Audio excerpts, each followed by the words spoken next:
Levanta na direita, forte demais, a bola saiu. Aramburu acompanha por muito alto essa bola em arremesso lateral. Brasil vai jogar 50 segundos de jogo para Venezuela e Brasil. 11ª rodada eliminatórias. Atrás do Brasil, aqui atrás com o Abner. Levanta à frente o zagueiro do Brasil. Toca na ponta, sobe de cabeça. Vini tenta a defesa, bate atrás. Na trombada, Gabriel Magalhães ganha. Toca na grande área. Volta aqui dentro dela com o Ederson, que toca na direita. Domina e parte à frente com o Wanderson. Vai tentar atacar. Belo marca. Enfim, no comando, o Igor Jesus na jogada. Impedimento. Vini vinha saindo, tentando aqui atrás da marcação. Tomou pancada. Ele estava em posição de impedimento, Igor Jesus, mas tomou a pancada. A arbitragem marca impedimento e cobra aqui atrás a seleção da Venezuela. Braspress, a maior transportadora de encomendas do Brasil. Na Braspress, você acompanha suas encomendas internet até entrega totalmente rastreada. Braspress, a sua transportadora de encomendas.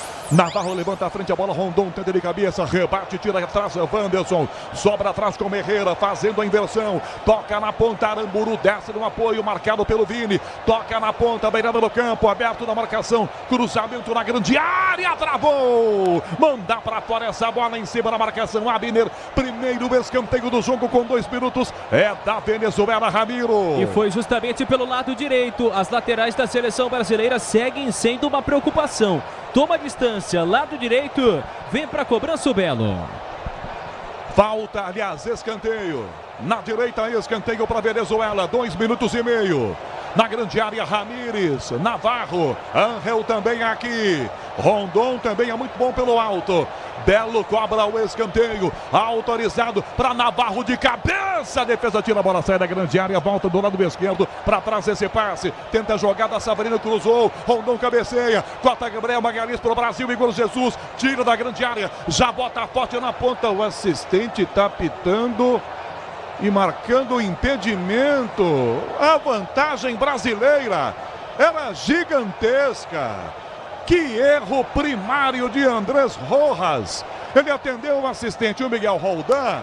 Não era necessário a vantagem brasileira. Claríssima, com Vini aberto na esquerda, partindo para o gol.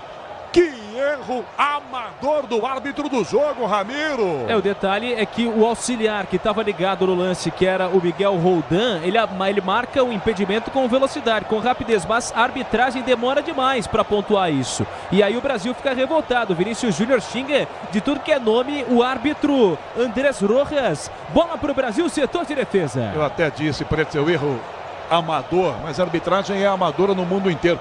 Agora, não se admite um erro assim numa eliminatória, hein? É que eles marcaram antes da bola arrancar, né? Ele ficou só olhando, mas o impedimento já estava claro, pelo menos, né? Eu sei que a seleção reclama, mas a arbitragem já tinha meio que apontado o impedimento. O apito veio depois, o assistente marcou em cima, mas o apito veio bem depois. Mas o assistente já tinha parado o jogo, né? Então, não, o árbitro tem que ter a prerrogativa, mas o árbitro tem que ter a prerrogativa do lance. Ele apitou o impedimento, ele olhou pro bandeira e apitou o impedimento. Ele demorou, o árbitro errou, era só observar um pouquinho a vantagem e aí parar o jogo. 4 minutos no primeiro tempo, saem jogando os zagueiros do Brasil, domina Gabriel Magalhães, Marquinhos perde um pouco mais atrás com ele, Gabriel toca, dá Marquinhos na direita, domina Wanderson, enfia pelo meio, belo passe pela amiga direita, tenta o passe, o Brasil tenta atacar, na direita essa bola, para receber a bola, Savinho, para trás, cruzamento na grande área, Bruno Guimarães de primeira, chuta muito alto, toca a bola longe do gol, direto pela linha de fundo. A Braspress é a maior transportadora de encomendas do Brasil. Na Braspress, você acompanha as suas encomendas internet e até entrega totalmente rastreada. Braspress, a sua transportadora de encomendas. Com quase 5 primeiro tempo, 0-0 com Venezuela e Brasil jogando eliminatórias. Sobe de cabeça, toca atrás pelo meio campo do time da Venezuela. Pega a sola pela meia direita, tenta Rondon. Martínez vem com ela, com Savarino. Na lateral direita, Murilo fecha, levanta a cabeça para Rondon na grande área, a bola passa, vai para fora, alta bola, tenta o cruzamento, Murilo para a grande área, tenta de cabeça, Rondon, ela passa por todo mundo, vai para fora, num ataque perigoso da seleção da Venezuela, Ramiro. E a intenção do Murilo foi interessante, até porque ele procurava o Rondon com 1,85 m, tentava subir de cabeça na segunda trave, mas o passe foi forte, linha de fundo, 0-0. Estádio Monumental em Maturim, na Venezuela, a bola rola, o relógio não para. 5 minutos e meio do primeiro tempo. nas eliminatórias, valendo a 11ª rodada na Venezuela, 0-0, Venezuela e Brasil, Bruno Puzóvio. Ganhou mais tarde às 8h30, o Paraguai recebe a Argentina no Defensores del Chaco pelas eliminatórias da Sul-Americana. Tiro de meta, o Brasil vai jogar 6 no primeiro tempo. O Brasil já cobra, Marquinhos, dá pro Ederson na grande área. Rondon marca, levanta essa bola o Ederson, toca à frente a Vini, acompanha apenas e deixa a bola sair pela linha lateral. Aramburu, em lateral é bola para a seleção da Venezuela jogar. Chega de sofrência na obra, se tem produtos Tigre tá tudo certo, tudo Tigre. Já na estrada, com toda a família, viajando para curtir o feriadão. Boa viagem para você. Com o Brasil de cabeça, sobe atrás, tira Gabriel Magalhães, volta no meio, se enroscaram dois adversários na mesma jogada pelo meio campo. Herrera, toca na ponta, Aramburu, devolve a Murilo, entrega de volta a Aramburu, toca no meio do campo com Martínez, toca a abertura feita com o zagueiro atrás com Navarro, Navarro vira a jogada, lado esquerdo, tenta a ponta na marcação por baixo, tira a defesa do Brasil na pressão do Savinho, em lateral para a Venezuela jogar. O novo Disney Plus está com tudo, assista ao mata-mata da Conmebol Libertadores e Sul-Americana no Disney Plus. 7 minutos, primeiro tempo, lateral aqui, defesa da seleção da Venezuela, levanta Angel, sobe de cabeça com o Brasil cortando, tentou a jogada pela ponta, não pega essa bola, Sabinho, ela vai direto pela linha lateral, é novo arremesso, Venezuela cobra aqui na esquerda, para fazer cobrança, Navarro, vai arremessar no ataque, tomou distância, olha para a ponta, Rondon pede, é para ele, tenta de cabeça uma casquinha para Belo, cai no comando de Pocheta para o Brasil, tira, bate à frente, essa bola aqui atrás, Gabriel Magalhães, ela vai na esquerda para Vini, Igor Jesus tenta, sobe de cabeça, quarta defesa atrás com Aramburu, na ponta, pediram falta, vem Abner Júnior, parou o jogo. Ele demora para marcar a falta do Abner. Acho até que foi o problema. É a espera da arbitragem, Ramiro. Demorou demais a arbitragem na sequência, porque o Murillo subia alto, Murillo, e aí no meio do caminho o Abner por baixo faz a falta. Abner, jogador do Lyon, que foi contestada essa convocação pelo fato de não atuar como titular na equipe francesa. O lugar dele é preenchido pelo Tagliafico, titular na seleção argentina e também no próprio Lyon. Bola para Venezuela, setor de defesa. Amortecedor com qualidade, líder em suspensão é HG Nakata. Sabe por que ora? Porque é Nakata. Ramírez cobra a falta para Belo, sobe de cabeça, Gerson tira, dá um bico atrás, já levanta Wanderson à frente, bola para a ponta, vai chegar Rafinha, tomou pancada na cabeça do arbitragem, não marca a falta, defesa tira, Marquinhos para o Brasil, rebate de cabeça, corta também na ponta aqui atrás, Ramírez, sobra a falta, Aramburu, ele Vini toma o dele, na área, driblou o goleiro, saindo do lado esquerdo, perdeu o ângulo, rolou para trás, Igor Jesus bateu para fora, Rafinha perdeu! O Brasil na roubada com o Vini tomando de Aramburu. Ele conseguiu sair do goleiro, rolou. Rafinha bateu e mandou para fora. Grande chance criada pelo Brasil. Ramiro. Que assistência do Aramburu para o Vini Júnior. Só que o detalhe é que o brasileiro não soube aproveitar. Adiantou demais a bola para tentar driblar o goleiro, ao invés também de chutar de primeira. Perde o ângulo do gol. Segue tudo igual, 0-0. Alexandre Pratzeu, 9 primeiro tempo, 0-0. E a primeira grande chance é brasileira. E o Vinícius Júnior conhece o Aramburu, porque os dois se enfrentam na La Liga. O Aramburu joga na Real Sociedad. Então o Vinícius Júnior já sabe como é que o adversário atua. E tomou a bola dele com muita facilidade. Dribla o goleiro e o Rafinha perde a primeira grande chance no momento que a Venezuela tinha começado atacando o Brasil em 8 minutos. E aí o Brasil responde quase marcando gol. 9 minutos e meio, primeiro tempo, segue 0-0 o jogo. Amortecedor com qualidade, líder em suspensão é HG Nakata. Sabe por que ora? Porque é Nakata. Herrera sobe, divide, falta marcada em cima dele cometida pelo Bruno Guimarães. Com quase 10 primeiro tempo. Quer ter até R$ 2.500 de cashback? Traga a sua previdência para a Caixa. Ano novo, vida nova, previdência nova. Vem pra Caixa. Cobrança de falta para fazer Belo, lado esquerdo de pé direito na grande área.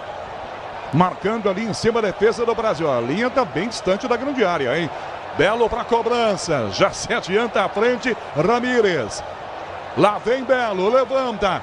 Para Ramírez de cabeça, porque não era, passou. Ederson pegou.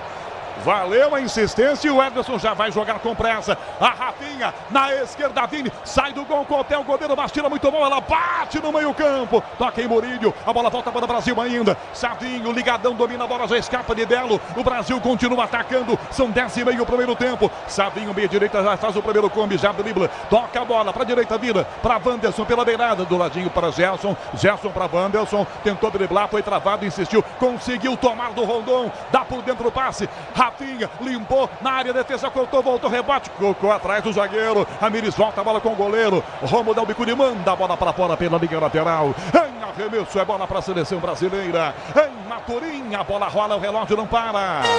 11 minutos, 11 no primeiro tempo.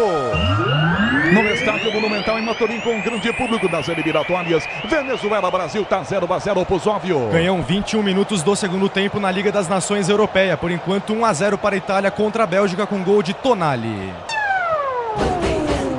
Ferreira vai ser atendido agora. Leva a mão ao tornozelo direito, fica no chão. Alexandre Pretzel, 11:30 do primeiro tempo. Começa bom o jogo com o Brasil atacando o Pretzel. E principalmente com bolas ganhas no meio campo. A Venezuela deixa o espaço muito grande. A Venezuela veio para cima do Brasil, acha que dá para ganhar do Brasil.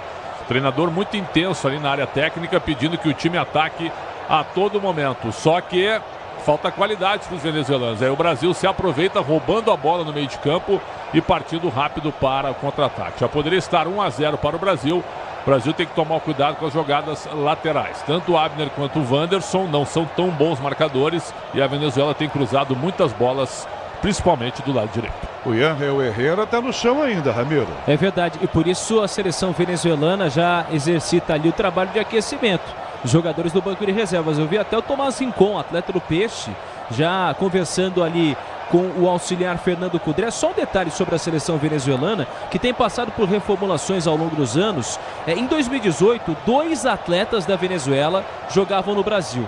Esse número mais do que quintuplicou. Agora são 16 atletas. 7 deles foram convocados para essa lista da seleção venezuelana. O Herrera vai deixar o campo agora, atendido que foi dentro do gramado. Ele e Rincon são da mesma posição, mas são jogadores diferentes, né? O Herrera é um pouquinho mais à frente. O Rincon é volante, o Herrera é meia, né? O Herrera joga no Girona, o Rincon joga no Santos, na reserva do Santos. Mas tem muita história na seleção venezuelana, com 36 anos. É um dos líderes do elenco. Vai sair.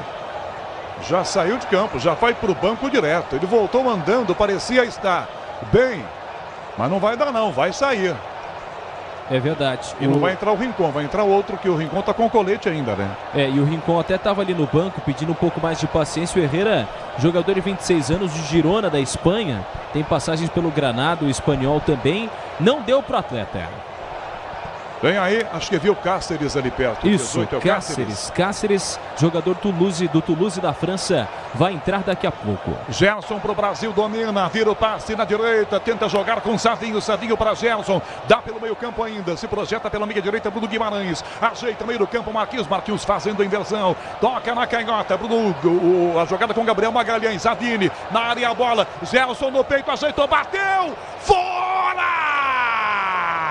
Que liberdade para o Gerson, que consegue amaciar no peito. Solta um canhão, quase fazendo o gol para o Brasil, Ramiro. E aí foi uma liberdade incrível que o Navarro, lateral da equipe da seleção venezuelana, deu para o Gerson. Jogador de destaque desse campeonato brasileiro.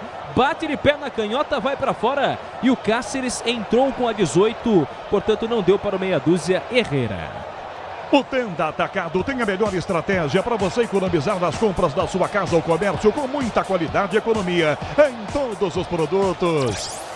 Na área, a bola, um presentaço a Murilo, bateu na frente do Ederson. Ederson pegou, Belo domina, bateu na pequena área. Ela passa por todo mundo e sai na linha de fundo. Que chance Murilo perdeu. Ele estava bem à frente, mas a bola veio do Bruno Guimarães, ou seja, não há impedimento. Ainda bem que o Ederson estava ligado, Ramiro. É verdade, eu também tive essa impressão do passe ser do jogador brasileiro, Bruno Guimarães. E aí o detalhe é que o Murillo estava em posição irregular e o toque não foi dele, foi de fato do Sete Savarino, jogador da seleção venezuelana, portanto seria anulado o gol. Michel Lopes na mesa de som com Roberto Dias e Caiane Martins na central técnica marcando. Em Maturim, na Venezuela, a bola rola, o relógio não para. 15 minutos e meio do primeiro tempo. Na 11ª rodada das eliminatórias, Venezuela-Brasil 0-0 pros óbvio. Canhão, nesse sábado teremos rodada atrasada do Campeonato Brasileiro. Às 6h30 da noite, o Atlético Paranaense recebe o Atlético Mineiro na Liga Arena. 16, agora é bola para fora, arremesso lateral com o time do Brasil já jogando. 16 do primeiro tempo, Alexandre Pretzel segue 0-0, Venezuela e Brasil. Venezuela exposta e o Brasil jogando rapidamente em linha direta do Ederson com os atacantes. Há pouco o Gerson também dominou e quase marcou um golaço num bom cruzamento na realidade do Bruno Guimarães. O jogo é parelho. Eu esperava até com o Brasil com um domínio maior, mas o jogo é parelho porque o Brasil também dá espaço para os venezuelanos. Bola volta aqui com o Brasil de defesa para Marquinhos. Marquinhos toca na esquerda com Gabriel Magalhães. Enfia pela ponta. Abner se projeta. Vini encosta. Vini na esquerda na grande área. Dominou na grande área o Abner. Rafinha fechou. Rafinha cruzou para o gol. Ela bate na marcação. Aramburu bota o cabeção e tira. Escanteio Brasil na esquerda, Ramiro. É o primeiro escanteio para a seleção brasileira na partida. Bola que foi conquistada pelo Brasil pelo lado esquerdo. Ganha escanteio Rafinha. Hoje com a 10 vem para a bola. Com 17 minutos do primeiro tempo, tem escanteio Brasil, 0-0 em Maturim. Na grande área, os zagueiros brasileiros. Marquinhos, Gabriel Magalhães lá dentro. Igor Jesus, Gerson também lá. Rafinha para cobrar o escanteio para o Brasil. 17 minutos do primeiro tempo na Venezuela. Na grande área, todo mundo pegando todo mundo. Rafinha para cobrar o escanteio. Vai lá a arbitragem. Chama a atenção. Andrés Rojas é um tal de belisca daqui. Pega daqui. Para cobrar o escanteio para o Brasil. Rafinha autorizado agora. São 17,5 o primeiro tempo. 0-0 da Venezuela. Rafinha para o escanteio. Levantou para o gol. Muito alta. A bola atravessa a grande área. Cai na direita desse lado. Bem aberto. Savinho para perto da canhota. Levantou para o gol. Defesa corta. Ela vai sobrar na esquerda outra vez com o Brasil ainda. É para Vinícius Júnior, limpou o primeiro, atrás, Bruno Guimarães de frente, ajeitou, bateu pelo gol, travado pelo Murilo, bola cai dentro da grande área, para tentar pegar pelo meio a jogada, toma a frente a defesa, toca para escanteio. Só que o assistente está marcando aqui impedimento do Igor Jesus. Ele vai para a bola, não toca, mas participa. É isso, Ramiro? Exatamente, não valia mais nada. O Igor Jesus, que atua na seleção brasileira e também no Botafogo, inclusive marcou gol na última partida das eliminatórias diante da equipe do Chile. Tiro para a equipe da Venezuela cobrar. Hit de verdade é jogar com responsabilidade. Se tem hit, tem estrela. Acesse estrelabet.com.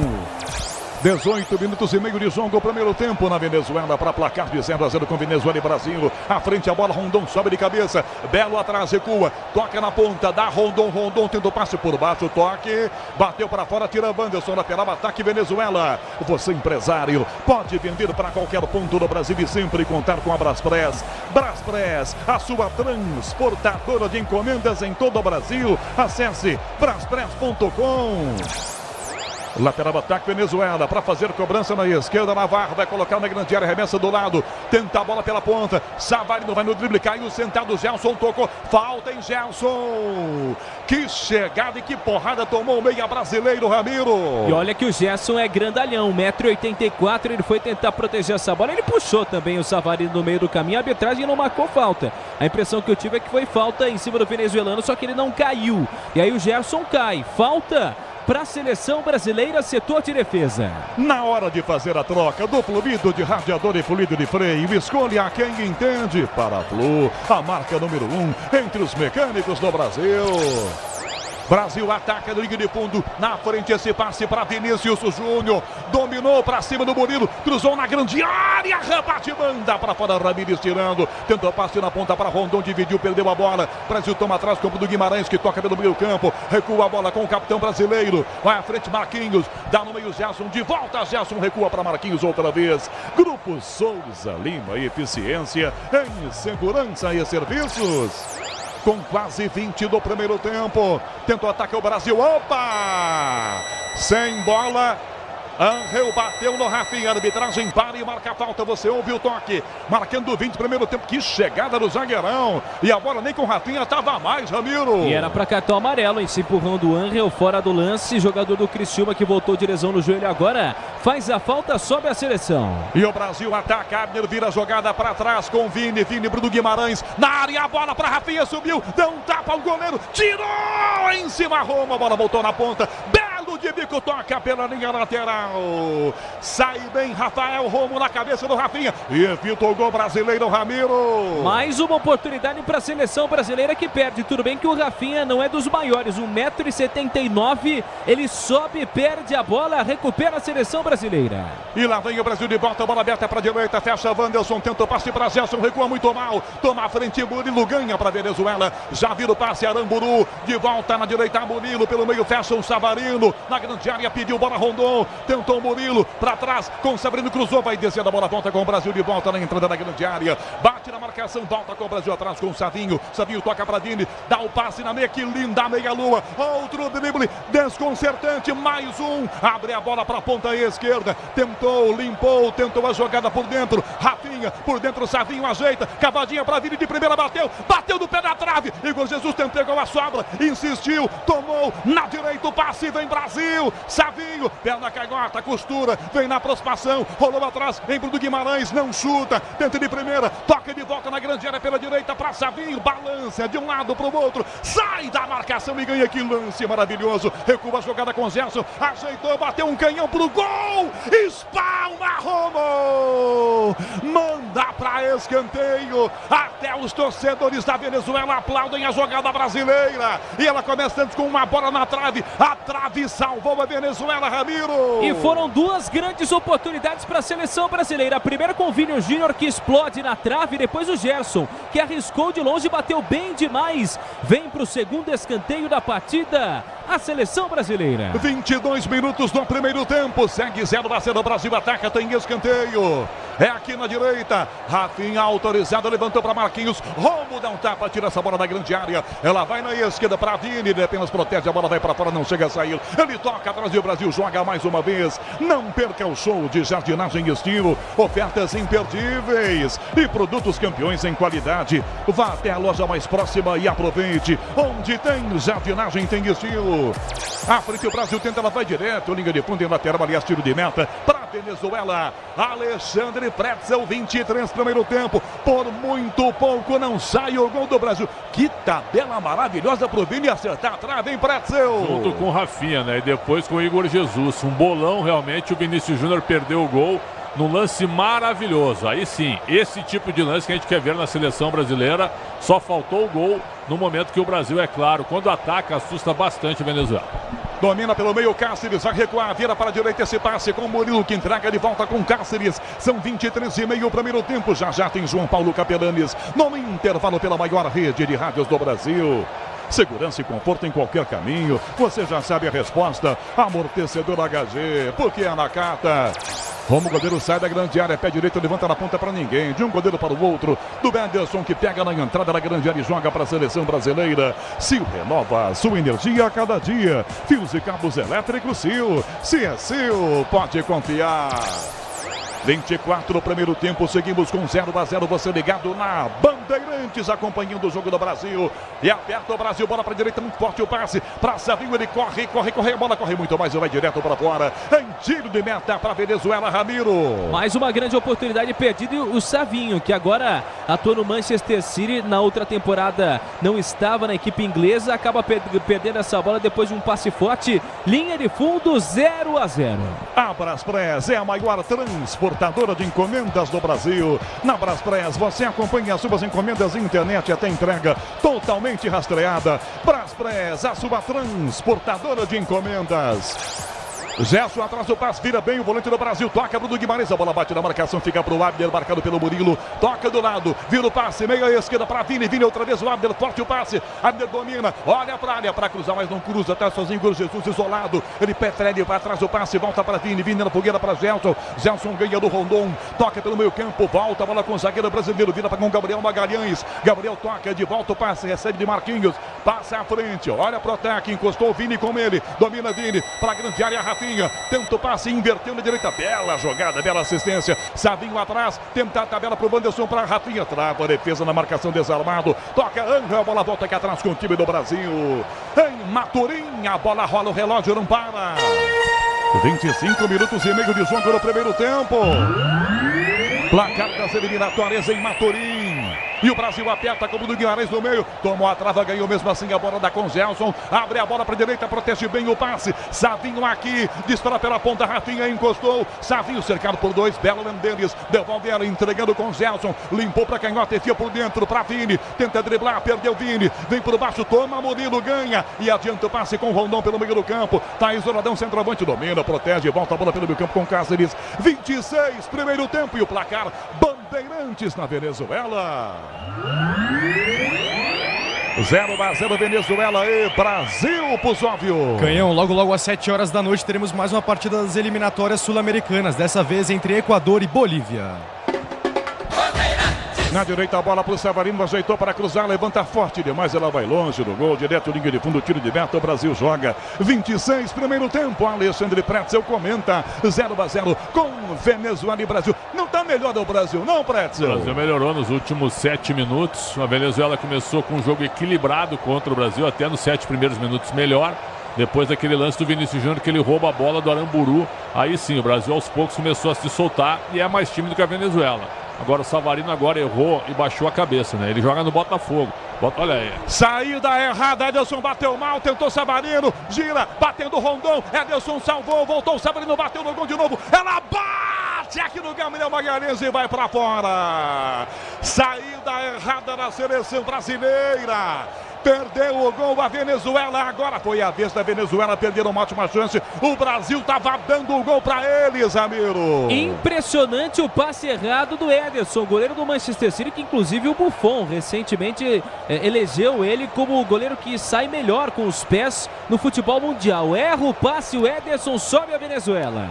Savarino para a bola, chega por baixo, Abel chuta, ela bate no próprio Savarino e sai em linha lateral. Você na maior rede de rádios do Brasil. Alô, Zé Elias, o Zé da Fiel. Alô, Zé! Tá ouvindo a transmissão da Bandeirantes. Um abraço para o Uberaba, Caboclinho, Manuel, Zaidan, na grande audiência também. Por enquanto, 0-0, arremesso lateral, Brasil já cobra. Igor Jesus busca a bola, tá isoladão, centroavante do Brasil. Tomou pancada na primeira bola, caiu, falta mais atrás aqui. Falta em cima do Vini, falta o Brasil, joga centroavante do Brasil. O Igor tem que buscar, não tá pegando nela Igor Jesus, Alexandre Pretzel. Tentou uma jogada logo no início, mas realmente não tem sido efetivo. Agora o Ederson não pode cometer um erro desse. Ele deu a bola no pé do jogador da Venezuela. E o Rondon, se o Rondon encosta pro Savarino, o Savarino faz sem goleiro. Só que o Rondon tentou chutar direto e aí o Ederson fechou por baixo. Então ele arrumou a bobagem que ele fez, causando um problema muito grande para o time da Venezuela. Agora o Brasil não pode facilitar dessa maneira, né? Falou no Igor Jesus, ele cai no gramado. A Braspress é a maior transportadora de encomendas do Brasil. Na Braspress você acompanha suas encomendas internet até entrega totalmente rastreada. Braspress, a sua transportadora de encomendas. Zabou Igor Jesus, Ramiro. Caiu sozinho ali depois do lance. Com dores, não sei se no pulso. É no punho ali, direito. Né? A impressão que eu tive é essas dores do punho direito. Jogador que está sendo convocado aí mais uma vez pela seleção do Dorival Júnior. Só um destaque sobre esse estádio aí, o Monumental de Maturim. Capacidade para 52 mil pessoas. Foi inaugurado em 2007 para a disputa da Copa América daquele ano. O Brasil jogou lá naquele ano contra o Chile e venceu por 3-0. O Luiz Henrique, neste momento, faz o trabalho de aquecimento.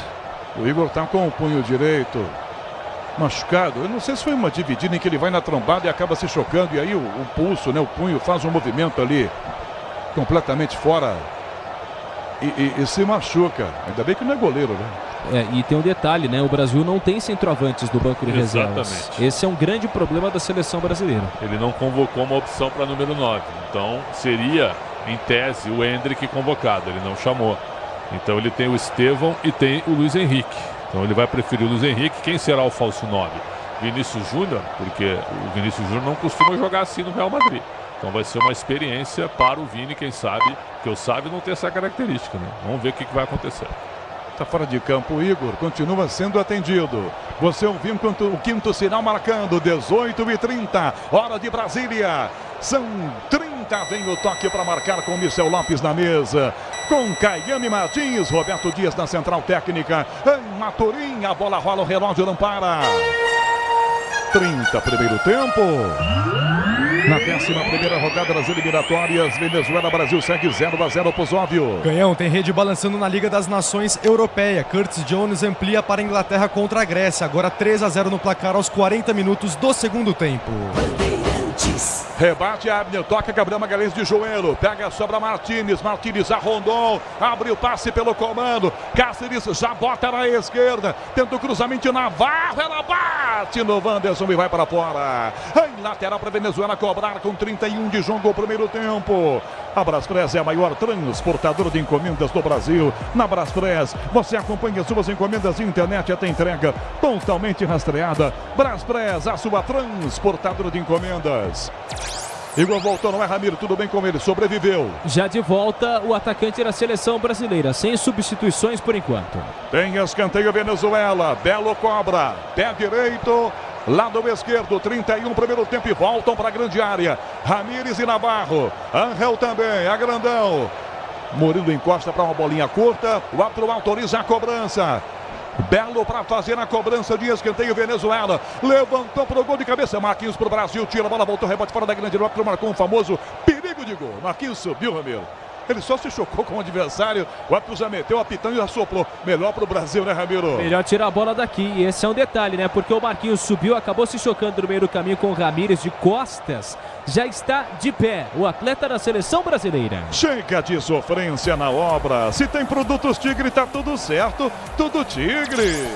32 minutos do primeiro tempo. O Brasil joga atrás com os zagueiros. Marquinhos recebe esse passe do Gabriel Magalhães. Olhou para o Wanderson, devolve a bola. Marquinhos para Gabriel de novo. 32, primeiro tempo, você na Bandeirantes. Com imagens no youtube.com/Rádio Bandeirantes Oficial de Alexandre Marques. Com Marcela Souza no digital. Igor Jesus perdeu, ganhou o Savarino. Arrondou, melou da grande área, bateu no Marquinhos. Tirou o Marquinhos da sequência. E depois a bola volta com Venezuela. Na esquerda para Belo. Dispara pela ponta, pede Navarro, é pra ele, cruzou pra trás, entrando na grande área, bateu pro gol, Savarino longe do gol. Um canhão, ela vai no meio da arquibancada, a Venezuela chega, impressiona de novo o Brasil, Ramiro. E é o Savarino tomando protagonismo também na seleção venezuelana. Ele que era muito criticado pelo torcedor venezuelano porque ia bem nos clubes, mas não tão bem na seleção venezuelana, inclusive apenas 8 jogos disputados neste ano. Agora bate de perna canhota, vai pra fora.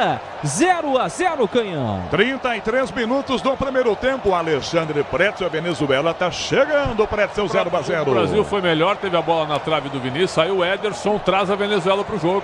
A Venezuela tinha sentido demais a estocada brasileira, com grande participação de 4 jogadores.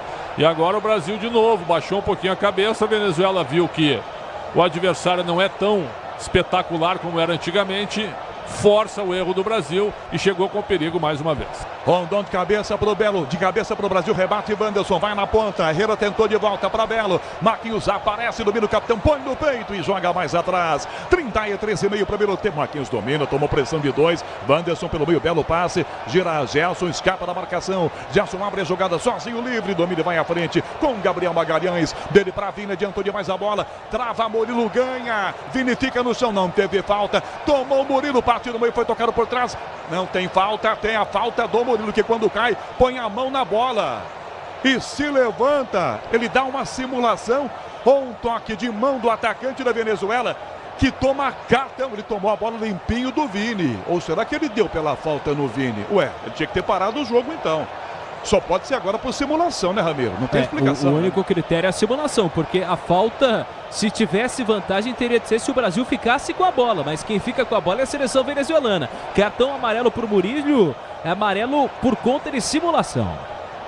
Tinha que tomar, né, Pretzel? Ele deu por reclamação, né? Porque ele levanta e assintosamente ele parte para cima do árbitro reclamando, porque ele acha que não tocou com a bola na mão.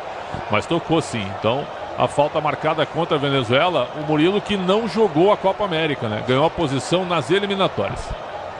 Brasil recupera a bola, Savinho na meia direita, costura o primeiro adversário, Rafinha encosta, põe na área a bola, arrumou para Igor para cruzar, travado no carrinho.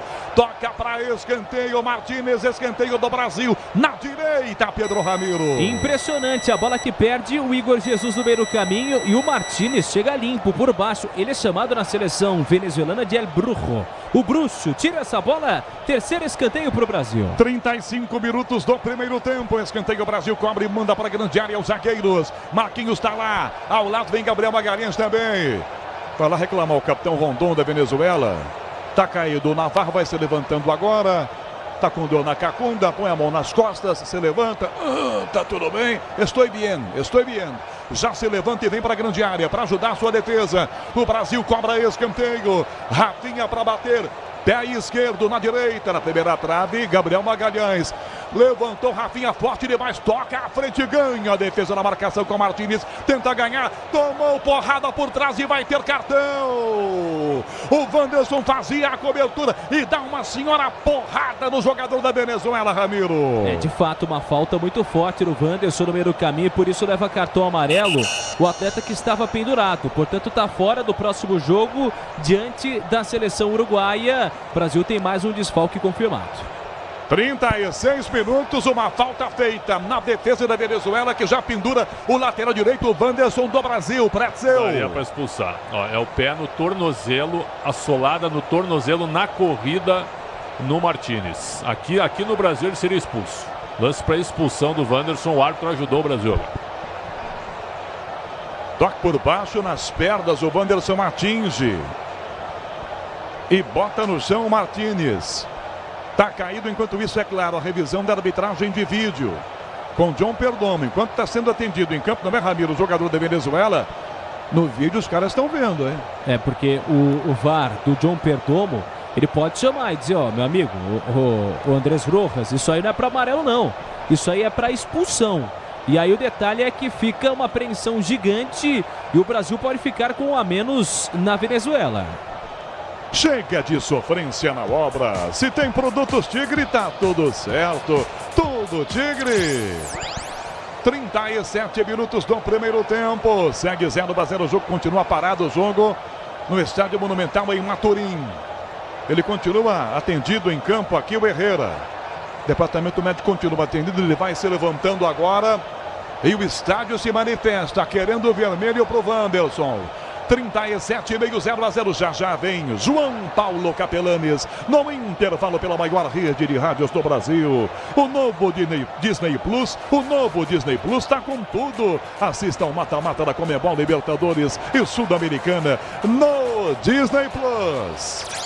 38 minutos do primeiro tempo. Sente o jogador da Venezuela, José Martínez. Departamento médico já chama ali o Cofré, o argentino, auxiliar do Batista, chamou ali um outro assistente, quem sabe pensando em alguém para substituição. 38 primeiro tempo, 0-0, Alexandre Pretzel. E esse primeiro tempo na Venezuela, Pretzel. Ele só não expulsou porque é o Brasil, né? Pipocou o árbitro Andrés Rojas, que até não é um mau árbitro, né? Mas ele pipocou. O Wanderson deveria ter sido expulso, na minha opinião. O Brasil agora tinha muita gente na área e quase toma um contra-ataque. Se o Martínez passa do Wanderson, ia ser o mundo aberto na frente dele. Então, a falta ela foi uma falta tática violenta para expulsão. 38 minutos e meio com 0-0, você ligado na Bandeirantes. Amortecedor com qualidade, líder em suspensão é HG Nakata. Sabe por quê? Ora, porque é Nakata. Boa noite para você que está com a gente, já viajando, em casa, já chegando. Um grande abraço. Ederson na frente, furou no meio a defesa. Vem Vini com Aramburu. Aramburu bateu para trás, bateu no próprio goleiro dele. Savinho na sobra, ajeitou o símbolo, bateu pro gol. Em cima da linha, Navarro tirou. Outra bobeada na zaga da Venezuela. O Brasil perde mais uma chance, Ramiro. Impressionante a entregada que deu a seleção venezuelana em dois tempos. Primeiro numa jogada em que acaba falhando por Laubélio. Depois, na sequência, entrega o lance ao Aramburu. E aí o Brasil com o Vini. E depois, na sequência, acaba perdendo também o lance o Savinho. Erra demais a seleção brasileira. 0-0. O goleiro Romo vai pedir para alguém marcar o Aramburu. Alguém vai ter que marcar o lateral direito dele. É a segunda dele, Pretzel. Não é tão ruim, só que ele tá pegando o Vinícius, que já amassou ele na La Liga. Ele só é ruim contra o Vini. Pois é, ele não aguenta o Vini. O Vini sabe encarar, ele é pequenininho, se atrapalhou todo. Podia estar 2-0 para o Brasil com o Vinícius Júnior contra o Aramburu, mas não está. Caído o Romo para dar uma esfriadinha no ataque brasileiro, para ver se o Aramburu toma juízo, né, Ramiro? Que o Aramburu, vou dizer você, o cara parece que joga com a camisa amarela. E olha que é um dos grandes nomes dessa seleção venezuelana, por incrível que pareça. 22 anos, atleta do Real Sociedad, como comentou o Pretzel, e acaba fazendo uma partida de quase 2 assistências para o Brasil. Abner bota na grande Igor Jesus, girou, bateu pro gol, ela bate na marcação, bate em Angel, volta pro Brasil, Rondon perdeu pro Brasil, tentou tomar a frente pro Guimarães, porrada nele, é falta para o Brasil, na entrada da grande área, Cáceres bateu em Bruno Guimarães, de frente, ótima chance pro Brasil fazer em cobrança de falta, 1,5 metros, 1,5 metro mais ou menos, era pênalti, Ramiro. Foi prensado ali pelas costas, no meio do caminho, Bruno Guimarães, de fato, empurrão do Cáceres. E aí o Martínez, jogador da seleção venezuelana e também do Corinthians, foi reclamar com a arbitragem. É a 10ª falta do jogo, a 4ª, aliás, a 6ª a favor do Brasil. Chance para o Brasil fazer cobrança de falta na entrada da grande área. Na meia esquerda, Romo encostado na trave direita, sobe o muro. Falta para a seleção brasileira. Faz tempo que a gente não vê um gol do Brasil em cobrança de falta. Foi do Rafinha o último. A Copa América, né? Dos Estados Unidos, né? Eliminatória. Isso, exatamente. Eu tinha cabelo.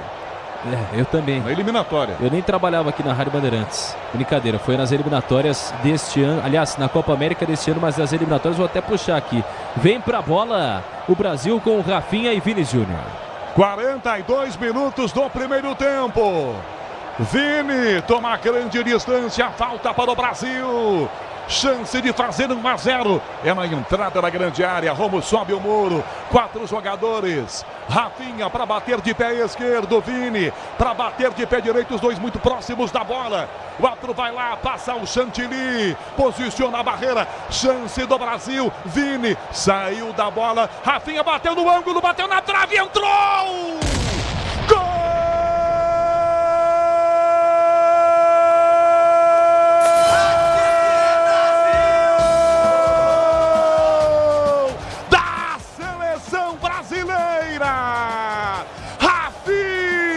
Cobrando falta. 19 anos depois, em eliminatórias, o Brasil faz um gol de falta. Rafinha de pé esquerdo. Vini partiu, a defesa se desmanchou toda. Rafinha bate no canto do goleiro. Ele vinha para o lado direito. Ela bate na trave e entra. É gol do Brasil em Maturim. Cobrança de falta perfeita. Rafinha, Brasil, Venezuela 0. Romo não tem jeito, tá feito. O Brasil faz 1-0, Pedro Ramiro. Roberto Carlos, há 19 anos, marcou contra a Argentina nas eliminatórias para a Copa do Mundo. Um gol que foi o último da seleção brasileira de falta nas eliminatórias. O Rafinha já havia feito o último pela seleção brasileira também de falta na disputa da Copa América. Um golaço de falta. Ele novamente coloca a bola no fundo da rede para salvar a seleção brasileira de quase um vexame. 1-0 para o Brasil. Alexandre Pretzel em cobrança de falta. O Brasil ganhando 1-0. Pretzel. E o goleiro Romo falhou, né? O Rafinha está vivendo um momento espetacular. É o melhor jogador do Brasil. Está fazendo uma La Liga maravilhosa. É o melhor jogador do Barcelona nessa temporada. E agora ele corresponde pelo menos ao que se espera dele. Deu uma paulada, ele bateu no canto do goleiro. E o goleiro aceitou. Bola em curva, mas o goleiro poderia ter pego. Bate na trave e entra. Brasil 1-0. Vini na canhota, cruzou para a grande área. Angel de cabeça, corta a bola, botou Bruno Guimarães, ajeitou, bateu. Ajeitou com o braço, Bruno Guimarães, é isso, Ramiro? Exatamente, com o braço, o meio-campista da seleção brasileira. E aí no meio do caminho, uma confusão gigantesca entre os jogadores de Venezuela e Brasil. Estão xingando ali os jogadores da Venezuela, o Martínez em especial, xingando o Bruno Guimarães. A menos que ele tenha dito alguma coisa. O Rafinha está ali também. 44:30. 44,5 o primeiro tempo. 1-0 Brasil ganhando. Quer ter até R$ 2.500 em cashback? Traga a sua previdência para a Caixa. Ano novo, vida nova, previdência nova. Vem pra Caixa. 18:45, quinto sinal, Bandeirantes, marca horário de Brasília. Rafinha dá um balão, caiu pedindo a falta, a arbitragem não marca a falta, a bola vai cair um dia, caiu agora, andou de cabeça, corta, toca Cáceres, a bola vai pro ataque do Brasil. Aliás, o Rondon tentou de cabeça, volta Marquinhos. Ederson domina aos 45, iremos a 50, com o Brasil vencendo 1-0. O Tenda Atacado tem a melhor estratégia para você economizar nas compras da sua casa ou comércio, com muita qualidade e economia em todos os produtos.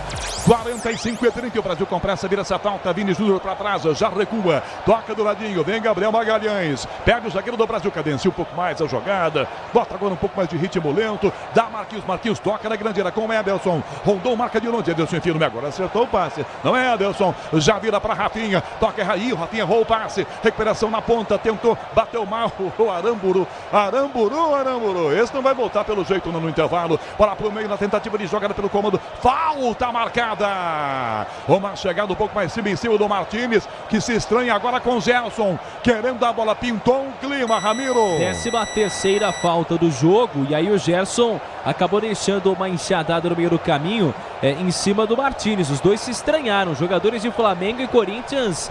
Levou uma pancada o Martínez do Rafinha. Bola para a seleção venezuelana na circunferência central do gramado. O Tenda Atacado tem a melhor estratégia para você economizar das compras da sua casa ou comércio, com muita qualidade e economia em todos os produtos. 46, o Brasil subindo na classificação, já Puzóvio confirma, falta marcada, Cáceres na grande área, para Rondon, no peito para empatar, bateu, Ederson defendeu,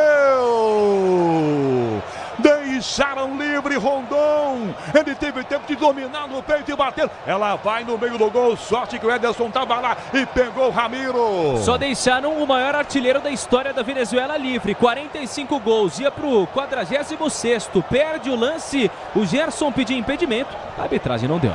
E a seleção brasileira em Puzóvio subindo na classificação.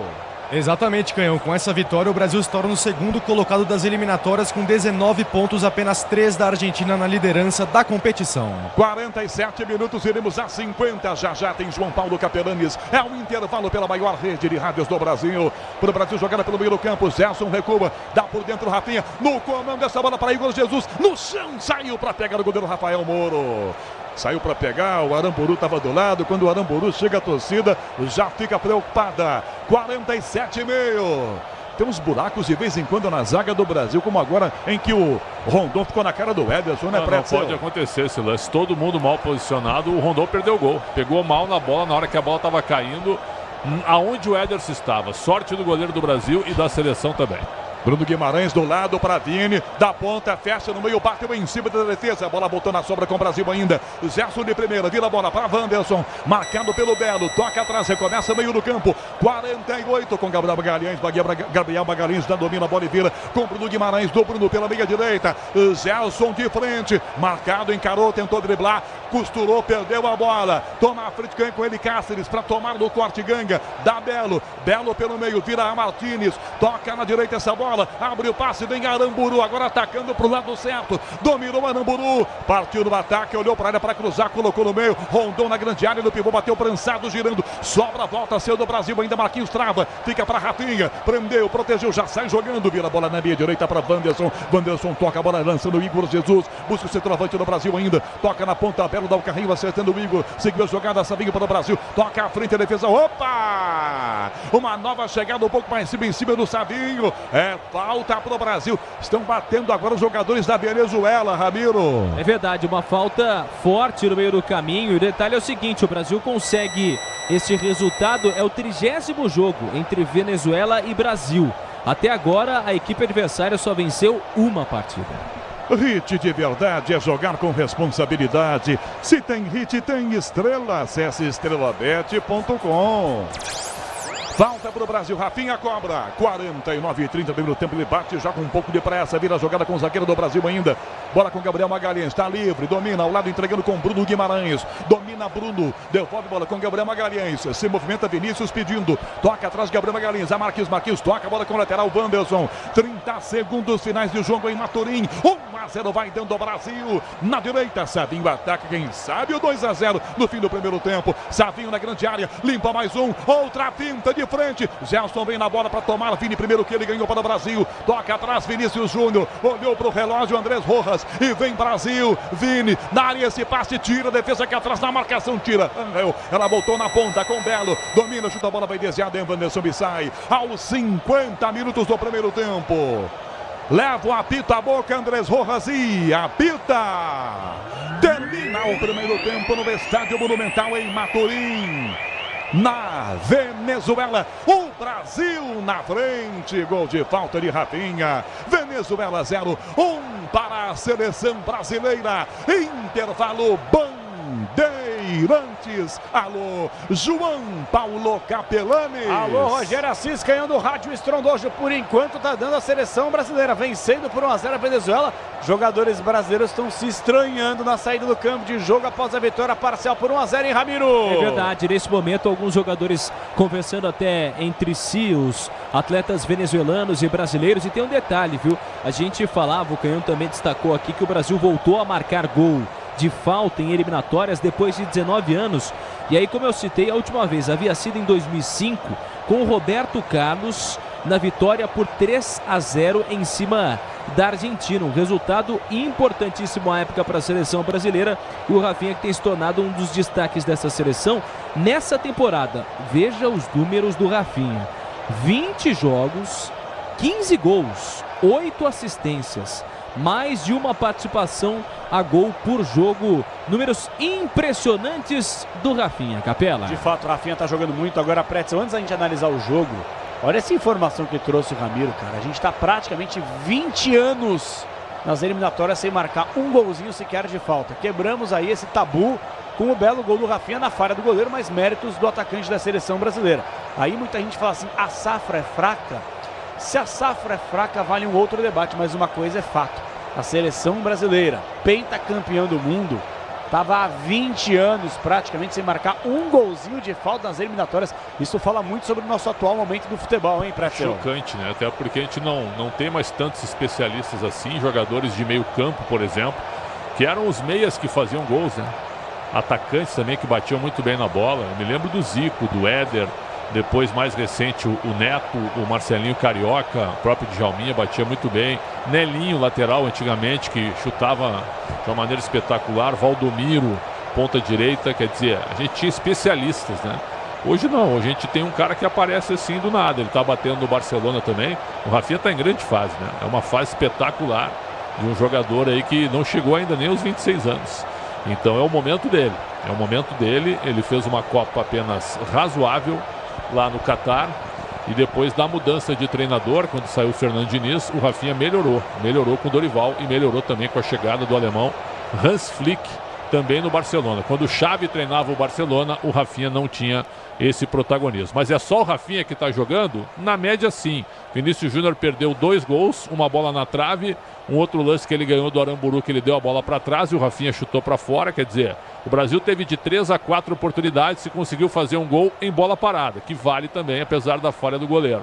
Já a Venezuela teve 2 chances claras. Um erro na saída do Ederson, dando um gol de presente, e a Venezuela desperdiçou com o Rondon e o Savarino. E depois o Rondon, depois do gol do Brasil aos 42 do primeiro tempo, a resposta da Venezuela, numa bola aérea onde a defesa do Brasil ficou parada. É uma jogada ensaiada porque tinham 2 jogadores impedidos na Venezuela à frente da linha, talvez provocando uma indecisão da zaga. E todo mundo ficou parado e o Rondon entrou em condição no miolo da defesa, dominou e não marcou o gol, porque ele pegou mal na bola, chutando aonde estava o Ederson. Nem foi uma defesa do Ederson, foi um chute do Rondon no lugar que estava o Ederson. A bola bate na perna dele, depois ele agarra a bola. Então, resultado correto? Talvez 2-1 no primeiro tempo, né, pelo que foram as criações, mas o time do Brasil é muito melhor que a Venezuela. Fez um grande jogo? Não. Mas fez um bom jogo?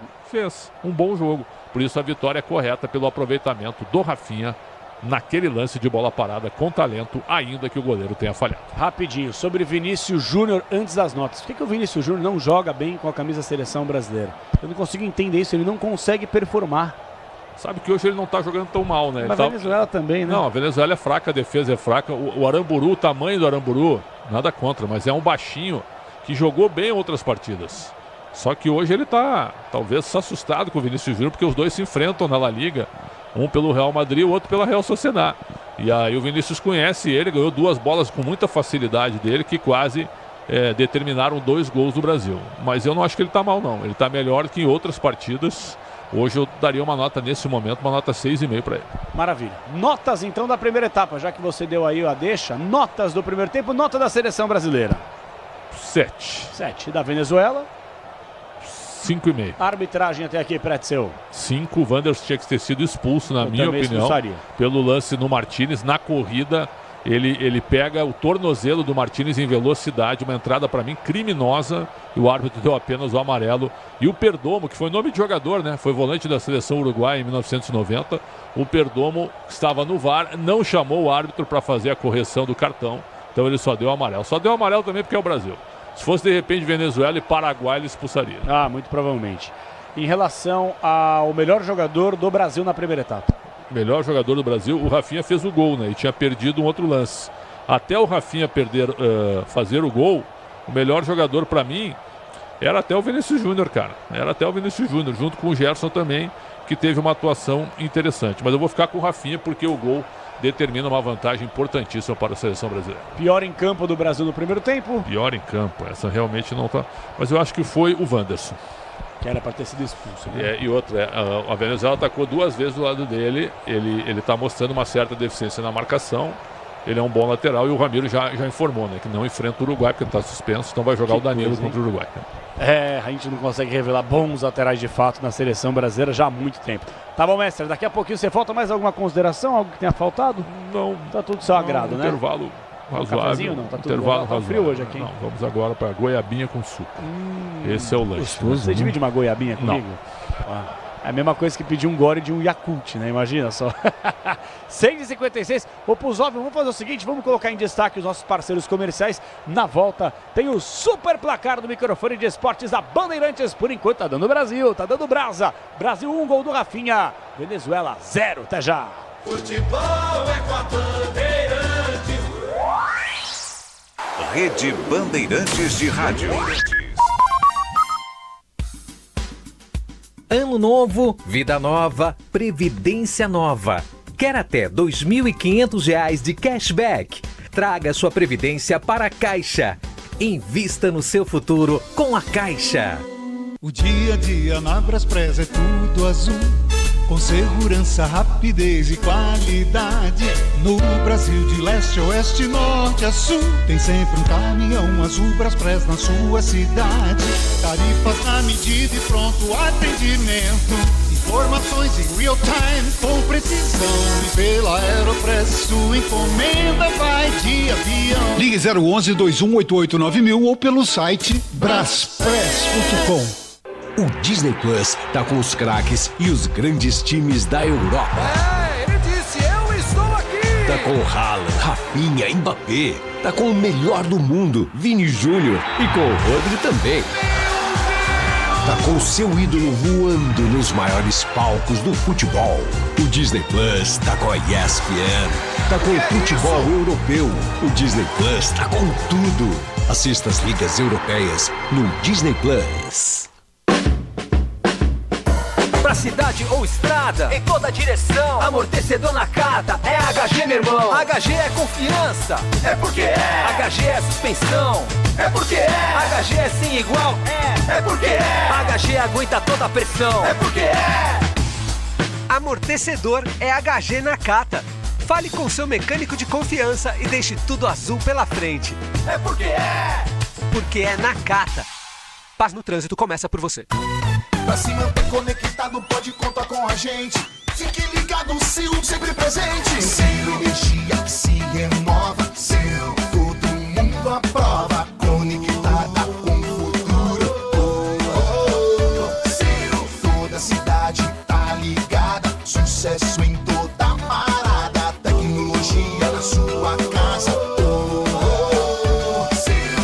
cabos elétricos Sil, conectada com o futuro. O Tenda Atacado tem a melhor estratégia para você economizar nas compras da sua casa ou comércio. O lance do Tenda é atacar com um show de preços baixos e garantir muita qualidade no açougue, no hortifruti e em todos os produtos. Compre também pelo site tendaatacado.com.br. Escolha a opção de retirada ou delivery, de acordo com sua região. Tenda é o atacado que todas as torcidas adoram. Tá na sua vida, tá no Tenda. Como economista, eu cuido para que as melhores informações cheguem até você. E quem cuida do meu patrimônio enquanto eu faço isso é a Souza Lima. Segurança com inovação e cuidado com as pessoas e o meio ambiente. Um olhar cuidadoso para as novas tecnologias que podem melhorar muito a sua operação, além de cuidar dos mais variados serviços. Quando se trata de segurança e serviços, todo cuidado é pouco. Escolha quem cuida muito. Grupo Souza Lima. Começa o show de jardinagem Steel. Ofertas imperdíveis e produtos campeões em qualidade. Olha lá, chegou com a roçadeira, cortou para um lado, para o outro, limpou. Olha o que ele fez, amigo. Afastou a sujeira para bem longe. É o show de jardinagem Steel. Vá até a loja mais próxima ou acesse ofertas.steel.com.br e aproveite, amigo. Paraflu apresenta Doutor Carro Responde. Doutor Carro, eu sou motorista de aplicativo e eu queria saber de quanto em quanto tempo eu preciso trocar o aditivo do radiador. O mais importante é você procurar o seu mecânico uma vez por ano ou no máximo 40 mil quilômetros rodados para fazer uma avaliação do líquido de arrefecimento. E quando for trocar, vá de Paraflu, é claro. Paraflu, a marca número 1 entre os mecânicos do Brasil. Tudo certo por aqui? Obra sem sofrência. Ué, você não usou todo o Tigre? É só o Felizense. E chega de sofrência, tudo certo, eu tô sorrindo. Agora é Felicência. E chega de carência, chego em casa, ela tá linda. Agora é Felicência. Minha dona, minha divina. Tudo certo, tudo Tigre. Na Estrela Bet é só cadastrar e fazer o seu palpite. A Estrela Bet é o hit. Aproveite as odds aumentadas, rodadas grátis, bônus todos os dias e o saque mais rápido. Se tem hit, tem estrela. Vem se divertir na Estrela Bet. Cadastre-se agora e dê o seu hit.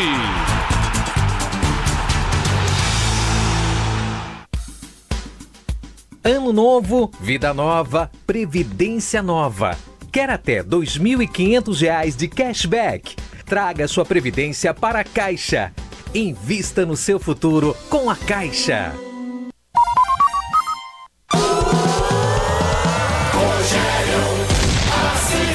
Volta para o Brasil, Rondon perdeu para o Brasil, tentou tomar a frente para o Guimarães, porrada nele, é falta para o Brasil, posiciona a barreira, chance do Brasil, Vini saiu da bola, Rafinha bateu no ângulo, bateu na trave, entrou! Gol!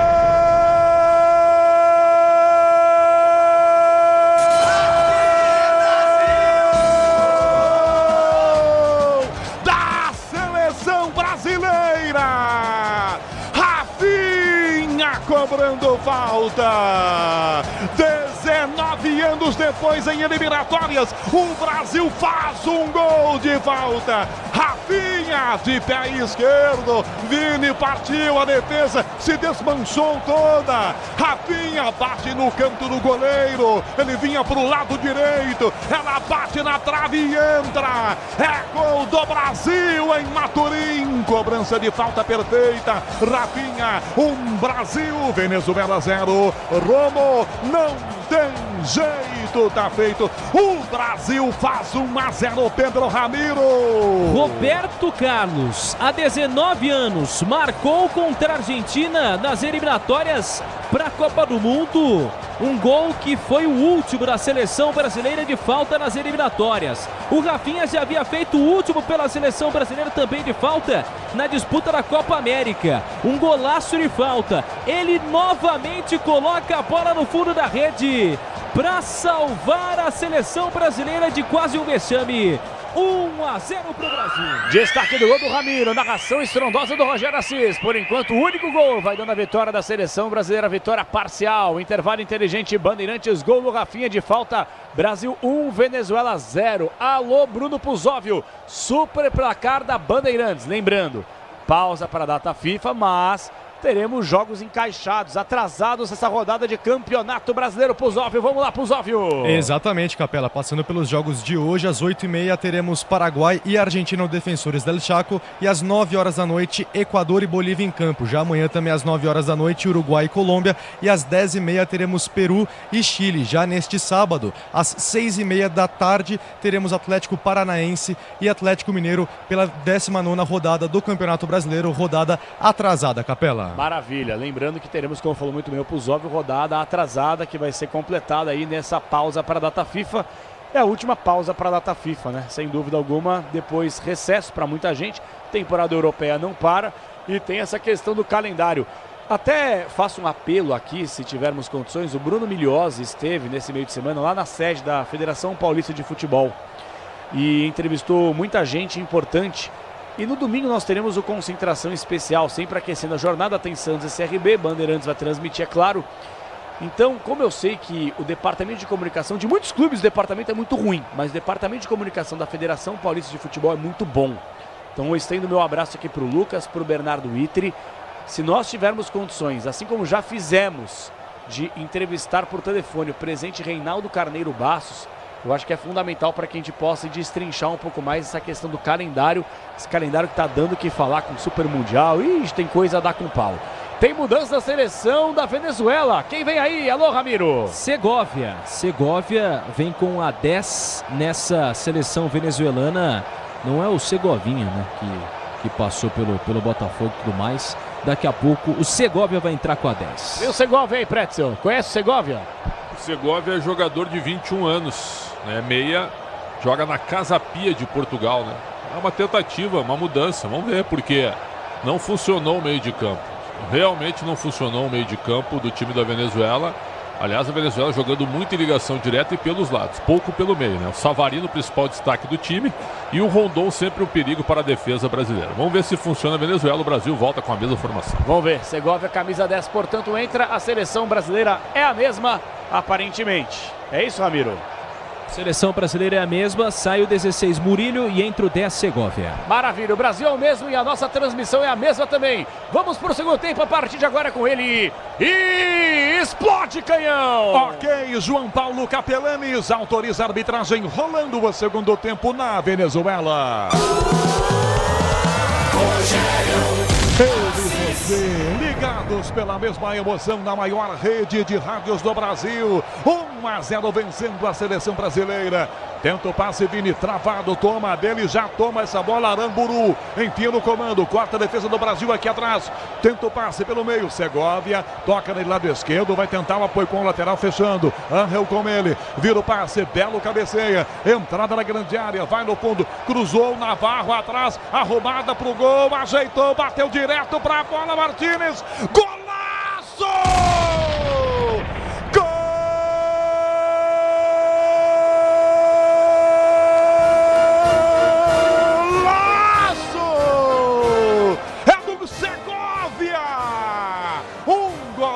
Da Venezuela com 40 segundos do segundo tempo. A defesa do Brasil mal posicionada, ela vem preparada. Segovia enfia um canhão no ângulo direito e empata o jogo.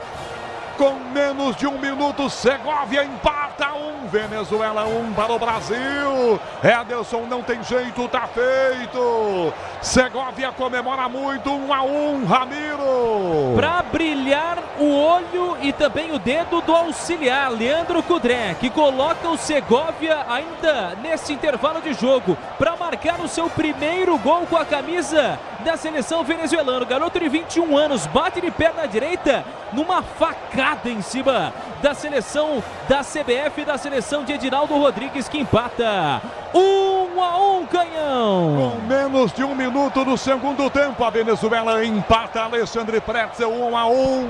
Primeiro toque na bola, o Segovia faz um gol muito bonito. Agora, o erro do Wanderson, né? O cruzamento para trás, o Wanderson nem tenta impedir o jogador venezuelano de tocar a bola para trás. O Savarino, muito inteligente, com o bloqueio, ele dá um tapa para trás e o Segovia bate no ângulo direito do goleiro Ederson. 1-1. Na primeira bola que o Segovia pega, ele empata o jogo. O Brasil, evidentemente, surpreendido. Mas mais um erro do Wanderson, que já está fazendo hora essa na partida. Eu gosto dele, mas é um jogo horroroso. Wanderson no meio, passe errado, Savarino, calcanhar, dá no meio, para tomar com o Brasil, tenta tomar essa bola pela direita aqui, vem Savinho, insistiu, ganhou, tomou, recupera a jogada, tá aberto, são dois em cima dele, balança para driblar, cruzou, vai desviada por cima do gol, dá um tapa, Romo, escanteio, Brasil na direita, Ramiro. É o primeiro escanteio dessa segunda etapa, o Brasil tentando de qualquer forma resultado diante da equipe da Venezuela, escanteio, lado direito, vem o Brasil. 3 minutos do segundo tempo, 1-1. O Brasil acaba de tomar o gol de empate, um golaço do Segovia. Vem a cobrança do escanteio para o Brasil. Rafinha está lá para cobrar de pé esquerdo na ponta direita. Para a grande área, volta Marquinhos e Gabriel Magalhães. O Brasil atrás da vitória. Rafinha na cobrança. Fechadinho no gol. Rondon de cabeça, tira a bola, sai da grande área, volta pelo meio do campo. Wanderson toca, ele volta a bola para a direita ainda. Rafinha está aqui, vai ter que tocar na ponta, vai recuar. Recomeça a jogada, volta o meio campo do Brasil. Domina Ederson, goleiro do Brasil, toca. Errou o passe no pé do Segovia. Ederson de novo chutou para fora. O Ederson é bom com o pé. No City, passes para gol, assistências. Mas é a segunda que ele erra com o pé, Ramiro. Tava brincando de paredão com o centroavante da seleção venezuelana. E é verdade que eu falei, o Buffon elegeu o Ederson melhor goleiro na atualidade em sair jogando. Só que ele tá com uma dificuldade gigantesca, o arqueiro da seleção brasileira. 4 minutos do segundo tempo, 1-1, e o Brasil domina. Gerson, campo do Brasil, recua a jogada para a meia direita para Wanderson, toca pelo meio do campo, abertão, vem Bruno Guimarães, no que domina, arranca para o ataque, enfia na canhota, base muito alto de cabeça, Aramburu tira, recuperação meio campo atrás ainda com Cáceres, toca pela ponta do Brasil, recupera a bola, volta com Bruno, Rafinha tentou, perdeu, Bruno caiu, sem falta, vantagem ganha, na ponta fica com Savarino, que toca a bola para a meia esquerda para Segovia, Segovia no fundo, passe forte, Navarro, evita que a bola saia, cruzou para Rondon de cabeça, tira aqui atrás, Marquinhos para o Brasil, dá para Gelson, Gelson bota a bola para a direita, não tentou, aliás tentou, mas não conseguiu evitar que a bola saísse, o Savinho, é lateral para o time da Venezuela jogar, hit de verdade, é jogar com responsabilidade, se tem hit, tem estrela, acesse estrelabet.com. Próximos dos 5 minutos, o Brasil caiu agora uma posição, volta para a terceira colocação, tomando esse empate, enquanto isso você está ouvindo toque eletrônico da Bandeirantes, marcou Michel Lopes na mesa com Roberto Dias, Caiane Martins na central técnica marcando em Matorim, na Venezuela, a bola rola, o relógio não para. 5 minutos e meio do segundo tempo. Nas eliminatórias, 11ª rodada, Venezuela, Brasil, Pozóvio. Canhão, com esse empate o Brasil volta para a terceira posição, agora com 17 pontos a 5 da Argentina na liderança. Na segunda posição, a Colômbia com 19 pontos somados. Você nas estradas, viajando, doutor Otávio Miceli Neto, indo para sua fazenda no interior, nas estradas, ligado na Bandeirantes, na ponta esquerda, o Brasil vem com Vinícius Júnior, entrou na área, ganhou de 1, de 2, vai para o fundo, para cruzar, evitou que ela saísse, bateu, ela bateu no pé do Igor Jesus, Romo, mergulhou, pegou, pega Romo! No pé do Igor Igor Jesus após a insistência do Vini Ramiro. E a jogada do Vini Júnior foi inteligente pelo lado esquerdo. Escapou de 3 marcadores, só que o passe foi muito forte para o Igor Jesus, que não esperava. Bola se perde nas mãos do Romo com tranquilidade. Início de segundo tempo e o Brasil tentando se achar em campo, hein, Pretzel? Acionar mais o Vinícius Júnior, né? Para que ele apareça e ele possa fazer essa tentativa de 1 contra 1, porque ele leva muita vantagem em cima do Aramburu e de quem faz a dobra também. Então mais Vinícius Júnior no jogo, mais bola para ele. Agora Savinho, péssimo. Abner, muito discreto. E o Wanderson também muito mal. São os 3 jogadores hoje que estão destoando bastante. Você, empresário, pode vender para qualquer ponto do Brasil e sempre contar com a Braspress. Braspress, a sua transportadora de encomendas em todo o Brasil. Acesse braspress.com. Bola para Vini Forte, ele sai do gol para pegar, vamos já dar com o pé para Aramburu. Tomou pressão do Igor Jesus, essa bola volta na direita com Cáceres. Igor vai na bola, tentou a jogada, toma a frente, mas ganha. Falta, o comete a falta, o centroavante do Brasil. É falta para a Venezuela cobrar. Na hora de fazer a troca, duplo vidro de radiador e polido de freio. Escolha quem entende. Paraflu, a marca número 1 entre os mecânicos do Brasil. 7 minutos do segundo tempo, é falta, Venezuela cobra, já sem muita pressa, empatou com 40 segundos do segundo tempo e tá mais tranquilo agora. Aramburu já cobra, toca na entrada da grande área para Ramírez, que bate atrás com o goleiro. Romo domina com o pé na meia-lua da grande área, às 7h15 da noite, hora de Brasília. Para ponta esse passe com o zagueirão aqui. Ramírez domina, chuta, ela bate na ponta, fica no pé do Savarino. Tocou na direita essa bola, vira para o ataque. Aramburu desce no apoio. Abner marca, toca Aramburu pela meia direita para Cáceres, dá a primeira pinta, escapa da marcação. Serve a jogada lá do esquerdo com 2 em cima. Vem Angel. Angel toca na ponta esquerda a bola com Navarro. Tenta o passe, Segovia fecha com Belo. Toca pelo meio-campo, faz a inversão. Cáceres limpou a jogada, virou a Savarino. Arrumou para bater pro gol. Bate, ela toca no Gabriel Magalhães. Liberdade deram pro atacante da Venezuela, tira o zagueiro do Brasil. Em lateral, bola ataque venezuelano. Grupo Souza Lima, eficiência em segurança e serviços. 8 segundo tempo para fazer cobrança. Aramburu, lateral, ataque da Venezuela. Encostou Savarino, Segovinha foi para dentro da grande área. Belo tá lá também, vem Aramburu, demora um pouquinho mais. Arremessa, Savarino volta a bola. Aramburu no fundo, cruzou pro gol, tira para escanteio. Gabriel Magalhães, escanteio para Venezuela na direita, Ramiro. É o primeiro escanteio para a seleção Vinho Tinto nessa disputa. Aliás, nesse segundo tempo. Bola pelo lado direito, Savarino, atleta do Botafogo, vem para a cobrança com a perna direita. 8 minutos e meio, segundo tempo, escanteio para cobrar a Venezuela na direita com Savarino. Belo encosta ao seu lado. Para a grande área volta o Ramírez. Navarro, Angel também está aqui. Savarino 1-1, segundo tempo, 9 minutos. Autorizado, Savarino levantou para Angel de cabeça, corta a zaga do Brasil atrás. Tenta a defesa, Cáceres na grande área, lá quica. Marquinhos na bicicleta e toca essa bola. Dá no meio do campo, sobra volta a Cáceres. Perdeu, Igor Jesus com o Brasil, toma a frente, já bota para Vini. Tentou uma trivela, erra o passe. Voltou no meio, giro bonito do Navarro, zagueirão inteligente. No que ganha já toma o passe para Angel, que toca na ponta para Belo. O passe é forte demais e a bola sai em lateral para a seleção brasileira. Não perca o show de jardinagem Steel. Ofertas imperdíveis e produtos campeões em qualidade. Vá até a loja mais próxima e aproveite. Onde tem jardinagem, tem Steel. 9,5 segundo tempo, o Brasil ataca 1-1 pro Guimarães na ponta esquerda, a bola com o Abner, que entrega do lado, vira o passe pela meia esquerda, Vini volta a bola com o Guimarães, ainda tem Wanderson pedindo, prefere o passe, toca mais atrás aqui com o lateral do Brasil. Wanderson toca a bola para Savinho domina, indo para cima da marcação, Navarro cerca, Gerson ao lado, ele prefere o passe, atrasou, a bola passou pro Rafinha, ele insiste, evita que a bola chegue a Rondon, toca no meio com Gabriel Magalhães, vem o zagueiro do Brasil agora, 10 segundo tempo, Vini na grande área, pediu lançado, toca Savarino, a bola bateu no Vini, foi para fora, aliás, no Abner. Toca no Abner. Ele tomou uma bolada na gaiola. O passarinho não vai piar. Savarino chuta para tirar, ela bateu no Abner, que está lá tentando sobreviver, né, Ramiro? A bola estava no meio do lado esquerdo de campo com o Abner. E a impressão que eu tive é que ele levou um chute um pouco acima ali da brinquedoteca, mais próximo da barriga. E aí o detalhe é que ele acaba sentindo o lateral esquerdo da seleção brasileira. Em Maturim, na Venezuela, a bola rola, o relógio não para. 11 minutos do segundo tempo. 1-1 Venezuela e Brasil, Bruno Puzóvio. Canhão, mais cedo a Itália venceu a Bélgica por 1-0 com gol de Tonali pela Liga das Nações Europeia. 11 minutos do segundo tempo. 11 segundo tempo. E ataca outra vez a seleção da Venezuela. Bola aqui atrás. Vai tentar a tabela pela minha direita. Martínez. Toca Savarino. Cruzou na grande área. A bola para Belo muito alta. A bola encobre. Cai do lado esquerdo. Para tentar pegar Navarro. Não consegue. Essa bola vai direto pela linha lateral. 11,5 segundo tempo. Alexandre Pretzel. Venezuela.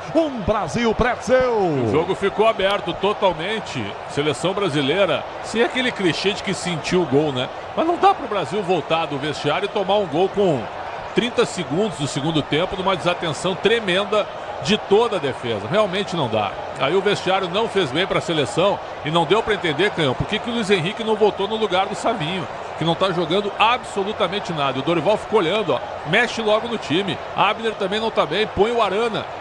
Não vem bem no Atlético, mas está convocado, bota para jogar. Bola no meio, Cáceres para Venezuela, fazendo a inversão, achando na direita aberto o Savarino, do lado desse passe, na área Cáceres bateu para Rondon, passa da bola, tira Wanderson para o Brasil, quase o Rondon chega no carrinho para fazer 2, a bola voltou para Savinho, já driblando 2, no comando Igor Jesus, aberto, Rafinha com ele, caminhou Savinho, tentou passar no meio de 4, perdeu a bola. O que é que você pensa que você é, Savinho? Você é o Savinho.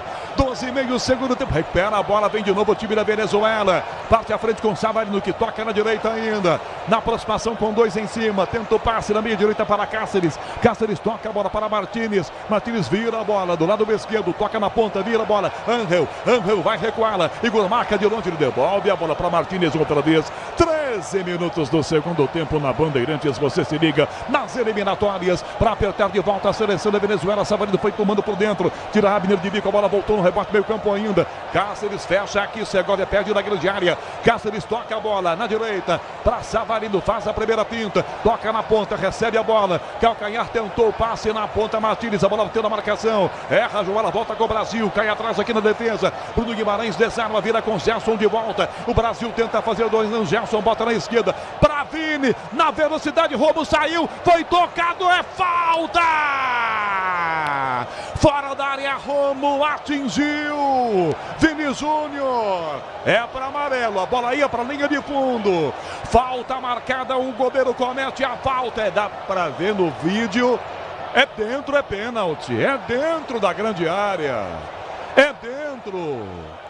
O VAR vai chamar, para mim dentro é pênalti, Ramiro. É pênalti, porque o Vini Júnior saía na velocidade pelo lado esquerdo de campo e agora um monte de gente em cima do árbitro. O VAR vai ter que chamar para, de fato, apontar que foi pênalti, porque pelo lado esquerdo de campo, o Vini Júnior foi derrubado dentro da área. O Romo leva cartão amarelo. Bola para a seleção brasileira, Vini Júnior quase marca o seu 6º gol em 36 jogos na seleção. Goleiro Romo, o pior jogador da Venezuela, vai ser pênalti, ele vai pro VAR, ele vai dar o pênalti. É o Perdomo, John Perdomo no VAR. Não precisa nem chamar, é só um claro, exatamente. E o Romo joga na Universidade Católica, 34 anos, péssimo. Lá, deu o pênalti. Pronto. Fez o sinal do monitor e botou na marca da Cal. O goleiro Romo Pretzel saiu completamente acabado, não era nem para sair ali. Ele é fraquíssimo. Imagina os outros, o Contreras e também o Baroja, o Farinhas, hoje também está no banco. É piada os goleiros venezuelanos. A Venezuela sofre demais também por não ter goleiro. Ele falha tremendamente, ele não precisava ter saído em cima do Vinícius Júnior, né? E comete o pênalti, Rafinha na bola para o Brasil ficar à frente. Comete o pênalti, Romo tomou cartão amarelo. É isso, Ramiro, confirmando? Isso. Levou cartão amarelo. O Romo não estava pendurado. Tem pênalti a seleção brasileira e vamos ver se o Rafinha, que segurou a bola, vai mesmo para a cobrança ou se ele será gentil, por exemplo, com o Vini Júnior para a cobrança. São 15 minutos do segundo tempo. Pode passar à frente a seleção brasileira. Vinícius Júnior vem aí para bater o pênalti para o Brasil. No meio do gol, Rafael Romo. O Brasil fez 1-0, tomou o empate com 40 segundos do segundo tempo. E pode fazer 2-1. Vini ainda dentro da grande área. De frente para Romo, encarando o goleiro. O árbitro chama a atenção dos jogadores que se posicionam na entrada da grande área. É chance do segundo gol para o Brasil. Vini Júnior, ele contra Romo, autorizado. Vini com calma, pé direito, bateu. Romo defendeu, Vini na sobra, bateu de pé esquerdo, para fora! Displicente Vini, displicente no primeiro chute e no segundo tentando bater de pé esquerdo. Inacreditável! O relaxo, o desleixo, a displicência dele, Ramiro. Impressionante a batida do Vini Júnior. Impressionante pro lado negativo. Perna direita, baixo, fraco, quase nas mãos, quase entregando pro Romo. E aí na sequência, quase que numa falta de vontade. No rebote, ele bate para fora para perder o pênalti para a seleção de Edinaldo Rodrigues, 1-1. É uma vergonha isso, Preto. Ele espera o goleiro se mexer, o goleiro não se mexe. Ou seja, ele foi para a bola já convicto que ia perder, o goleiro defendeu. Sabe o que é pior? O goleiro está totalmente desestabilizado no jogo. Ele falhou no primeiro gol e enterrou o time agora. E o Vinícius Júnior faz com que ele defenda um pênalti, bate do lado dele. Fraco, mal, displicente, como tu disseste. Que pênalti mal cobrado para definir o jogo praticamente. O goleiro totalmente fora do jogo, com cartão amarelo. Falhou no primeiro gol, deu uma entregada pro pênalti. O Vinícius Júnior bate na mão do goleiro. Impressionante. Será que não dá para acertar o ângulo? Não tem mira para botar a bola lá? Dá-lhe uma paulada, atrasou a bola. Chuta no alto. Não, atrasou e pegou um goleiro sem confiança. O goleiro que tá perturbado, que tá sendo vaiado pela torcida. Agora não tá mais sem confiança. Agora ele volta pro jogo, mas é o protagonista negativo do jogo, o goleiro Romo. Sabe qual é o grande detalhe? Na Europa eles jogam, Vini no Real Madrid, o Rafinha tá bem no Barcelona, tá bem no jogo hoje, mas numa nova posição, né? Sim. Que o técnico alemão lá do Barcelona achou uma posição para ele. Aí vem para a seleção, eles não jogam o que jogam lá, e aí cai o técnico. Pois é. Mas isso. Por que o Rafinha não bateu, né? Pegou a bola e não bateu. Vai atacar o Brasil, Bruno Guimarães na direita. Wanderson vai no apoio, dá Savinho. Quem sabe já o Dorival troca esse time. Toca Bruno Guimarães com o Brasil. Girou, entrada na grande área. 18,5 segundo tempo. Bruno, Gerson de volta a bola. Gabriel Magalhães, o zagueiro adiantadão. Toca atrás a Rafinha pelo meio. Dá para Vini Júnior, Vini ao lado. Toca o Abner, linha de fundo para cruzar. Virou de um lado para o outro, mas não cruzou nem chutou. Toca ao lado, entrega a bola. Proteção na marcação com 2 em cima. Gerson com ela. Toca a bola com o zagueiro brasileiro ainda. Toca a bola, vira com Gabriel Magalhães, que volta a bola para Gerson, que adianta para Rafinha, que bota no fundo. Abner, costas da marcação para cruzar. Levantou para o gol de cabeça. Subiu Ramírez para bater para fora da grande área. Ela volta do Brasil na sobra. Gabriel Magalhães, a bola não sai. Ele vai ter que devolver a bola para o Ederson. O que ele faz então? Toca a bola e volta. O goleiro do Brasil sai com a pena na entrada da grande área. Segurança e conforto em qualquer caminho. Você já sabe a resposta. Amortecedor HG, porque é Nakata. 19 minutos do segundo tempo. Olha, gente, é revoltante a displicência do Vini. O cara vai para a bola para bater um pênalti assim. Chuta a bola, depois do rebote ele poderia dominar, bate de pé esquerdo, ele chutou com a sola da chuteira o rebote, né, Pedro Ramiro? É verdade, com muita dificuldade, e ele que está longe de ter a sua melhor atuação dentro da seleção brasileira, só 36 jogos e 5 gols, 36 jogos e apenas 5 gols, poderia marcar o 6º dele com a camisa verde e amarela, mas acaba perdendo um pênalti de forma impressionante. O Vini Júnior, que voltou à seleção depois de um problema na cervical. Sil renova a sua energia a cada dia. Fios e cabos elétricos Sil. Se é Sil, pode confiar. Terça-feira tem Uruguai, né? Não é molezinha também não, né? Que é muito mais difícil que a Venezuela, só que está em briga com o Marcelo Bielsa, né? O Uruguai tem a Colômbia e tem o Brasil. Tecnicamente é melhor, né? Tecnicamente é muito melhor, mas muito superior. Empataram 0-0. Savarino para a grande área, para Abel na cara do Ederson, bateu.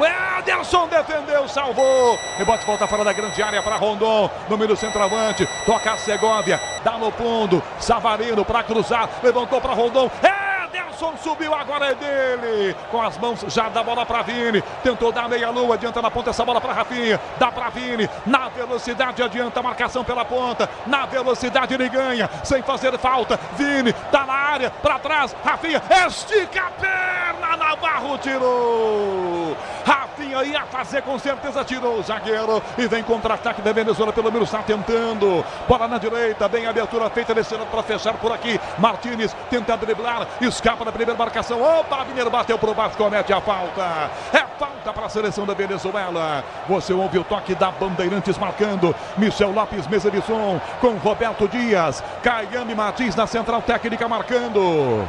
Na Venezuela, em Maturim, a bola rola, o relógio não para.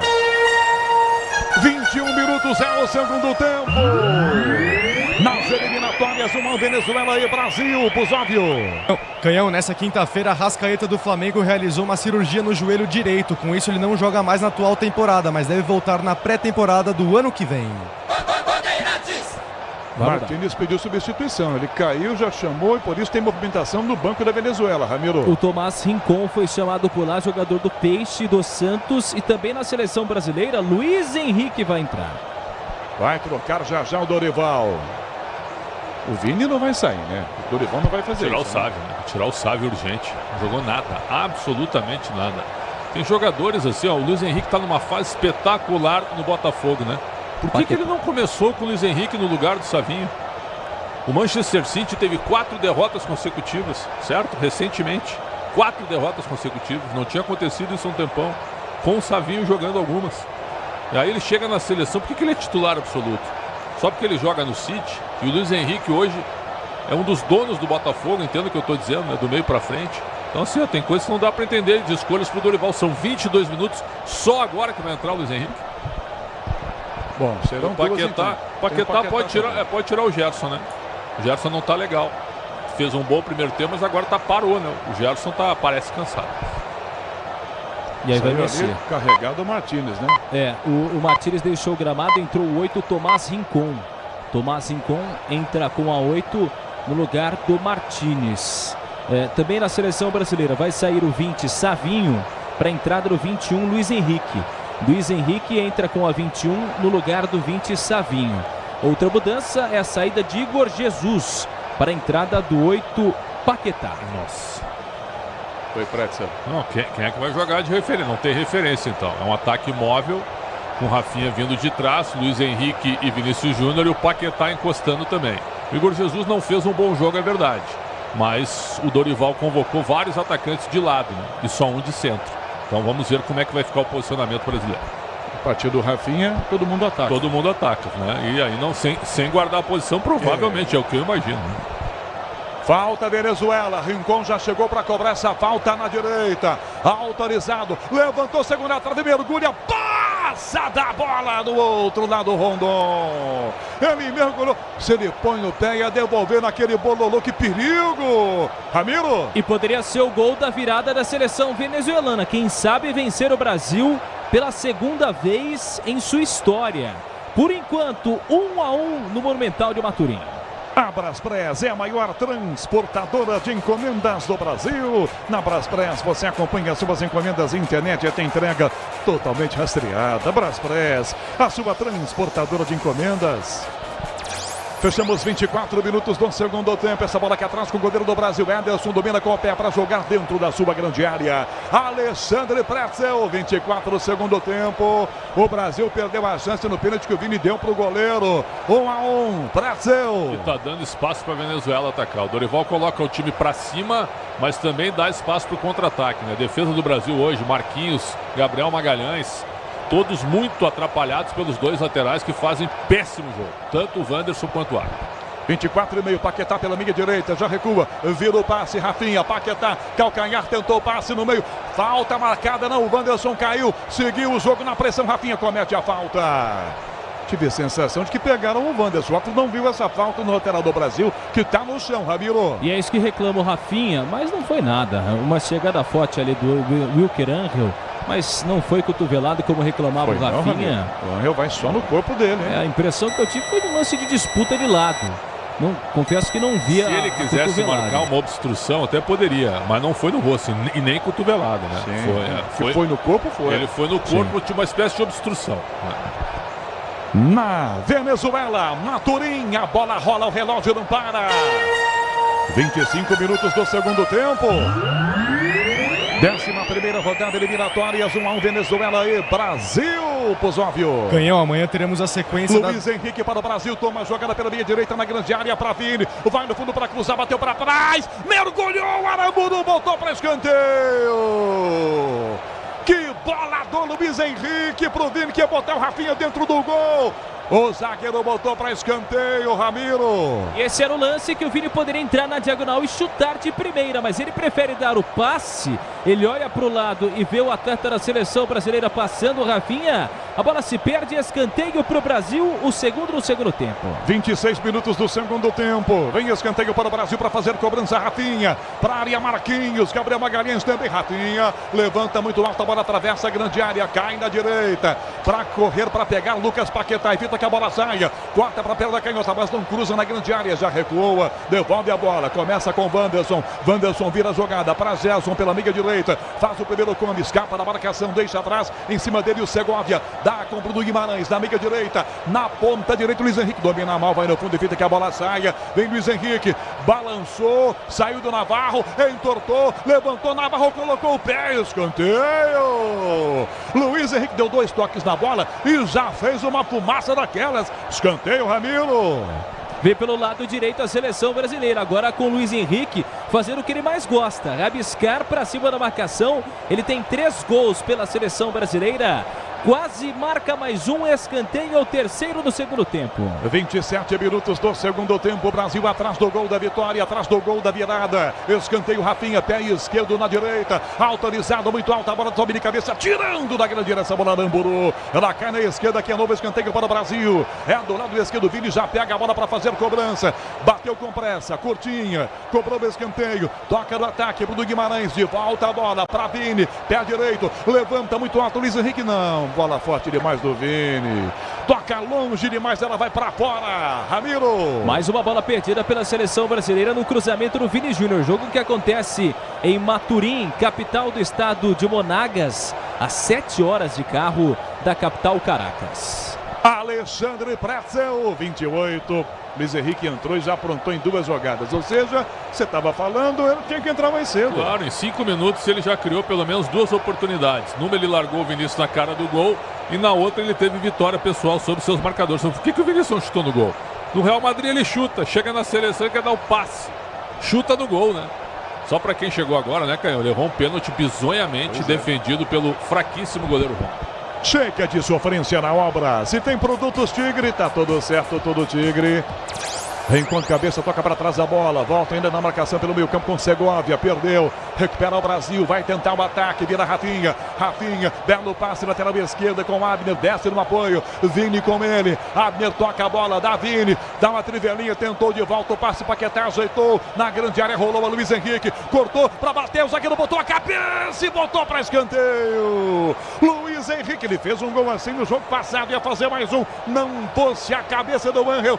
Escanteio na esquerda para o Brasil, Ramiro. Num passe espetacular do Vini Júnior, que mais cedo perdeu um pênalti. Agora um passe de 3 dedos. 8º escanteio para a seleção brasileira na partida. 29 minutos do segundo tempo, escanteio Brasil, lado esquerdo para fazer cobrança. Autorizado, Rafinha levantou, bola para a grande área, passa por todo mundo e a arbitragem pegou uma falta. É falta marcada para a Venezuela bater dentro da sua grande área. A Braspress é a maior transportadora de encomendas do Brasil. Na Braspress você acompanha suas encomendas internet até entrega totalmente rastreada. Braspress, a sua transportadora de encomendas. Quando terminar o jogo, vem João Paulo Capelanes. Na Bandeirantes tem o apito final com tudo no jogo da seleção. Por enquanto, 1-1 Brasil, agora 3º lugar das eliminatórias. É claro que tem muitos jogos ainda, mas seria legal ganhar o jogo da Venezuela para ficar naquele bololô ali do G4. Tudo bem que não tem G4 da eliminatória, né? Exato, tem o G6 agora, né? E o 7º vai para a repescagem. A Venezuela está entrando na zona de classificação, só que a Bolívia ainda vai jogar. Então, mas empatar com o Brasil nesse momento é um grande resultado, ainda mais nas circunstâncias que está o jogo. Caiane Martins e Beto Rebeck na central técnica, com Michel Lopes na mesa de som, estão marcando. Maturim, Venezuela, a bola rola, o relógio não para. 30, meia hora, segundo tempo. nas eliminatórias na Venezuela. 1-1 Venezuela e Brasil, Pusóvio. Canhão passando pelos primeiros colocados das eliminatórias. A Argentina na liderança com 22 pontos, seguida pela Colômbia com 19, o Brasil em terceiro com 17 e o Uruguai quarto colocado com 16 pontos somados. Futebol na maior rede de rádios do Brasil, com a Bandeirantes. Vini pra bola, Rincon por baixo. Opa! Falta Brasil, chegada do Tomás, Rincon do Vini Júnior, Ramiro. Falta forte no Rincon por trás ali no Vini Júnior. Falta de joelho com a parte de trás, de posterior da coxa no Vini Júnior. Tem uma grande oportunidade a seleção brasileira na 20ª falta do jogo. Toma a distância, Rafinha. 31 minutos do segundo tempo. Rafinha para a cobrança, para a grande área, os zagueiros do Brasil. 2 apenas no muro. 31, segundo tempo. Rafinha toma a grande distância, olha para a grande área. Luiz Henrique fica na primeira trave, ao lado do outro zagueiro do Brasil, Gabriel Magalhães. Para a bola, Rafinha, para bater a falta para o Brasil, autorizado, levantou a primeira trave. Rincon de cabeça, tira a bola, volta para o Brasil ainda. Sobra fora da grande área com Abner pelo meio do campo. Rafinha dispara, ele vai voltar a bola com o goleiro Ederson, que quase que sai no meio do campo. Segovia marca, Ederson toca essa bola para a direita, belo passe ela pelo fundo ainda, virando na proteção com o Wanderson. O lateral direito invertendo bola para a ponta esquerda, para Vini, de cabeça, dá um chapéu no Savarino que tira a bola. Rebote e volta na esquerda com o Brasil atacando ainda com Abner. Toca Abner para Vini, tenta a tabela de primeira, mas erra o passe. Devolução errada, ganha Cáceres para a seleção da Venezuela. Tomou pressão, vem Bruno Guimarães, vem Vini também, tira Cáceres. Toca na direita a bola para Aramburu que vira, tenta Savarino, lindo drible, escapa do Abner, tenta o carrinho por baixo. Bruno Guimarães tocou na bola, rebote e volta para Cáceres. Vai atacar de volta, Rincon ao lado, perde a bola pela meia direita com Segovia, Savarino vira a bola com Aramburu que toca, Rincon que vira a jogada do outro lado. Domina e tenta a jogada com o zagueiro Angel que vem desse lado bem abertão. O novo Disney Plus está com tudo. Assista ao mata-mata da Conmebol Libertadores e Sul-Americana no Disney Plus. Angel domina, faz a inversão para Segovia, forte demais, a bola sai em linha lateral, em arremesso a bola para o time do Brasil jogar. Amortecedor com qualidade, líder em suspensão é HG Nakata. Sabe por quê? Ora, porque é Nakata. Quem que vai mudar, Ramiro? A seleção da Venezuela. Daqui a pouco o Gonzalez, Alexander Gonzalez com a camisa 21. Jogador que é lateral direito, inclusive nasceu em Caracas, na Venezuela, e joga no Huesca. Vem daqui a pouco. Será que ele vai tirar o Aramburu, porque está tomando o calor do Vini? Pode ser, porque o Aramburu deve estar cansado. Ou talvez ele faça 2 laterais numa linha, né? Alguns times fazem isso para defender. Solta mais o Aramburu e recua o Gonzalez. Claro que eu estou fazendo apenas uma previsão aqui, sem prever o que o treinador pode fazer, mas que o Aramburu não está jogando nada, não está.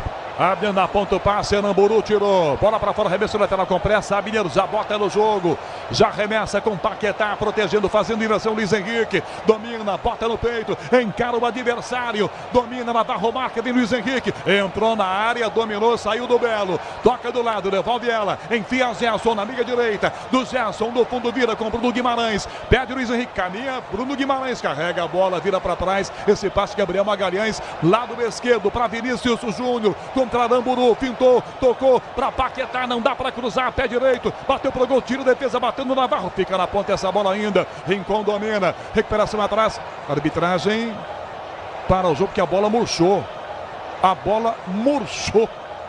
só isso, a bola pediu substituição, só isso, pronto.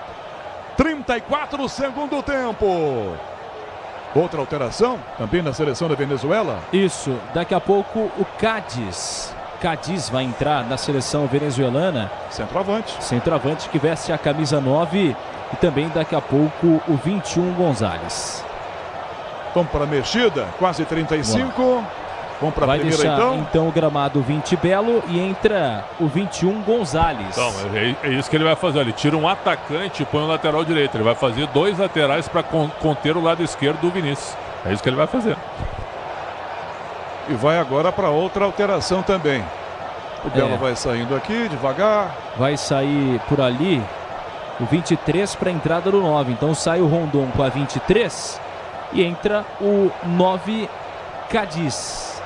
Cádiz entra com a 9 no lugar do 23 Rondon. Joga no Leão do México. Um jogador de 29 anos. Alto, hein? Mais bola aérea agora para cima do Brasil. Não está jogando nada. Entrou, cumprimentou o Rafinha. Se conhecem da Espanha. Enquanto isso, Maturim, a bola rola, o relógio não para. 35 segundo tempo. Na 11ª rodada das eliminatórias, 1-1 Venezuela e Brasil, Pusóvio. Ganhou, amanhã teremos mais jogos das eliminatórias. Às 9 horas da noite, o Uruguai enfrenta a Colômbia no Centenário de Montevideo.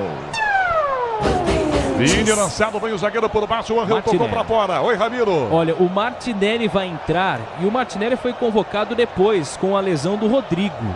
O Estevão, por exemplo, que está no banco de reservas, nada por enquanto. O jogo parado. O Cáceres, com o jogo já parado, ele chuta a bola no jogador brasileiro. Ele chuta a bola no adversário caído e toma cartão, Ramiro. Amarilha.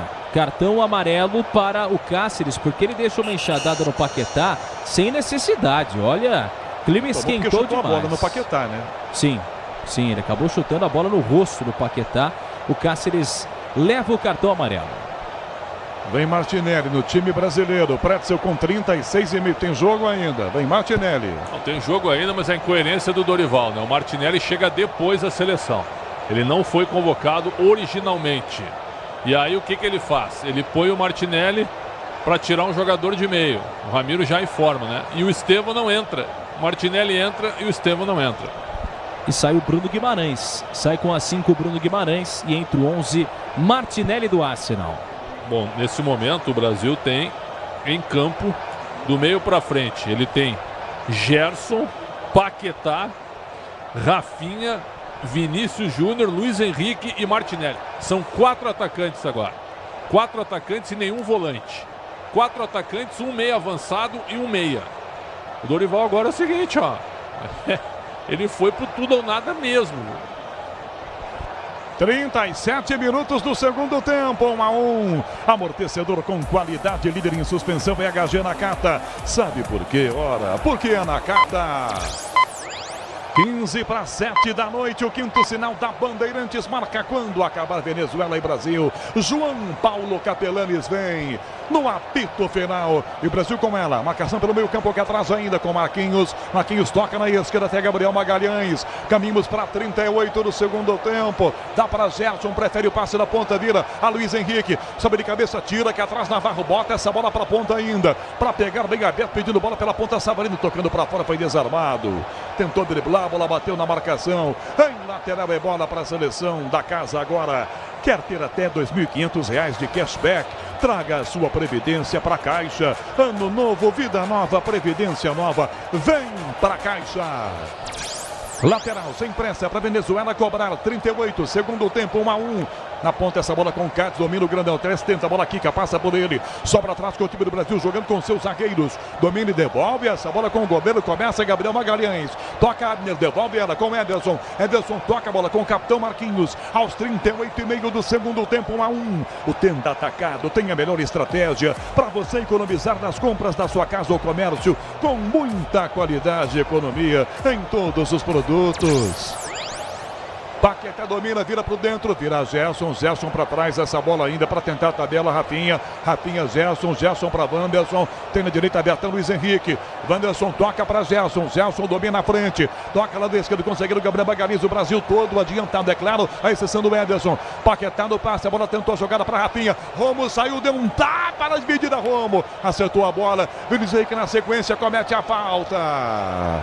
Falta do Luiz Henrique em cima do Savarino, Ramiro. E aí, obviamente, a seleção venezuelana aproveita para ganhar tempo. Afinal, está conquistando o segundo empate seguido diante da seleção brasileira. E o resultado havia sido o mesmo no início do ano passado, sob o comando do técnico Fernando Diniz, em Cuiabá. Por enquanto, 1-1 no estádio Monumental de Maturim. Com as imagens no youtube.com/Rádio Bandeirantes Oficial, Alexandre Marques. No digital, a Marcela Souza. Quase 40, segundo tempo. Romo se levanta agora.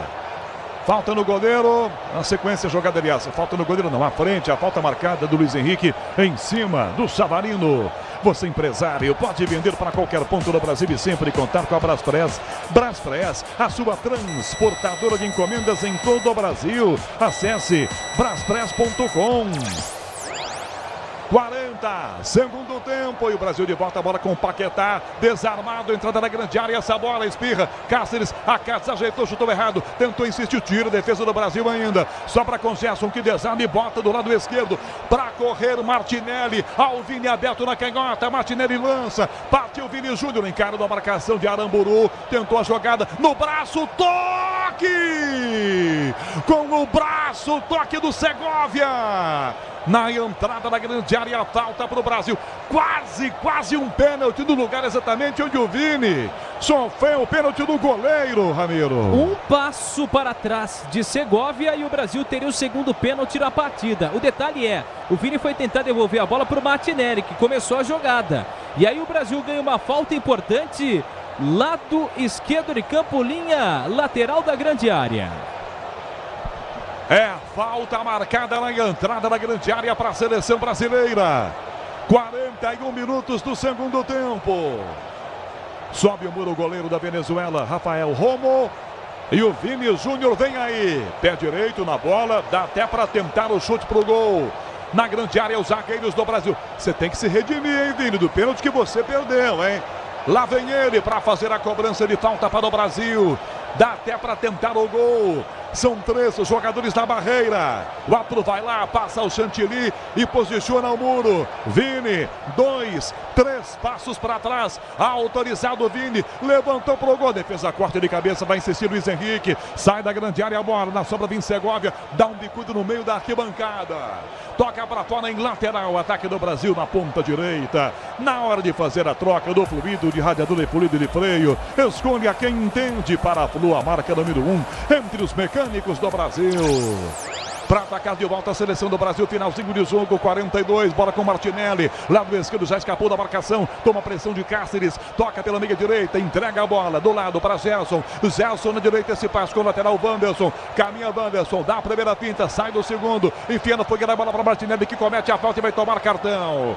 Na fogueira o passe errado do Wanderson, que pendurou o Martinelli no jogo, Ramiro. É verdade, a sorte do Martinelli da seleção brasileira é que o camisa 11 não havia levado o primeiro cartão amarelo em outras partidas, portanto não está suspenso com o segundo cartão.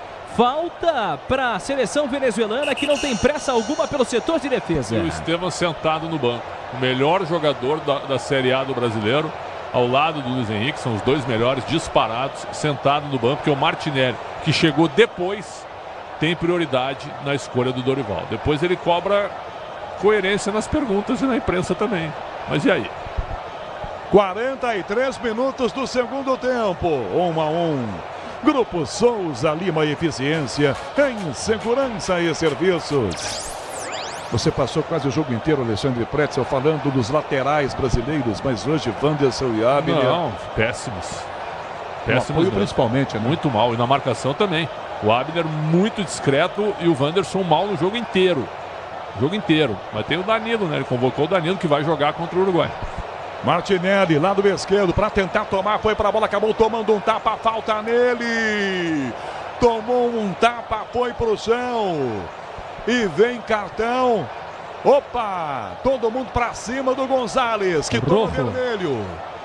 Vermelho pro Gonzalez, que acabou de chegar no jogo, Ramiro. Ele deixa uma enxadada muito forte em cima do atleta da seleção brasileira, Martinelli. Falta para cartão vermelho. O árbitro até tira o cartão amarelo, mas ele pensa em 5 segundos e dá o vermelho. O Vini Júnior muito revoltado agora à beira do gramado. Corta, Ramiro, quando a gente vê o amarelo. Sim. A impressão é que o Gonzalez, ele agride o Vini, porque a imagem não mostrou, né? A gente não conseguiu ver a imagem. E por isso, talvez, tanta revolta do atacante da seleção brasileira. Já a gente vai entender melhor como será, o porquê foi dada essa expulsão. Se a geração não colocar o replay, a gente não vai ver, mas com certeza é uma agressão do Gonzalez no Vini. Cotovelada na cara do Martinelli. Daí a expulsão. Esse é o lance da expulsão. E aí o Vini foi tirar a bola dele e depois... Ele não fez nada no Vinícius. A expulsão pra mim é em cima do Martinelli. Olha o cotovelo, ó. É um tapa na cara. É uma tapa na cara. A imagem de trás parece o cotovelado. Tapa na cara. Aí vamos ver agora. A imagem de frente pro Vinícius Júnior. É agora, ó. O Vini vai chegar. Esse tapa é tão fraco quanto o do Martinelli. Na câmera ele foi expulso. Pra mim, o do Martinelli em velocidade é pior do que o do Vinícius Júnior. Ou seja, são duas agressões. Duas agressões, está expulso. Soma as duas, dá uma inteira. Mas a falta do Wanderson ele não expulsou. Pipoqueiro. Né? Expulsou pela camisa também. Agora, o teatro que o Vinícius Júnior fez, hein? Melhor do que o pênalti que ele bateu. Expulso o Gonzalez. Acho que ele deu uns 3 toques na bola no máximo, né? Tocou mais no rosto dos adversários do que na bola, né, Ramiro? É verdade, jogador que entrou recentemente na partida, opção do próprio auxiliar, o Leandro Cufré. Daqui a pouco teremos a placa de acréscimos. Vem a seleção, 5 minutos. Vamos até 50, igual ao primeiro tempo. Vem a seleção com o Rafinha. O Andrés Rojas deve estar gostando também do jogo para acabar logo com 5 só, né? Verdade. O resultado gostando, né? Agora a Venezuela com a mesma, não sei se resiste, hein? O Brasil tem que forçar o jogo, não precisa nem botar a bola na área. Se tem 5 atacantes, trabalha a bola para sair tabelando e chegar na entrada e bater no gol. 46 minutos, segundo tempo, o Brasil tem falta lá do esquerdo. Rafinha, na grande área, Marquinhos levanta o braço. Rafinha levanta a primeira trave desviada, tenta Martinelli, pega a sobra da grande área para tentar driblar, perdeu. De bico, toca para fora essa bola aqui atrás, Ramires. Dá um bicudo e botou para fora. O Estevão vem agora. Foi chamado. O Estevão tá correndo ali no gramado. Vai botar o 6º atacante, quer dizer? Ele vai tirar o Gerson agora, ou um zagueiro. Bem provável. E aí vai entrar o Estevão, vai sair o 16, ou seja, o Abner, viu? O Abner sai com a 16. Ele já fez isso no Paraguai com o Estevão, tirando o lateral esquerdo também. Bola com o Brasil, Martinelli na direita, Luiz Henrique tentou ajeitar, não ajeitou e a bola foi para fora pela linha lateral. Em arremesso, bola para a seleção da Venezuela jogar. Não perca o show de jardinagem Steel. Ofertas imperdíveis e produtos campeões em qualidade. Vá até a loja mais próxima e aproveite. Onde tem jardinagem, tem Steel. 47.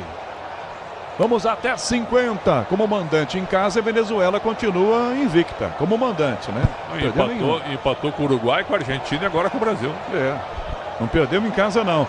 47, arremessa essa bola, Navarro, toca no ataque, sobe de cabeça, não pega, essa bola pela ponta, tentando o Wanderson, ela quica, recuada, Gerson para Marquinhos toca pelo meio campo, só tem atacantes a seleção brasileira, continua pressionando, só faltava tomar o gol no contra-ataque, bola para a esquerda, Rafinha domina, curtinho passe, Gabriel Magalhães, dá a Martinelli, vira a bola para a meia direita, o Gerson fecha de frente, já toca a lateral direita, a Luiz Henrique, Estevão ao lado com ele vira a bola, dá a Wanderson que recua, toca para Gerson, de volta a bola para a direita, vem Estevão, vem Luiz Henrique, posição legal, Luiz Henrique, perna esquerda, costurou para bater para a grande área, mas não bateu não, pressionado, limpou de novo, clareou, devolve na meia direita, esse passe para Marquinhos, o zagueiro do Brasil toca do lado esquerdo, para Vini Júnior, entortou o Cádiz, vai no fundo, tenta jogar, bateu no próprio Vini, não bateu no zagueiro desarmado, tocou para fora, voltando na marcação aqui, Cáceres, escanteio brasileiro, Ramiro. Última grande oportunidade da seleção brasileira. É o 6º escanteio no segundo tempo para a seleção verde e amarela. Vem pelo lado esquerdo do Brasil. 1 minuto e meio para acabar o jogo. Escanteio Brasil. Rafinha autorizado. Levantou Marquinhos. Luiz Henrique. Arrumou para bater o Estevão. Fechou, bateu prensado. Ligaram a irrigação do campo. Aí não dá, né? Ligaram a irrigação do gramado. Tava na computação, o programa lá para ligar às 7h55 que o jogo já acabou. Não acabou, não. Coisas da Comebol, essa foi engraçada. Tudo bem que tem 35 graus de temperatura, mas não é agora. Não é agora. Tá aí uma dica para os times brasileiros. O Estevão quer, Estevão, não adianta enfiar o pé na irrigação, ela volta, né? Tem que desligar um mecanismo, né? Os jogadores do Brasil estão batendo boca com os reservas da Venezuela. E agora a ducha passa e molha o árbitro. Que fase da eliminatória. Maravilha. E Comebol. Lembrei da fonte luminosa na Praça da Matriz em Votuporanga, com aquele chafariz. No que passou, deu um banho ali em muita gente. Em muita gente. O Vini está batendo boca com o quarto árbitro, o Bismarques Santiago. Será que tivemos alguma atitude, algo de racismo em cima do Vini? Será que é isso? Eu acho que o Rafinha está até falando uma vergonha, se referindo à arbitragem.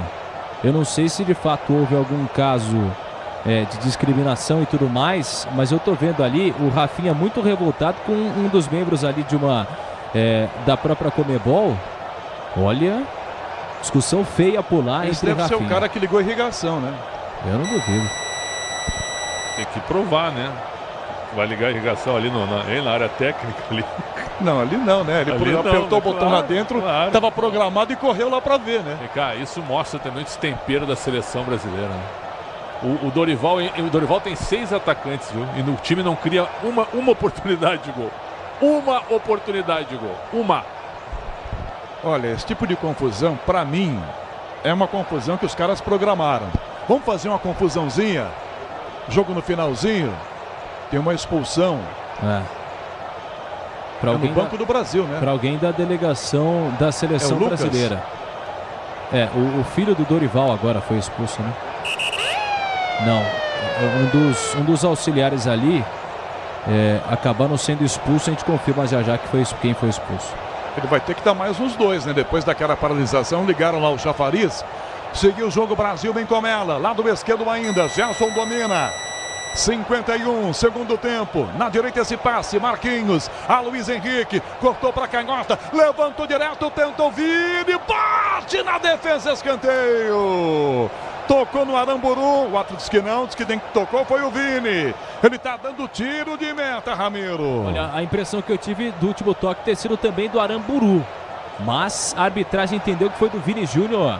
É apenas tiro de meta para a seleção venezuelana. 51 minutos e meio. O Vini tá batendo boca agora com o Cáceres. O jogo vai terminar e os caras podem se pegar também, Ramiro. O expulso foi o Pedro Campos, preparador físico, irmão assistente. Irmão do Campos. Grande figura, hein? Aí, Pedrão, hein? Tá demais. O Vini vai para cima do Cáceres. O Rincon foi lá, comprou a briga. Quebra o pau. Segue o jogo, de cabeça Marquinhos disputa, vai na jogada para Segovia, toca para Cádiz, recupera o Brasil outra vez na marcação com o Gabriel Magalhães, sai jogando o zagueiro do Brasil, 52, segundo tempo da Martinelli, que bota para Vini, vai no fundo, Segovia em cima, adianta Vini, perde a bola de bico, tira Aramburu, ela volta atrás ainda com o Brasil dominando ela, com o Martinelli que toca do ladinho para Paquetá, vai ter que dar pelo menos mais um de jogo ainda o árbitro, 52,5, Wanderson lado esquerdo, a Luiz Henrique, pé esquerdo, levanta forte demais e manda longe do gol pela linha de fundo, às 8 da noite em ponto.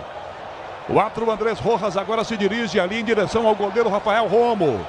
Tiro de meta, ou ele acaba o jogo, ou autoriza a cobrança do tiro de meta e continua a confusão. Cáceres e Vini. O árbitro foi lá na linha da pequena área, o Vini está batendo boca com o Cáceres. 53 minutos, vem o toque para confirmar. O Aramburu que joga na Espanha, abraça o Vini, conversa também. O Wilker Angel também, ali tentando segurar o Vini, que está bravo e possesso com o Cáceres. Tiro de meta, Romo levanta no ataque, a bola com a seleção do Brasil, vai cair na ponta, vem Cáceres para chegar na ponta, o Savarino ganhou com o time da Venezuela, 1 a menos vem Venezuela, vinha, Marquinhos tomou, bateu para trás, roubou, insistiu Paquetá, Segovia ganha, dá Cáceres para Rincon bicou para fora. Quando levanta os braços Andrés Rojas e termina em Maturim. Termina 1 a 1, Venezuela e Brasil. A Venezuela comemora esse ponto. Brasil, Venezuela na Bandeirantes. Agora, João Paulo Capelani. Festa dos venezuelanos, uma vergonha para a seleção brasileira. A seleção da CBF é uma piada, assim como quem comanda a entidade. O Brasil vai para a próxima Copa do Mundo, mas não há a menor chance hoje, menos de 2 anos para o Mundial do Brasil. Viu, Dorival? Você que cravou o Brasil na final da próxima Copa do Mundo, eu me arrisco a dizer que corremos o risco de não nos classificarmos para o mata-mata do próximo Mundial. Um futebol paupérrimo, um desequilíbrio gigantesco dos jogadores da seleção brasileira. Uma vergonha! Mais uma atuação vexatória dos comandados de Dorival Júnior. Alô, Pedro Ramiro, era uma final de Copa do Mundo para os venezuelanos que vibram como se fosse um título, Ramiro. Como se fosse um título, a final em 29 jogos. Agora 30 jogos diante da seleção brasileira. A Venezuela só havia perdido um jogo e até passando retrospecto para quem nos acompanha. O Brasil chegou ao 30º jogo diante da equipe da seleção venezuelana. É verdade que só tinha uma vitória até então. E desde então, desde a última derrota para o Brasil, da primeira derrota para o Brasil para a Venezuela, agora são 12 jogos, 7 vitórias brasileiras e 5 empates. Em toda a história, são 24 vitórias do Brasil contra venezuelanos, além de 5 empates e uma derrota. Portanto, o Brasil, que desde 2008 nunca havia perdido ou empatado com a seleção venezuelana, agora, além de ter perdido, já também faz uma sequência de empates. No último jogo também havia empatado sob o comando do técnico Fernando Diniz. Muita dificuldade para o Brasil, que agora pensa somente no próximo jogo e vai pegar a equipe do Uruguai. Próxima partida será contra o Uruguai aqui no Brasil, jogo que vai acontecer em Salvador na próxima semana, terça-feira, e a Venezuela volta a campo também no mesmo dia contra o Chile em Santiago. Pretzel, antes da gente abrir aqui o Craque Bandeirantes, cara, é um desabafo aqui. Eu acho que tem muito torcedor que não tá nem aí, a grande verdade é essa, para a seleção brasileira, a seleção da CBF. Tem muita gente que, querendo ou não, né, Pretzel, não sabe nem que tinha jogo da seleção brasileira às 6 horas da tarde. Mas a gente tá aqui, obviamente, no nosso trabalho de não só transmitir, de informar e, querendo ou não, tirando o pachequismo de lado, mas de torcer a favor da seleção brasileira. A gente tem que torcer, não é torcer contra, é torcer para que a seleção brasileira possa se fortalecer. Mas é difícil, Pretzel, quando você vê que até quem comanda a CBF, quem comanda a seleção brasileira não tem pulso, não tem comando. E isso aí há décadas. Há décadas. É com José Maria Marim, é com Marco Paulo Del Nero, é com Rogério Caboclo, é com Coronel Nunes, é com Ricardo Teixeira, é agora com o Edinaldo. Quer dizer, ninguém consegue parar e buscar evolução no nosso esporte. Buscar a evolução da safra dos jogadores, investir em categoria de base. A gente não consegue mais revelar bons atletas em várias posições, Pretzel. Por quê? E aí o resultado tá aqui, empatar de novo com a Venezuela. E outra coisa, a arbitragem ajudou o Brasil. Claro que a arbitragem ajudou o Brasil e muito, Pretzel. Primeiro que não expulsou o Wanderson no primeiro tempo, pipocou. A entrada do Wanderson foi um lance muito mais duro do que a expulsão do Gonzalez da Venezuela, que também tinha que ter sido expulso por burrice e por 2 agressões, né, com 2 jogadores diferentes no mesmo lance. Burro. Foi bem expulso. O Wanderson fez hora essa, aliás, pior jogo que o Wanderson fez até agora, e não vai enfrentar o Uruguai. O Abner não jogou nada também. Sabe como é que a gente terminou o jogo? Anota aí. Ederson, Wanderson, Marquinhos, Gabriel Magalhães e Estevão. Assim que terminou o time. Gerson e Paquetá, certo? Luiz Henrique, Rafinha, Martinelli e Vinícius Júnior. Assim terminou o Brasil. Que bagunça. Esse foi um catado em campo. E outra, tu tem 5 atacantes do time. Tu sabe quantas vezes o Brasil chutou no gol com 5 atacantes? Nenhuma. Não criou nada. E a Venezuela com um jogador a menos. E aí querem que eu defenda a seleção brasileira? Querem que eu defenda o Dorival Júnior, que, pô, é um baita de um cara, mas como os técnicos da seleção, ele tá demais. Tá todo atrapalhado. Todo atrapalhado. Aí ele convoca só o número 9, só o Igor Jesus. Aí tira o Igor Jesus, perdeu a referência no ataque, porque o Luiz Henrique é um jogador de vitória pessoal. O que ele faz, Capelanes? Ele ganha e cruza na área, né? Cruzou pra quem na área? Não tinha ninguém na área. Por quê? Porque os falsos atacantes, ou falso 9, que eu quero dizer, não estavam como falso 9. Eles estavam fora da área quando o Luiz Henrique pegava a bola. Ou o Paquetá entrou pra fazer o cabeceio, ok. Mas nenhum acerto, nada. Nada. Assim, ó, o segundo tempo do Brasil foi um catado. E depois que o Brasil perdeu o pênalti aos 16 do segundo tempo, certo? O Brasil degringolou no jogo. Era para ter matado o jogo ali, fazendo 2-1 e degringolou. Uma partida muito fraca do Brasil, que a gente já esperava, né, o Capelanes? O Brasil perde 4 pontos para a Venezuela. 1-1 com o Fernando Diniz. É a primeira vez na história das eliminatórias que isso aconteceu, né? Bem provável, que o Brasil não ganha da Venezuela nas eliminatórias. Em 18 rodadas, eu acho que é a primeira vez na história da seleção brasileira. O Brasil perdeu 4 pontos para a Venezuela. Meu Deus do céu. Bom, tá ganhando muita repercussão aqui a hashtag através dos Trend Topics no Twitter ou no X, como queiram, de Fora Dorival. Você endossa esse cor, você é fora Dorival ou fica Dorival, Pretzel? Eu não sei se ele chega na Copa, viu? Vamos lá, você é o Edinaldo. Não. Tá, você tem a caneta na mão. Tu conhece a minha opinião, né? Eu teria trazido um estrangeiro. Eu também concordo contigo. E outra, se o Abel Ferreira não pode, então vai atrás do Jorge Jesus. Então você é fora Dorival nesse momento? Não, eu não sou fora porque eu gosto dele, certo? Não, irmão, peraí. Você pode gostar dele, mas vamos falar do profissional eu aqui. não Ele teria, tem que ficar na seleção ou não? Eu não teria contratado ele para ser técnico da seleção. Não teria contratado. Não teria. Então, entendeu? Resumindo. Sim, eu também gosto dele. Eu também como gosto. Pessoa, maravilhoso. Eu não o tiraria porque eu não o teria contratado como técnico da seleção. Tá. Eu já teria posto o estrangeiro. Ai, Brasil, ai, Brasil. 8 e 7, craque Bandeirantes em destaque para você. Vai ser duro achar, hein? Vamos lá. O craque do jogo. Oferecimento Estrela Bet. Jogou, brilhou. Eu só queria dar uma desabafada bem rápida. Eu esqueci de falar isso antes de abrir o craque Bandeirantes. Pô, na boa, pra mim é uma sacanagem. Sacanagem. Eu não tô falando que o Dorival tá sacaneando o Estevão, mas porra, meu, você convoca o moleque, tá ligado? Chama o cara. O moleque é o artilheiro do Campeonato Brasileiro. O moleque é uma realidade no futebol do nosso país. Ah, mas é jovem. Dane-se, velho. O cara é jovem e é artilheiro do Brasileirão, jogando muita bola. Você põe o moleque faltando 3 minutos pra acabar o jogo. 3 minutos pra acabar o jogo, coloca o moleque. Aí depois, o jogador de futebol, e não é porque é o Estevão não, fosse qualquer outro. Aí o jogador depois, faltando 2, 3 minutos, quando ele vai entrar, eu não tô defendendo, eu não passo mão em cabeça de jogador, mas eu me coloco no lugar do cara também. Porra, professor, você me convoca aqui, entrar, né? Me coloca faltando 3 minutos, não faço magia também. Entrar no final acho que não tem problema, entendo o que eu vou dizer. Faltam 3 minutos. Não, tem razão. Entrar no final não tem problema, ele tá lá convocado, ok? Mas é o critério da utilização do jogador.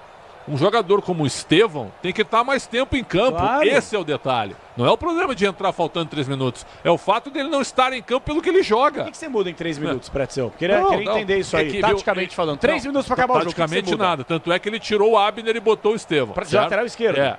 Não, ele enfiou todo mundo lá na frente sem ter um cabeceador no time. Gênio. Alçando bola na área. Porque não convocou centroavante. Exatamente. Né? Cara. É brincadeira, cara. Cara, o Dorival, ó, passa lá, meu.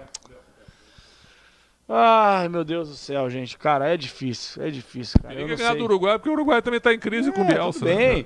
O Brasil pode ganhar e talvez até vença. O Brasil, vai classificar. O Brasil está na Copa do Mundo. Vai, o Brasil está na Copa do Mundo. Isso já é, sabe? Isso é. Mas é aquela sabe, ciência tranquilo. de você estar, e até frustração de você estar na Copa do Mundo e ter 100% de segurança que o Brasil não vai desempenhar. O Brasil não vai desempenhar. A verdade é essa aí. A Capela, calma, falta aí 1 ano e meio aproximadamente. Ok, muita coisa pode mudar, pode evoluir.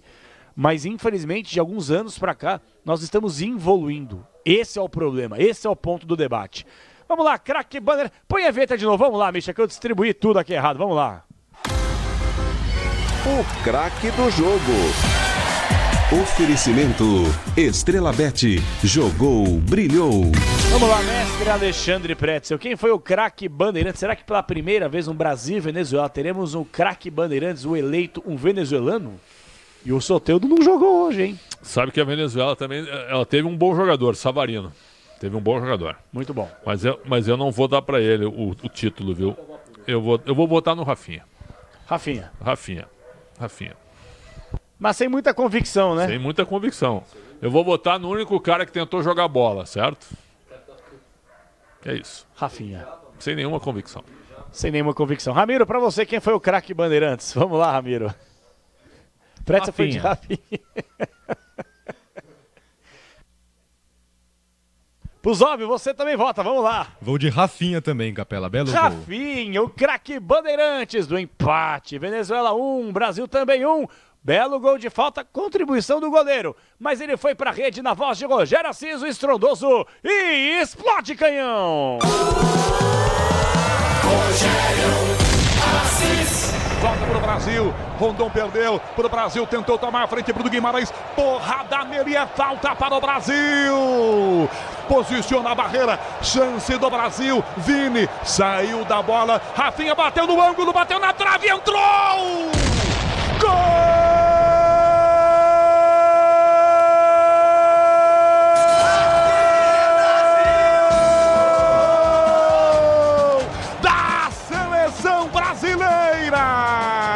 Rafinha cobrando falta.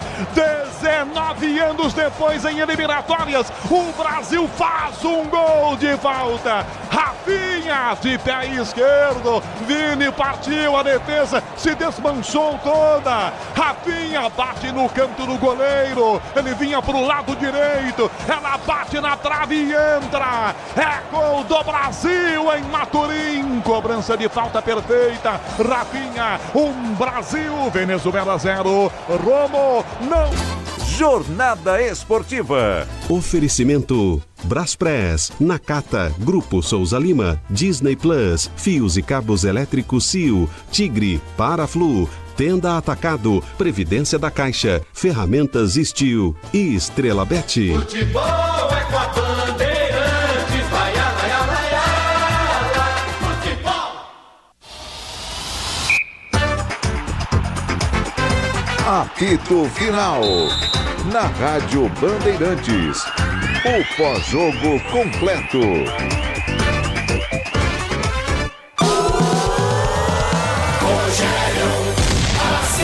Volta pro Brasil, Rondon perdeu pro Brasil, tentou tomar a frente pro Guimarães, porrada nele, é falta para o Brasil. Posiciona a barreira, chance do Brasil, Vini saiu da bola, Rafinha bateu no ângulo, bateu na trave, entrou! Gol!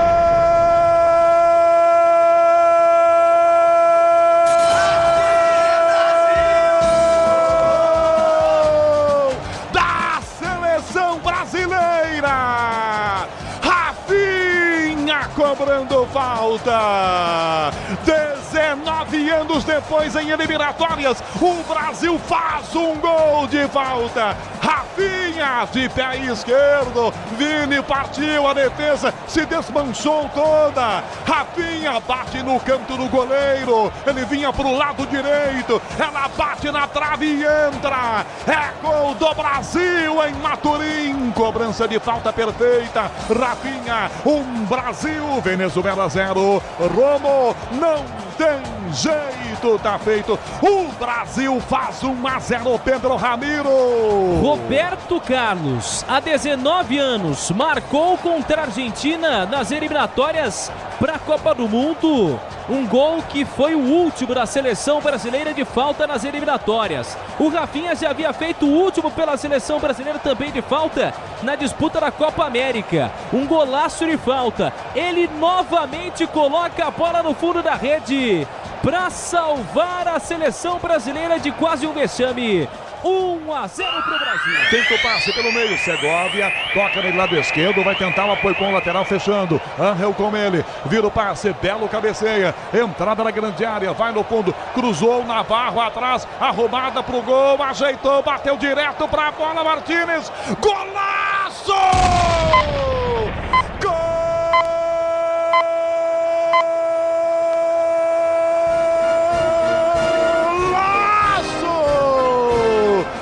Segovia!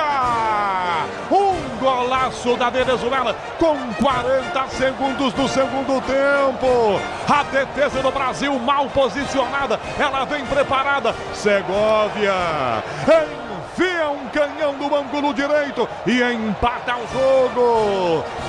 Com menos de 1 minuto, Segovia empata 1, Venezuela 1 para o Brasil. Ederson não tem jeito, tá feito.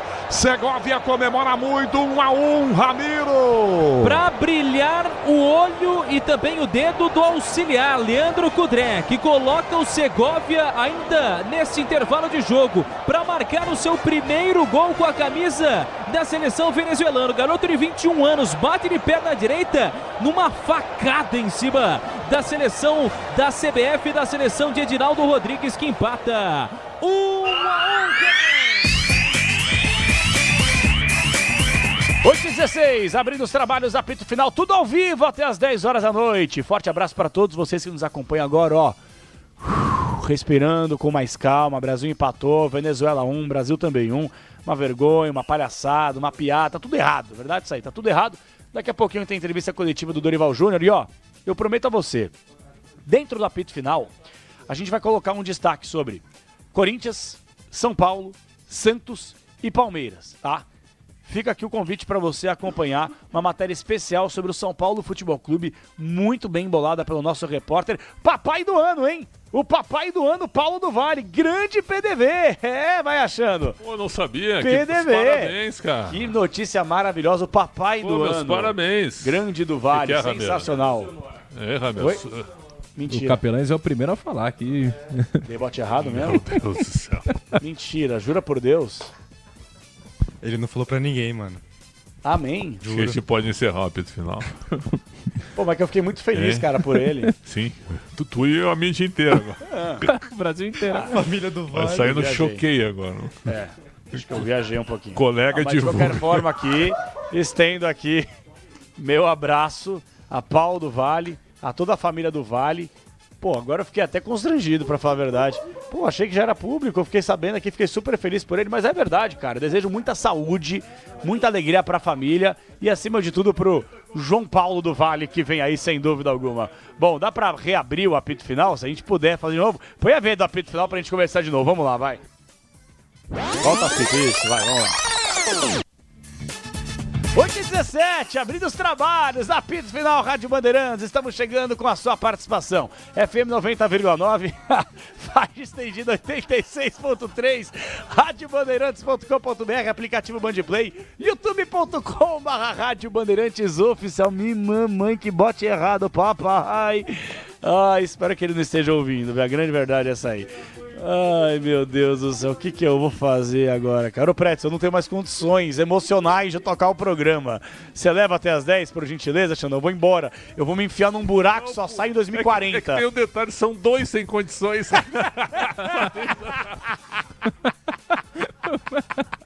Ai, cara, o que a gente vai fazer agora, gente? Que bote errado, meu Deus do céu. Bom, mas fica aqui o convite pra você. Daqui a pouquinho, Fabinho Soldado, homem forte do futebol do Corinthians, fala na Bandeirantes.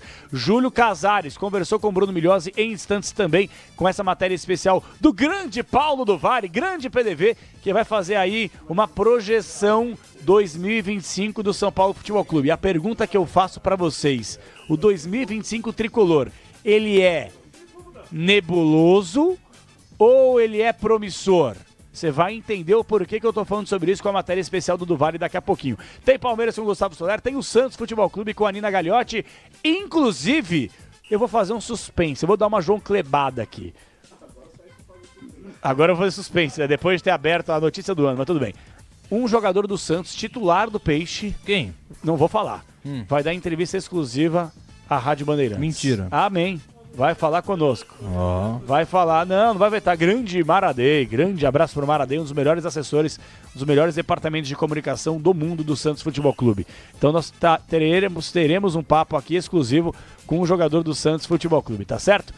Bom, então é o seguinte, gente. Trabalhos técnicos internos de Michel Lopes na mesa de som, lá da Central Técnica, Beto Rebeck, Caião e Martins, com Alexandre Marques no switcher. Velho, não tem como, velho. Eu tô tentando tocar o programa aqui, mas esse bote errado acho que foi a pior gafe da história do rádio, né?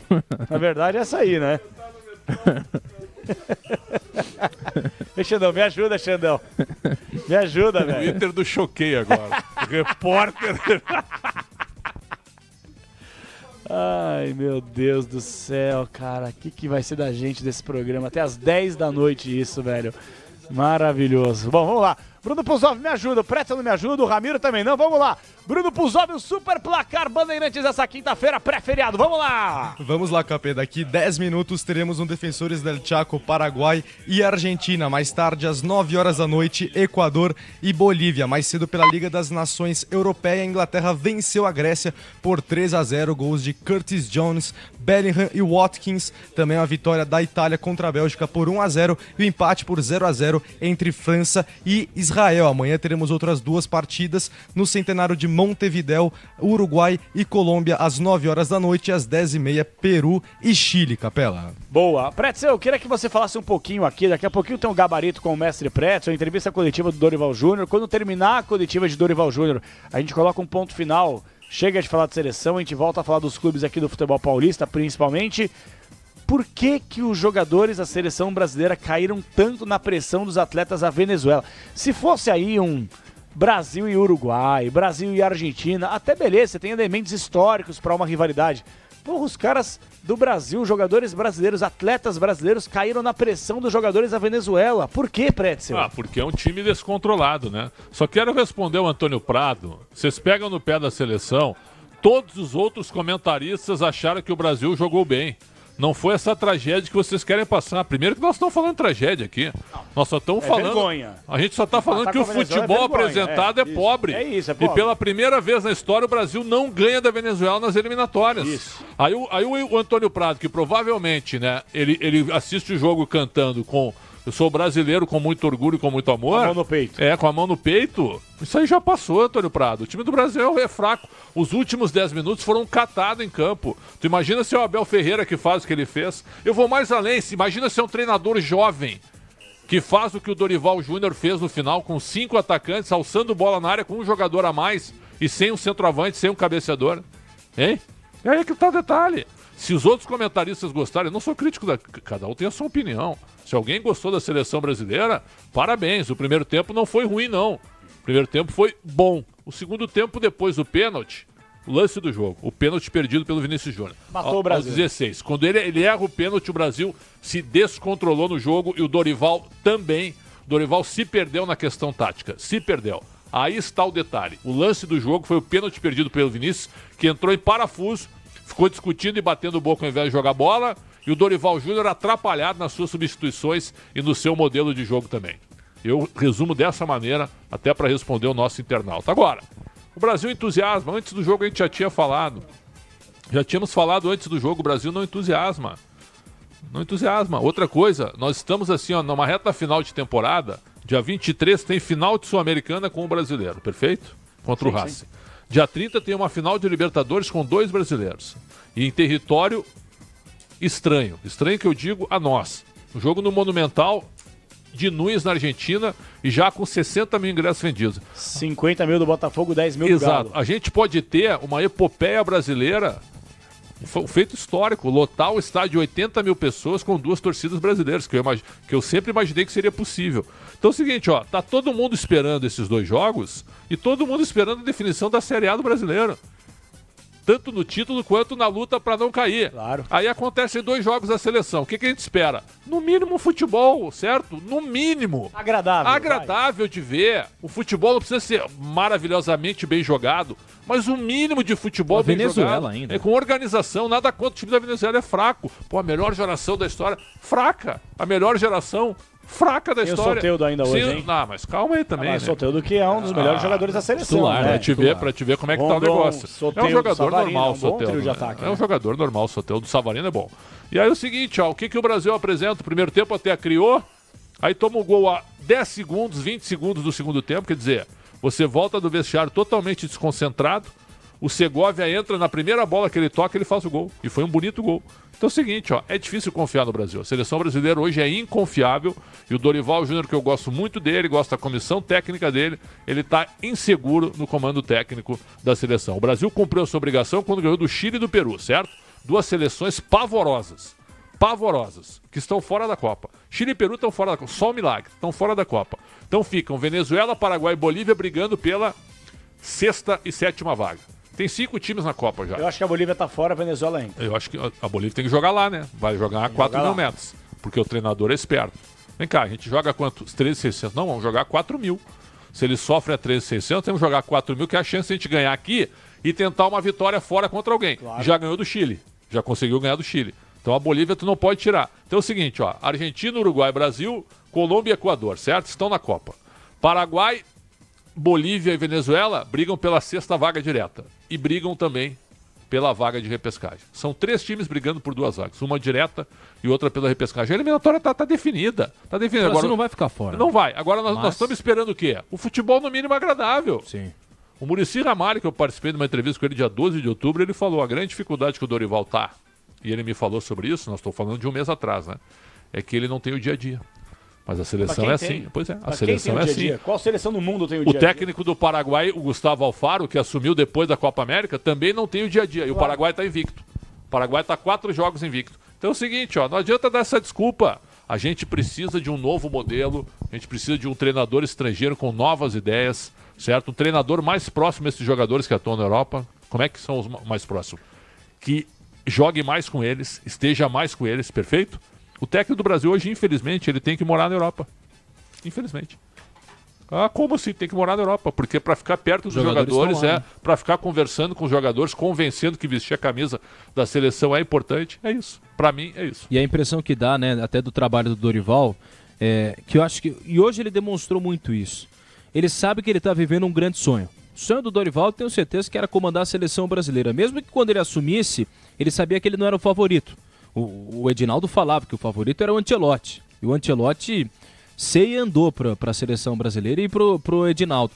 E aí o nervosismo se torna tão fundamental, tão importante nas decisões do Dorival, que até uma coisa que não é do perfil do Dorival fazer, ele fez, quando ele vai lá e promete que o Brasil vai chegar para uma final de Copa do Mundo. O Dorival não é de fazer isso. O Dorival nunca foi desse perfil. Mas ele se sentia tão pressionado, mas tão pressionado, e tá vivendo um grande sonho na seleção brasileira, que ele toma algumas atitudes, como essa hoje, de jogar o Estevão faltando 3 minutos para acabar a partida, joga 6 atacantes na seleção brasileira. Porque ele sabe que tá com a corda no pescoço. Essa semana inteira foi de discussão se o Guardiola deveria ser o técnico da seleção brasileira. A semana inteira. Então imagina Quem como... discute isso, né? O cara que discute isso aí é um insano. Na verdade, Exato. Respeito a opinião de todo mundo, mas o cara que acha que o Guardiola não tem que ser o técnico da seleção, eu largo, velho. Exato, eu não. largo. E outra, né? O Ancelotti não tá bem no Real Madrid.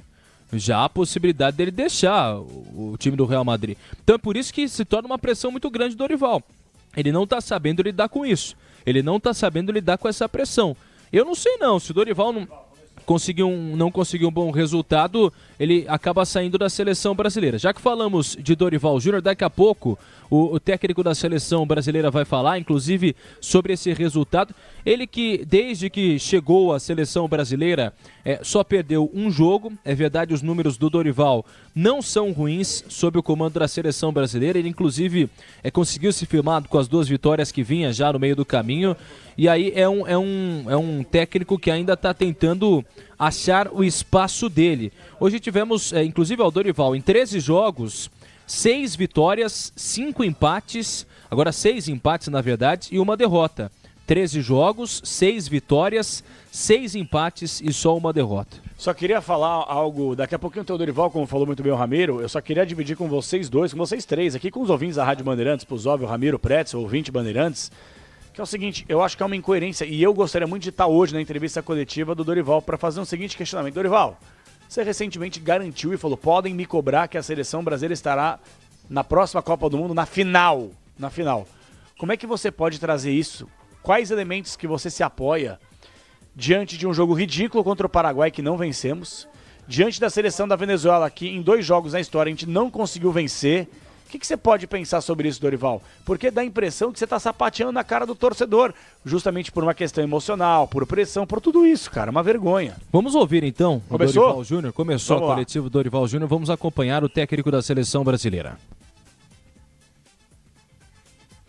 Olha, não, de modo geral eu acho que foi um bom jogo, um jogo bem disputado. Todo ponto ele é importante. É natural que a expectativa criada por aquilo que nós fizemos em campo, talvez tenhamos merecido um resultado melhor. Mas eu saio satisfeito com a atuação que nós tivemos, propondo o jogo a todo momento, buscando o gol adversário a todo instante e fazendo um jogo dentro das características do futebol brasileiro.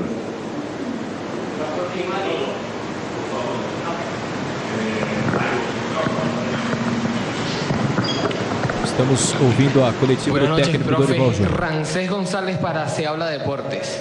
Ayer comentó que el orden del fútbol mundial está cambiando, se notó hoy en el partido. La pregunta es, ¿cuál es su plan para que Brasil regrese a la élite del fútbol mundial? É justamente fazer o que vem fazendo, respeitando todo e qualquer adversário, não abrindo mão das características principais que sempre foram jogadas dentro do nosso país, buscando ser uma equipe ofensiva, tentando acuar o adversário a todo momento, tentando pressioná-lo sempre que possível e e jogando um futebol solto, vistoso, com alegria. Eu acho que isso daí talvez seja o maior desafio para que possamos chegar a um melhor momento do futebol brasileiro. Luis Carrillo para Noti Vino Tinto. Ok. Profe, vimos una Brasil completamente diferente en el segundo tiempo que en el primero. De hecho, termina el partido con 3 disparos al arco en general. Y hablar también de esto con jugadores ofensivos que son tan peligrosos como Vinicius Junior, como Rafinha, Igor Jesus. Tener 3 tiros al arco en todo el partido no es algo que les sorprende. Olha, eu acho que nós tivemos um erro que foi fatal, que foi justamente o momento do gol que nós tomamos. De um modo geral, a equipe teve um comportamento muito bom, muito seguro. Foi um jogo franco, as duas equipes buscando o gol a todo momento. Eu acho que esse é um detalhe importante, um jogo agradável de se ver, as equipes querendo o resultado. Acredito eu que o Brasil tenha tido um volume um pouco maior de jogo e isso foi importante, mas infelizmente as oportunidades criadas, acabamos concluindo apenas uma delas em gol. Eu acho que precisamos disso, de estarmos melhorando a todo momento. A equipe vem numa crescente, vem começando a adquirir uma confiança importante e eu tenho certeza que teremos jogos ainda melhores aí pela frente. Buenas noches, profe. Boa noite. Por acá Jairo Robles de Sport 96.7 FM en Ciudad Bolívar. La pregunta tiene que ver con algunos de los cambios en el segundo tiempo. Con el ingreso de Martinelli, ¿buscaba usted refrescar un poco más la zona media hacia arriba en ataque o tratar de ir ganando un poco más espacio en la zona donde Venezuela se vio mejor en la segunda mitad? Eu acho que ficou um jogo bem exposto, né? Porque nós trouxemos o Gerson, que é um meia característico para a função de volante. Tivemos uma boa troca de passes à frente da área adversária. Colocamos um atacante a mais para ver se conseguíamos, com um jogo de aproximação, infiltração por dentro, jogadas que pudessem nos proporcionar aí uma situação mais clara de gol. Nós tivemos o goleiro adversário numa noite fantástica, defendendo aí bolas muito bonitas. E com tudo que conseguimos criar, ainda assim nos faltou o detalhe principal, que foi a definição. Eu acho que, de um modo geral, um jogo bem disputado, um jogo franco, e eu volto a afirmar que, para mim, o resultado deixou um pouco a desejar pelo volume que nós colocamos ao longo dos 90 minutos. Tivemos um pequeno erro logo na virada do tempo, que nos custou aí muito caro, até porque se tivéssemos tempo para uma administração um pouco maior da partida, talvez tivéssemos encontrado soluções. Obrigado. Tá aí o Dorival Júnior falando sobre essa situação da seleção brasileira. E aí, coletivo horrível. Falou que tá crescendo. Eu posso falar a verdade? Evolução. Posso falar a verdade aqui? Eu não vou mentir pra vocês, tá? Quando a gente chama uma entrevista coletiva, o que a gente faz? Eu coloco o fone e presto atenção, certo? Eu tô de pé aqui, rapaziada. Não tem problema não quem tá no YouTube, porque a gente ficou muito tempo sentado, eu quero ficar de pé pro sangue circular no corpo, né? A câmera pegou bem na minha barriga. Que barriga, hein, pai? Mas o negócio é o seguinte...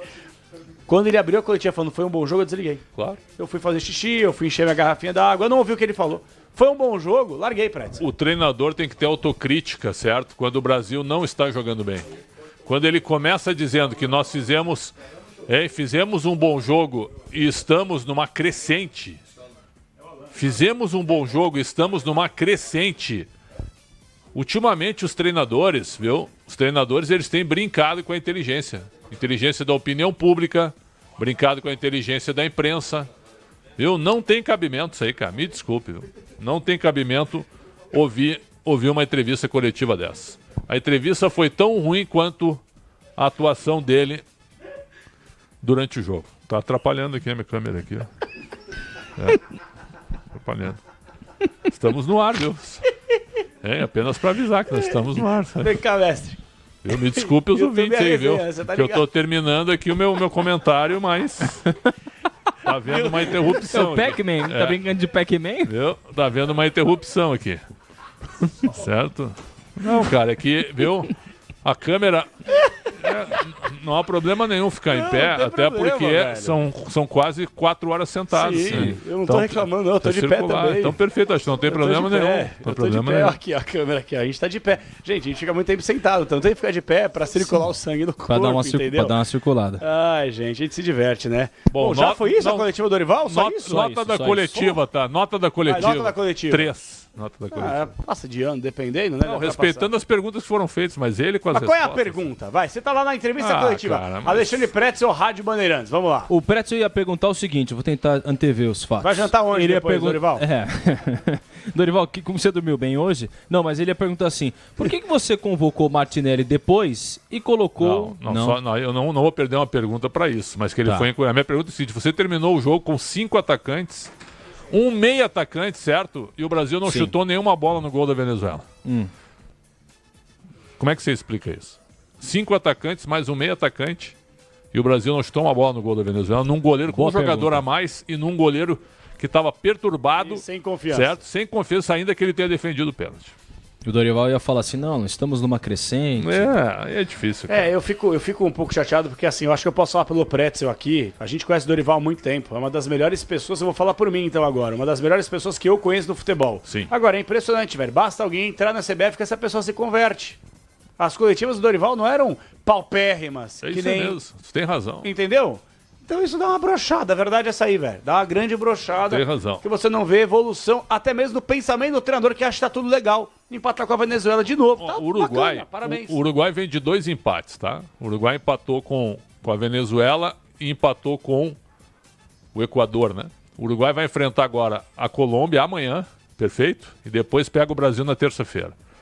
Vou repetir. Posso repetir? Claro. Se o Brasil jogar do jeito que jogou hoje contra o Uruguai, perde.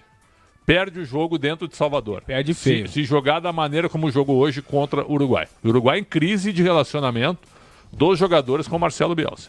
E o Brasil perdeu do Uruguai, entre aspas, no primeiro turno. Eu falo entre aspas, gente, porque não tem essa de turno e retorno. São 18 rodadas, né, de eliminatórias sul-americanas, e aí você tem um jogo dentro, outro fora de casa, então, pontos corridos, né? A verdade é essa aí, não tem questão de turno. Mas vamos lá. E aí, Ramiro?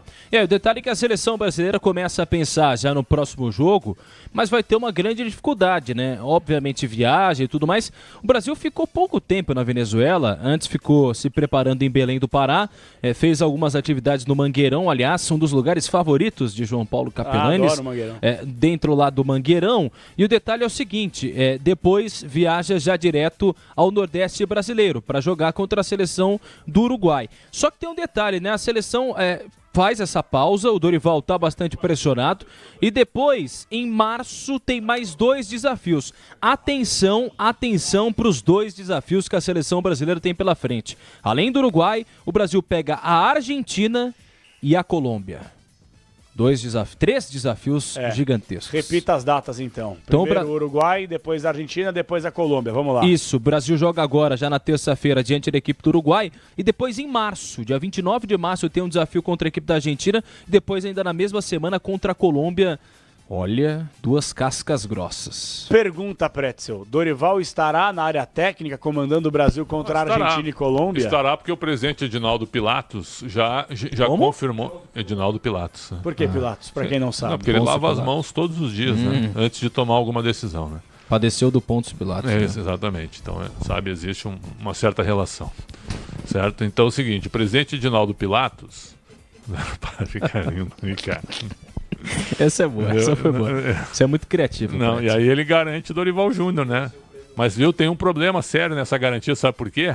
Porque nem ele sabe se ele vai ser o presidente da CBF no ano que vem. Verdade. Aí é que tá, apesar de que para tirá-lo agora tem que julgar o processo que o relator é o Gilmar Mendes, e detalhe, ministro do STF. Eles deram uma canetada na última segunda-feira, agora eles podem se perpetuar no poder por 3 mandatos. 3 mandatos. 2 não eram suficientes. Agora são 3 mandatos. Está revoltado. Reinaldo Carneiro do Bastos está revoltado. O Reinaldo tinha que ser o presidente da CBF. Já falei isso para ele várias vezes. Várias vezes. A evolução dele é impressionante como dirigente. Eu achava ele meio... político. Não, eu vou usar um adjetivo ceboso. Que isso? Certo? Defina ceboso. Ceboso, viu? O cara que te estende a mão, te cumprimenta, mas... Certo? Mas não dá pra confiar. Não te leva muito em consideração. Sim. E ele mudou essa imagem para mim, se tornou um executivo, se tornou um cara que sabe que transformou o Campeonato Paulista Case de sucesso numa Paulistão fonte hoje de receitas gigantesca, elogiado pelo Marcelo Paz, que é o principal dirigente do futebol brasileiro hoje, certo? Então aqui, ó, Reinaldo Carneiro Bastos, viu? Transformou o Campeonato Paulista num produto muito bom financeiramente para os clubes e com dificuldade de tocá-lo. Certo? Por exemplo, nós vamos mudar os estaduais. Não, aqui não. Por quê? Eu te provo aqui. Tá aqui os números. O contrato que a gente fez com a mídia, né? Com as emissoras que eu tenho assinado. E olha o que rende de dinheiro para os participantes. E detalhe. Encerrou o debate. E detalhe. O Campeonato Paulista paga a premiação. O Carioca não. O Gaúcho não. Aliás, o Mineiro não. Sobre o Gaúcho vários hoje. Outros não. Que legal, né? Se o Puzov puder pegar a declaração hoje do Luciano Oxman, meu amigo pessoal, que é presidente da Federação Gaúcha de Futebol. Ele participou do apito final, programa de debates na Rádio Bandeirantes de Porto Alegre. Eu perguntei para ele, presidente, por que o Campeonato Gaúcho não paga 1 centavo de premiação? Queria saber por quê. Aí ele falou, porque não tem a receita que tem em São Paulo. O Campeonato Gaúcho inteiro, essa foi a resposta, o Campeonato Gaúcho inteiro custa 23 milhões de reais para todos, tá? A dupla Grenal ganha mais, depois divide o resto. Aí eu perguntei para ele, né? Quer dizer, na resposta que ele disse assim, que o Paulistão é diferente, o mercado está todo aqui, né? Que as receitas são muito maiores, ele disse assim, ó, se não houver TV, nem a Premier League sobrevive. Então, palavra fortíssima de Luciano Ox. Se não tiver patrocínio de TV em qualquer competição na cabeça dele, nem a Premier League sobrevive. Eu discordo. Eu também. Eu discordo. Você tem outras fontes de receita. É isso que eu falei no debate. Tem que buscar outras fontes de receita. E aí tem um detalhe, né? Algumas pessoas defendem o fim ali daquele campeonato paulista mais extenso, com a fase de grupos mais curta. Eu até entendo que em competitividade, se tem um campeonato paulista mais curto, talvez seja interessante. Só que quem vai deixar a cota comercial tirar aí os jogos de clássicos que a gente tem, porque tem gente que defende o seguinte, ó, a fase de grupos tem que ser com as equipes se enfrentando dentro da fase de grupos e depois o mata-mata, mas não faz sentido comercialmente para a Federação Paulista de Futebol. Se isso fosse feito, não haveria a cota comercial que tem o Campeonato Paulista. Então, um grande desafio que tem pela frente as federações, mas às vezes, viu a impressão que dá que falta competência para a maior parte das federações. Você não tem a dúvida, eu pelo menos penso dessa forma aqui, ó. Só atualizando, daqui a pouquinho o Bruno Puzov atualiza também. Paraguai e Argentina vão empatando por 0-0, 10 minutos primeiro tempo. O árbitro Anderson Daronco, é ele quem comanda essa partida entre paraguaios e argentinos. O Paraguai transformou esse jogo numa batalha, num jogo de exceção, uma grande festa no início da partida, o Defensores del Chaco lotado. Mas a Argentina é Argentina, né? Campeã do mundo e líder da eliminatória e mais time que o Paraguai. Não treme, hein? Não treme. E com força máxima, hein? Depou, Messi, Martínez, Álvares, Enzo, tá todo mundo lá. Eu vou te falar que o empate da Venezuela não é no empate pro Paraguai, não é ruim, não. Claro que não. É contra a Argentina. Lógico, contra a Argentina, opa, sem dúvida alguma. Ramiro, destaque final, reportagem Bandeirantes. Ouvimos o técnico Dorival Júnior. Daqui a pouquinho falaremos do Esporte Clube Corinthians Paulista com Fabinho Soldado e tem gol. Tava impedido. Gol da Argentina, estava impedido o Martínez, Lautaro Martínez. Vamos ver se a posição era legal. O assistente lá do outro lado. Quem que é o assistente? Certamente o brasileiro, né? Eu acho que é o Bruno Pires, eu acho. Vamos ver aqui. Bruno Rafael Pires. Bola pelo meio. Impedido. Tava impedido. Impedido por meio corpo. Acho que não, hein? O corpo dele tava à frente. Será? Ó, o calcanhar do jogador do Gustavo Gomes acho que dava condição, não dava não? O calcanhar dele pra trás? Acho que não, Achei um pouquinho à frente, viu? Será? Gatito no gol. Gatito, dava pra pegar essa bola aí, Gatito. Não dava. Dava pra pegar essa bola aí, mas tudo forte. bem. 11 do primeiro tempo, 0-0 Paraguai e Argentina. Destaque final, reportagem Bandeirantes, ouvimos o Dorival Júnior, já vamos falar do Coringão, Ramiro. Já, porque a gente tem muita coisa para tratar, então só sobre a seleção brasileira, o destaque final é que o Brasil agora volta justamente ao Nordeste brasileiro, onde vai se concentrar por lá, e terça-feira, ó, a gente está numa quinta, sexta, sábado, domingo, segunda e terça, daqui 5 dias vai a campo. Vai ser dado gol. Tô falando pra vocês, vem na minha. Certo, tô falando calcanhar do Gomes. É gol da Argentina. Calcanhar do Gomes dá condições pro Lautaro Martínez. Gol da Argentina. Eu também acho. O gol vai ser validado aí na finalização do Martins. Quem deu a bola pra ele? Foi o Depou ou o Enzo Não Fernandes? consegui ver. Não, o Depou não foi. O Depou tá lá atrás. Eu acho que é o Enzo que geralmente joga com uma proteção no braço, né? Acho que é o Enzo Fernandes. Que bola, hein? Que Você belo torce gol da mais Argentina. para a seleção argentina ou brasileira? Cara, posso falar? Eu não torço pra nenhuma das duas. Eu não torço pra Argentina por motivos óbvios, mas eu, sinceramente, a seleção da CBF, eu não tenho tesão nenhum. Eu já chorei de emoção, de tristeza pela seleção brasileira. Hoje a seleção da CBF não me representa em absolutamente nada, então não tenho sentimento. Perdeu, empatou, ganhou, minha vida segue de qualquer forma. Torço muito mais pelo meu clube de coração do que pela seleção da CBF. E o Daronco tá lá, hein? Conversando com o VAR. Mas vem cá, a imagem é clara, é gol legal. O calcanhar do jogador dá condição pro Lautaro Martínez. Eu também acho. Claro. O Messi tirando ali a cueca e tal. Foi sair jogando a equipe do Paraguai, saiu jogando errado, né? Deu no pé do Enzo Fernandes. Vacilo do Lançamento Gustavo Gomes pro... Nossa, que domínio do Martínez, né? Joga Lautaro muito. Martínez, que por sinal fez uma péssima Copa do Mundo. E o Daronco agora faz sinal do VAR e... Dá o gol! Gol da Argentina! 12 primeiro tempo, a Argentina abre o placar contra os paraguaios.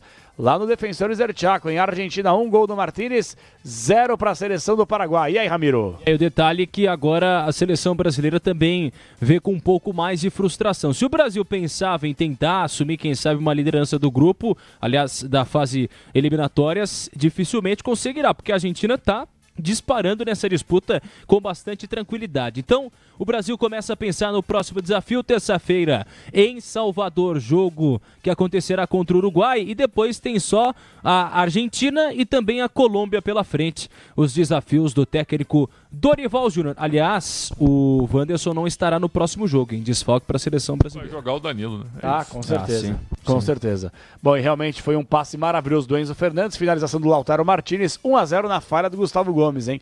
Foi o último a sair da linha de impedimento, Paraguai 0, Argentina 1. Eu torço o Paraguai porque é um povo sofrido, mas é um país que cresceu nos últimos 10 anos, cresceu. Foi muito lá já? Evoluiu Não? bastante. Já fui bastante. O povo é maravilhoso com os brasileiros, apesar da guerra do Paraguai, né? A guerra do Paraguai acabou com 4 gerações dos paraguaios, né? Eles sofreram bastante, né? Sem dúvida. Então é o seguinte, ó, eu acho que eu torço pro Paraguai. Gostaria de ver o Paraguai de volta à Copa do Mundo. A última Copa deles foi em 2010, cara. Nossa. Quando eles chegaram nas quartas e quase eliminaram a Espanha. É verdade. Tiveram um pênalti, Lá né? na África. O Valdez, eu acho, o Benítez teve o pênalti para fazer o gol e pelo menos levar o jogo para prorrogação. Ele erra o pênalti, o jogador do Paraguai. Então é o seguinte, cara, uma pena ver o Paraguai agora. Melhor campanha do Paraguai numa Copa do Mundo. Exato, e outra, largando, ó. Ixi, cotovelo Maria. na cara, hein? Ó, o Sanabria enlouqueceu. Não, Otamendi valorizou. Otamendi é Nada. brincadeira, né? O que bate essa criança Otamendi também é uma vergonha, né? Pelo amor de Deus. Jogaria no Atlético Paranaense, não jogaria? Otamendi? É. Pelo amor de Claro. Deus. Eu jogaria no Atlético Paranaense com essa barriga minha. Pelo amor de Deus. Kaique Rocha. Vai cair. Pelo amor de Deus, coisa horrorosa. Abraço, Ramiro. Sábado Valeu, nós tamo temos junto. Atlético Paranaense 1, Galo 0. Que isso? Deus te ouça. Sim. Deus te ouça. Que isso. Vamos com o gabarito. Mestre Pretzel vem com as notas pra você.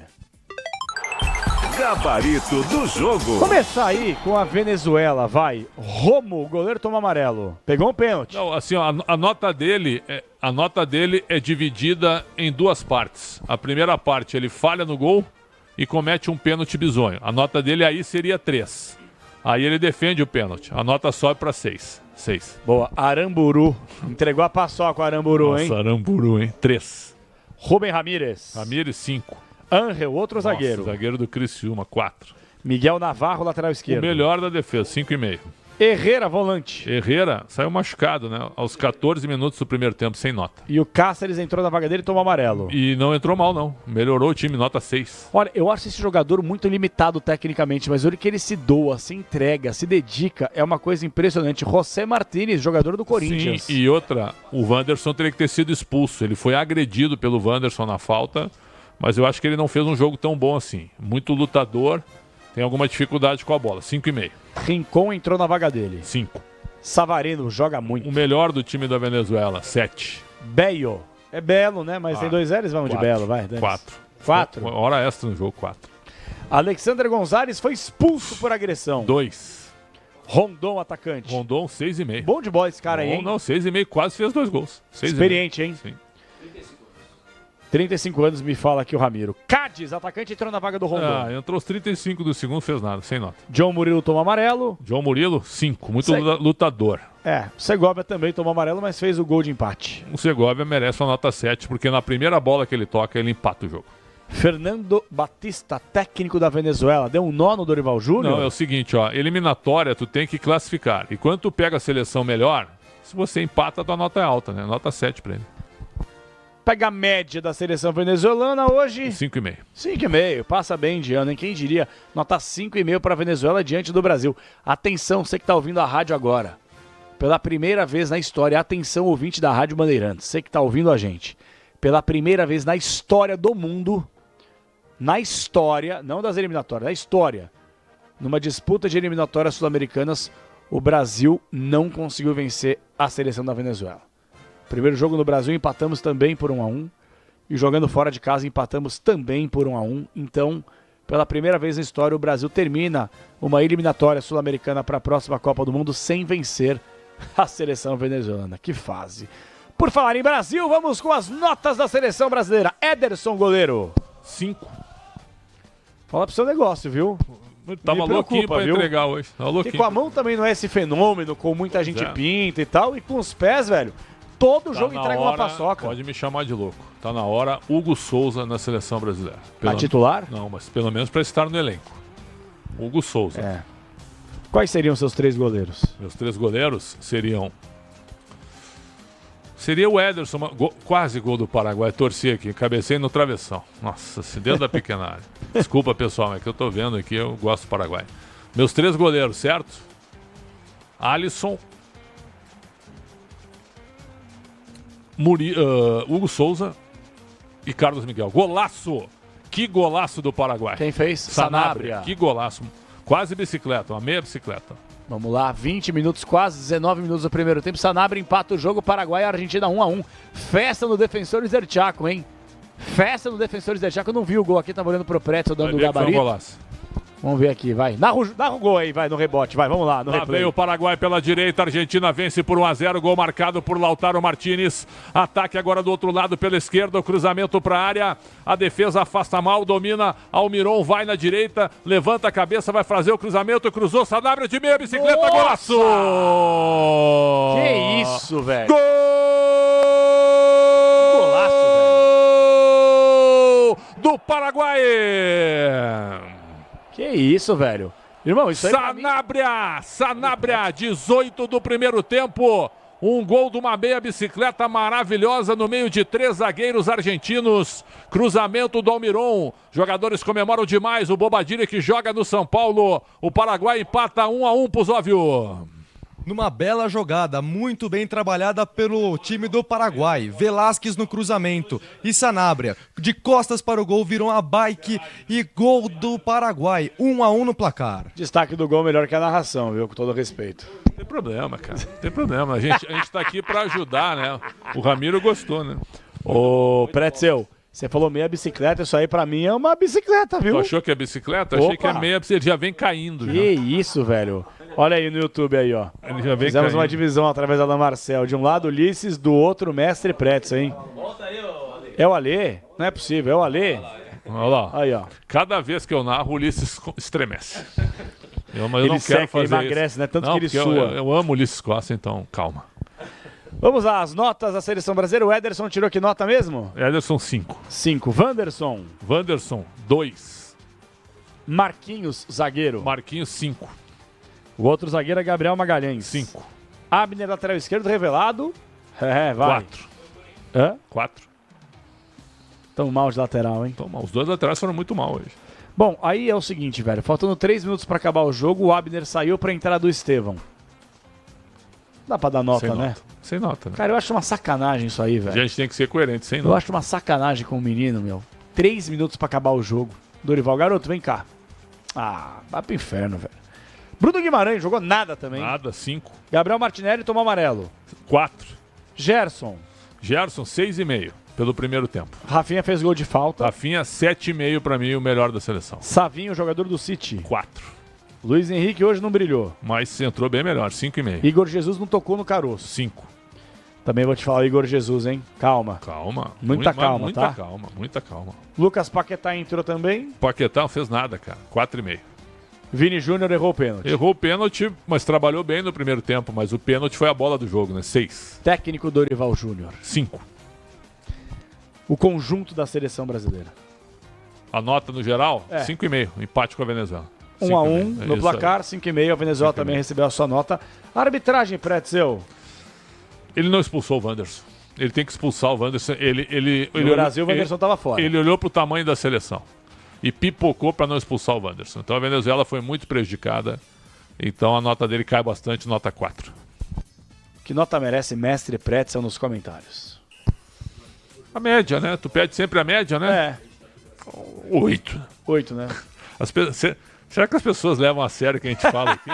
Eu espero que não. Não, velho. não, viu? Eu realmente espero que não. Ou lá nos ouvindo chamam. Olha que cara arrogante. Né, cara?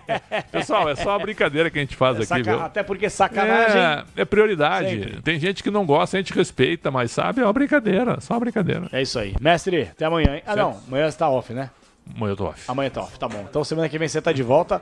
Temos a sonora aí, a resposta Sonora já do presidente da Luciano federação. Oxman. Vamos lá. Sobre transmissão de TV. O Campeonato Gaúcho paga 23 milhões para todo o campeonato, certo?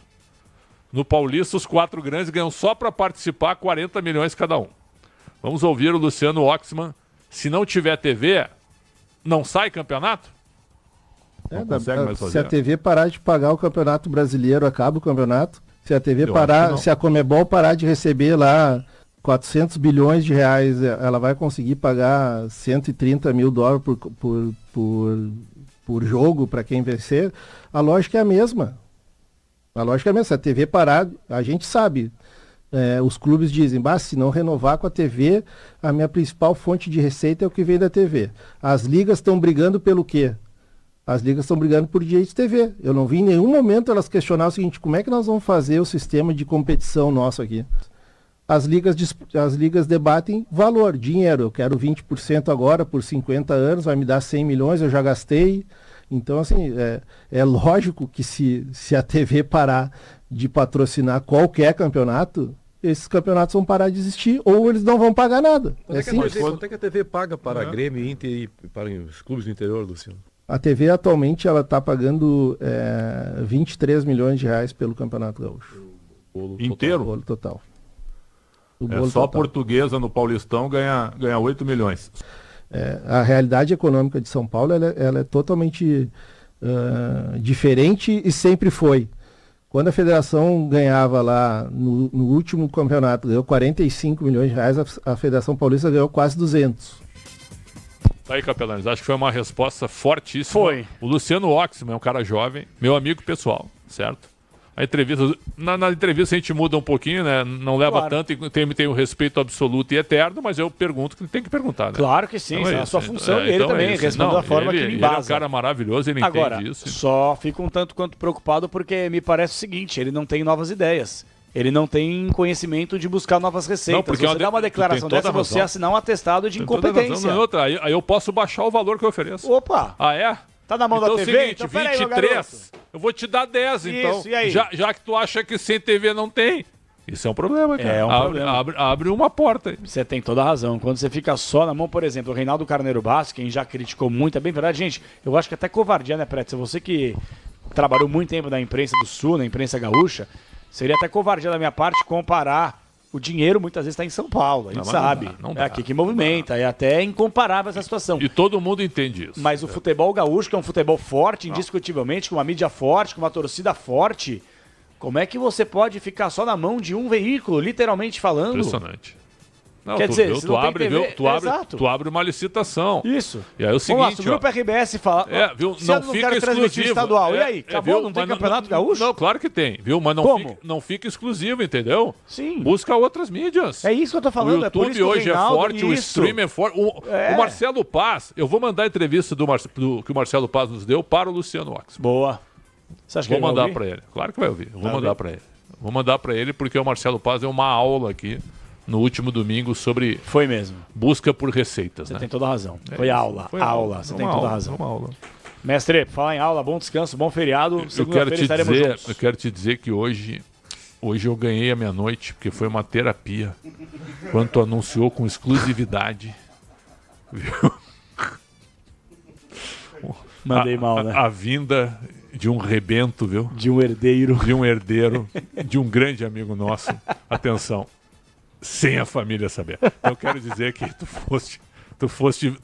tu teve a antevisão do fato. Eu tô torcendo pra que ninguém tenha ouvido, velho. Tu teve a antevisão do fato, eu não poder... Eu nem gosto disso aí, né? Eu não poderia perder essa brincadeira. Capelani, sempre um prazer. O prazer é meu. Já te cumprimentei uma vez e repito agora, parabéns pelo prêmio da CESP. Obrigado, não? irmão. Estamos muito sempre obrigado, juntos, mestre. Né? Sempre juntos. Muito Sempre obrigado. Juntos. Um Um beijo no coração da família. Grande nota 10 para Michel Lopes. Michel o quê? Ah, tá. Não, para um pouquinho, cara. Esqueceu o nome do cara, irmão, né? É sacanagem, né? É tanto nome, eu tô esquecendo onde é que eu tô morando. Viu? Um abraço pro Falei Alê. em morar tem carona hoje, irmão? Não. Um abraço pro Alê e Beto Rebeck, né? Beto Rebeck e Caio Martins. Caio Martins. E no digital, Marcelinha também. Um abraço pra ela e um abraço pra Bruno Puzov, né? Sempre voltando. Vai folgar no feriadão? Vou folgar. Não, eu tô indo embora. Um abraço a todos. Tô indo embora, viu? Só uma vergonha. O cara voltou, o cara pegou 30 dias em férias, até mais. E aí já no primeiro feriado que ele retorna, ele folga. Cara, posso falar, meu? Ó, Mel. Complicado, Mel. Mas tudo bem, fazer o quê? Bruno Puzov, o super placar da Bandeirantes atualizando o tempo. O placar Paraguai e Argentina vão empatando aí, Puzov. É isso aí, Capela. 28 minutos do primeiro tempo, segue 1-1. Paraguai e Argentina. Um dado curioso aqui, Capela. Dos 5 gols do Paraguai nas eliminatórias, 4 marcados por Sanabria. Tem noção disso? Mano, não ouvi o que você falou. Desculpa, eu tava falando com o Michel aqui, perdão. Repita, Bruno Puzov, vamos lá. Dos 5 gols do Paraguai nessas eliminatórias, 4 feitos por Sanabria. Esse cara tá metendo muito gol. E por Muito falar gol. Sanabria, alô, Clínica Sanabria. É, lá no Mato Grosso do Sul, Campo Grande, Dr. Baltazar. Você que tá careca, entre em contato, @Clínica Sanabria aí no Instagram pra você fazer o seu transplante capilar. Gostou, Puzov? Eu gostei, pô. Aproveitei, deixa pra poder entender o bagulho, né? Você tá ligado. Gostei. Que mais, irmão? Vamos lá, velho. Você tá rindo aí por quê, velho? Cara, não sei o que o Pedro vai ser pai. Ai, cara, dei bote Corrida errado. desde É que eu fiquei tão aquela feliz hora, por ele, velho, que aí acabei colocando a carroça na frente dos bois, né? Acontece. Maravilha. Ó, vamos fazer o seguinte, então. O alô, torcedor. Vamos lá. Solta o alô, torcedor, rapidão. No pique. Alô, é com você. Alô, torcedor. Vamos lá, ô Bruno Puzov, deixa eu dar uma moral pra galera que nos acompanha ainda no youtube.com/Rádio Bandeirantes Oficial. Ó, forte abraço pra todos vocês que mandam mensagens. Dimas tá por aqui, Léo Maroto, Roberto Pedro, Kátia Martins, Rodrigão, um beijo especial pro Everton, Esporte Clube Corinthians Paulista, Sebastião Lopes, um abraço pra você, Daniel Benetti, um abração também especial pro Tarso Franques, que mandou mensagem pra cá, Silvio César, Antônio Carlos Freitas Carlos, Roberto Pedro, já falei. O outro abraço aqui para você que vai curtir esse feriadão, Edivaldo Gomes. Um outro abraço também para o Rodrigão, o Maurício Vital, o nosso querido Fabiano Veiga Bueno da Silva, São Paulo Trimundial, Tarso Franques, a galera que manda mensagem para cá, assim como Walter Vieira, a Fabiana Veiga, Heraldo de Jesus Santana, JS Rodrigão, André da Mata, o Henrique, é a galera que sempre nos ouve no youtube.com/Rádio Bandeirantes Oficial. Vocês viram como é que funciona? Você mandou mensagem pra cá, a gente registra no ar. Todas as mensagens são impossíveis de registrar, mas pelo menos o seu nome, você recebe um abraço aqui na Rádio Bandeirantes. E no WhatsApp, manda uns abraços aí também, vamos lá, Puzóvio. Uma mensagem aqui importante, inclusive, uma opinião do Sandro de Londres. Ele disse, tem técnico que é bom com o clube, mas na seleção nem tanto. Às vezes parece que a seleção estraga o técnico, haja visto o Tite e o Diniz, Capela. Você concorda com isso? Seleção estraga o técnico? Não, eu vou além. Eu acho que a CBF estraga o treinador. Ou talvez a CBF estrague a índole e o caráter do ser humano. Eu penso assim. Porque não é normal o treinador que entra, ele se converte ao sistema. Se converte. O Tite não era esse cara quando ele chegou à seleção. Uma hipocrisia gigantesca também. Porque quando era técnico do Corinthians, Quem, Micha? O Dunga.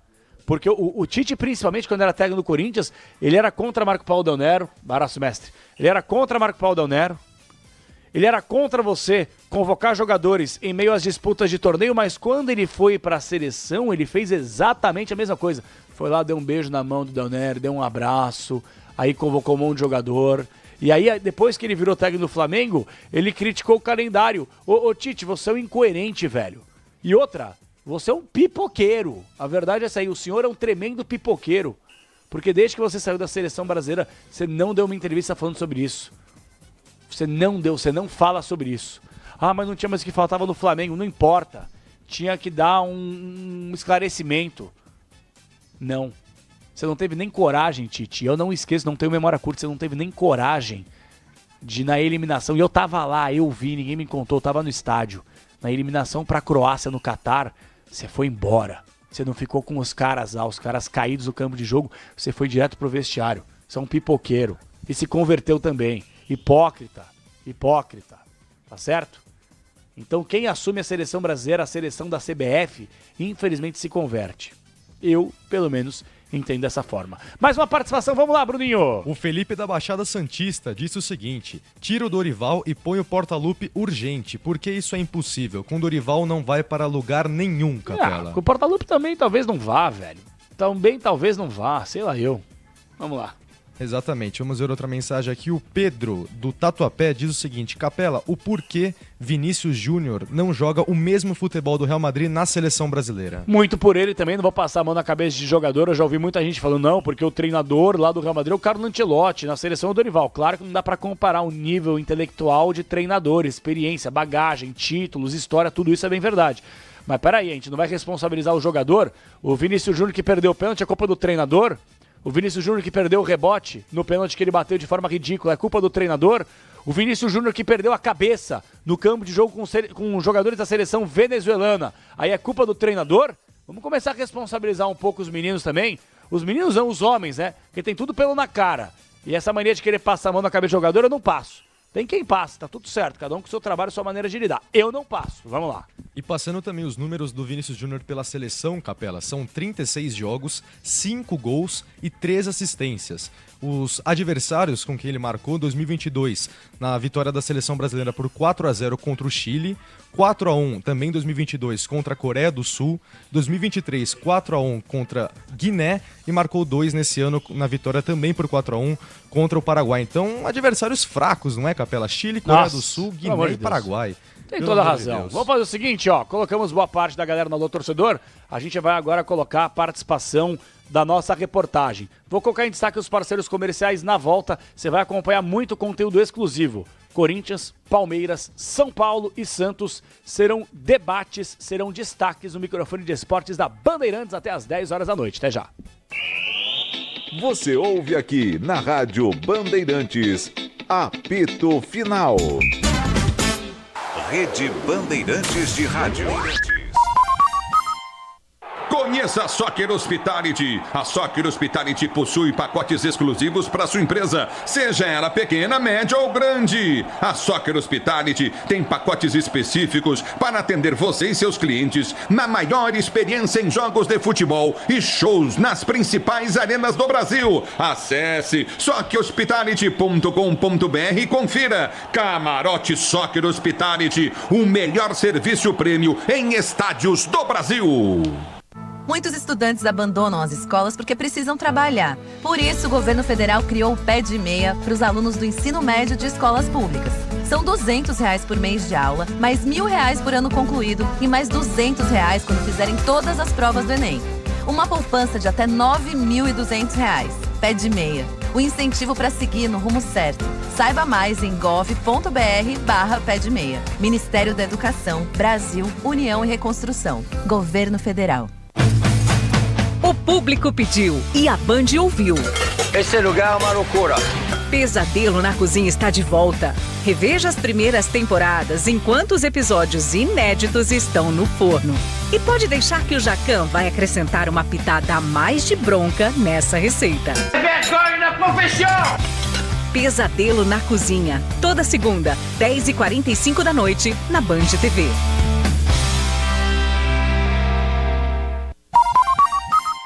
Siga a Rádio Bandeirantes no Twitter, YouTube, no Facebook e no Instagram.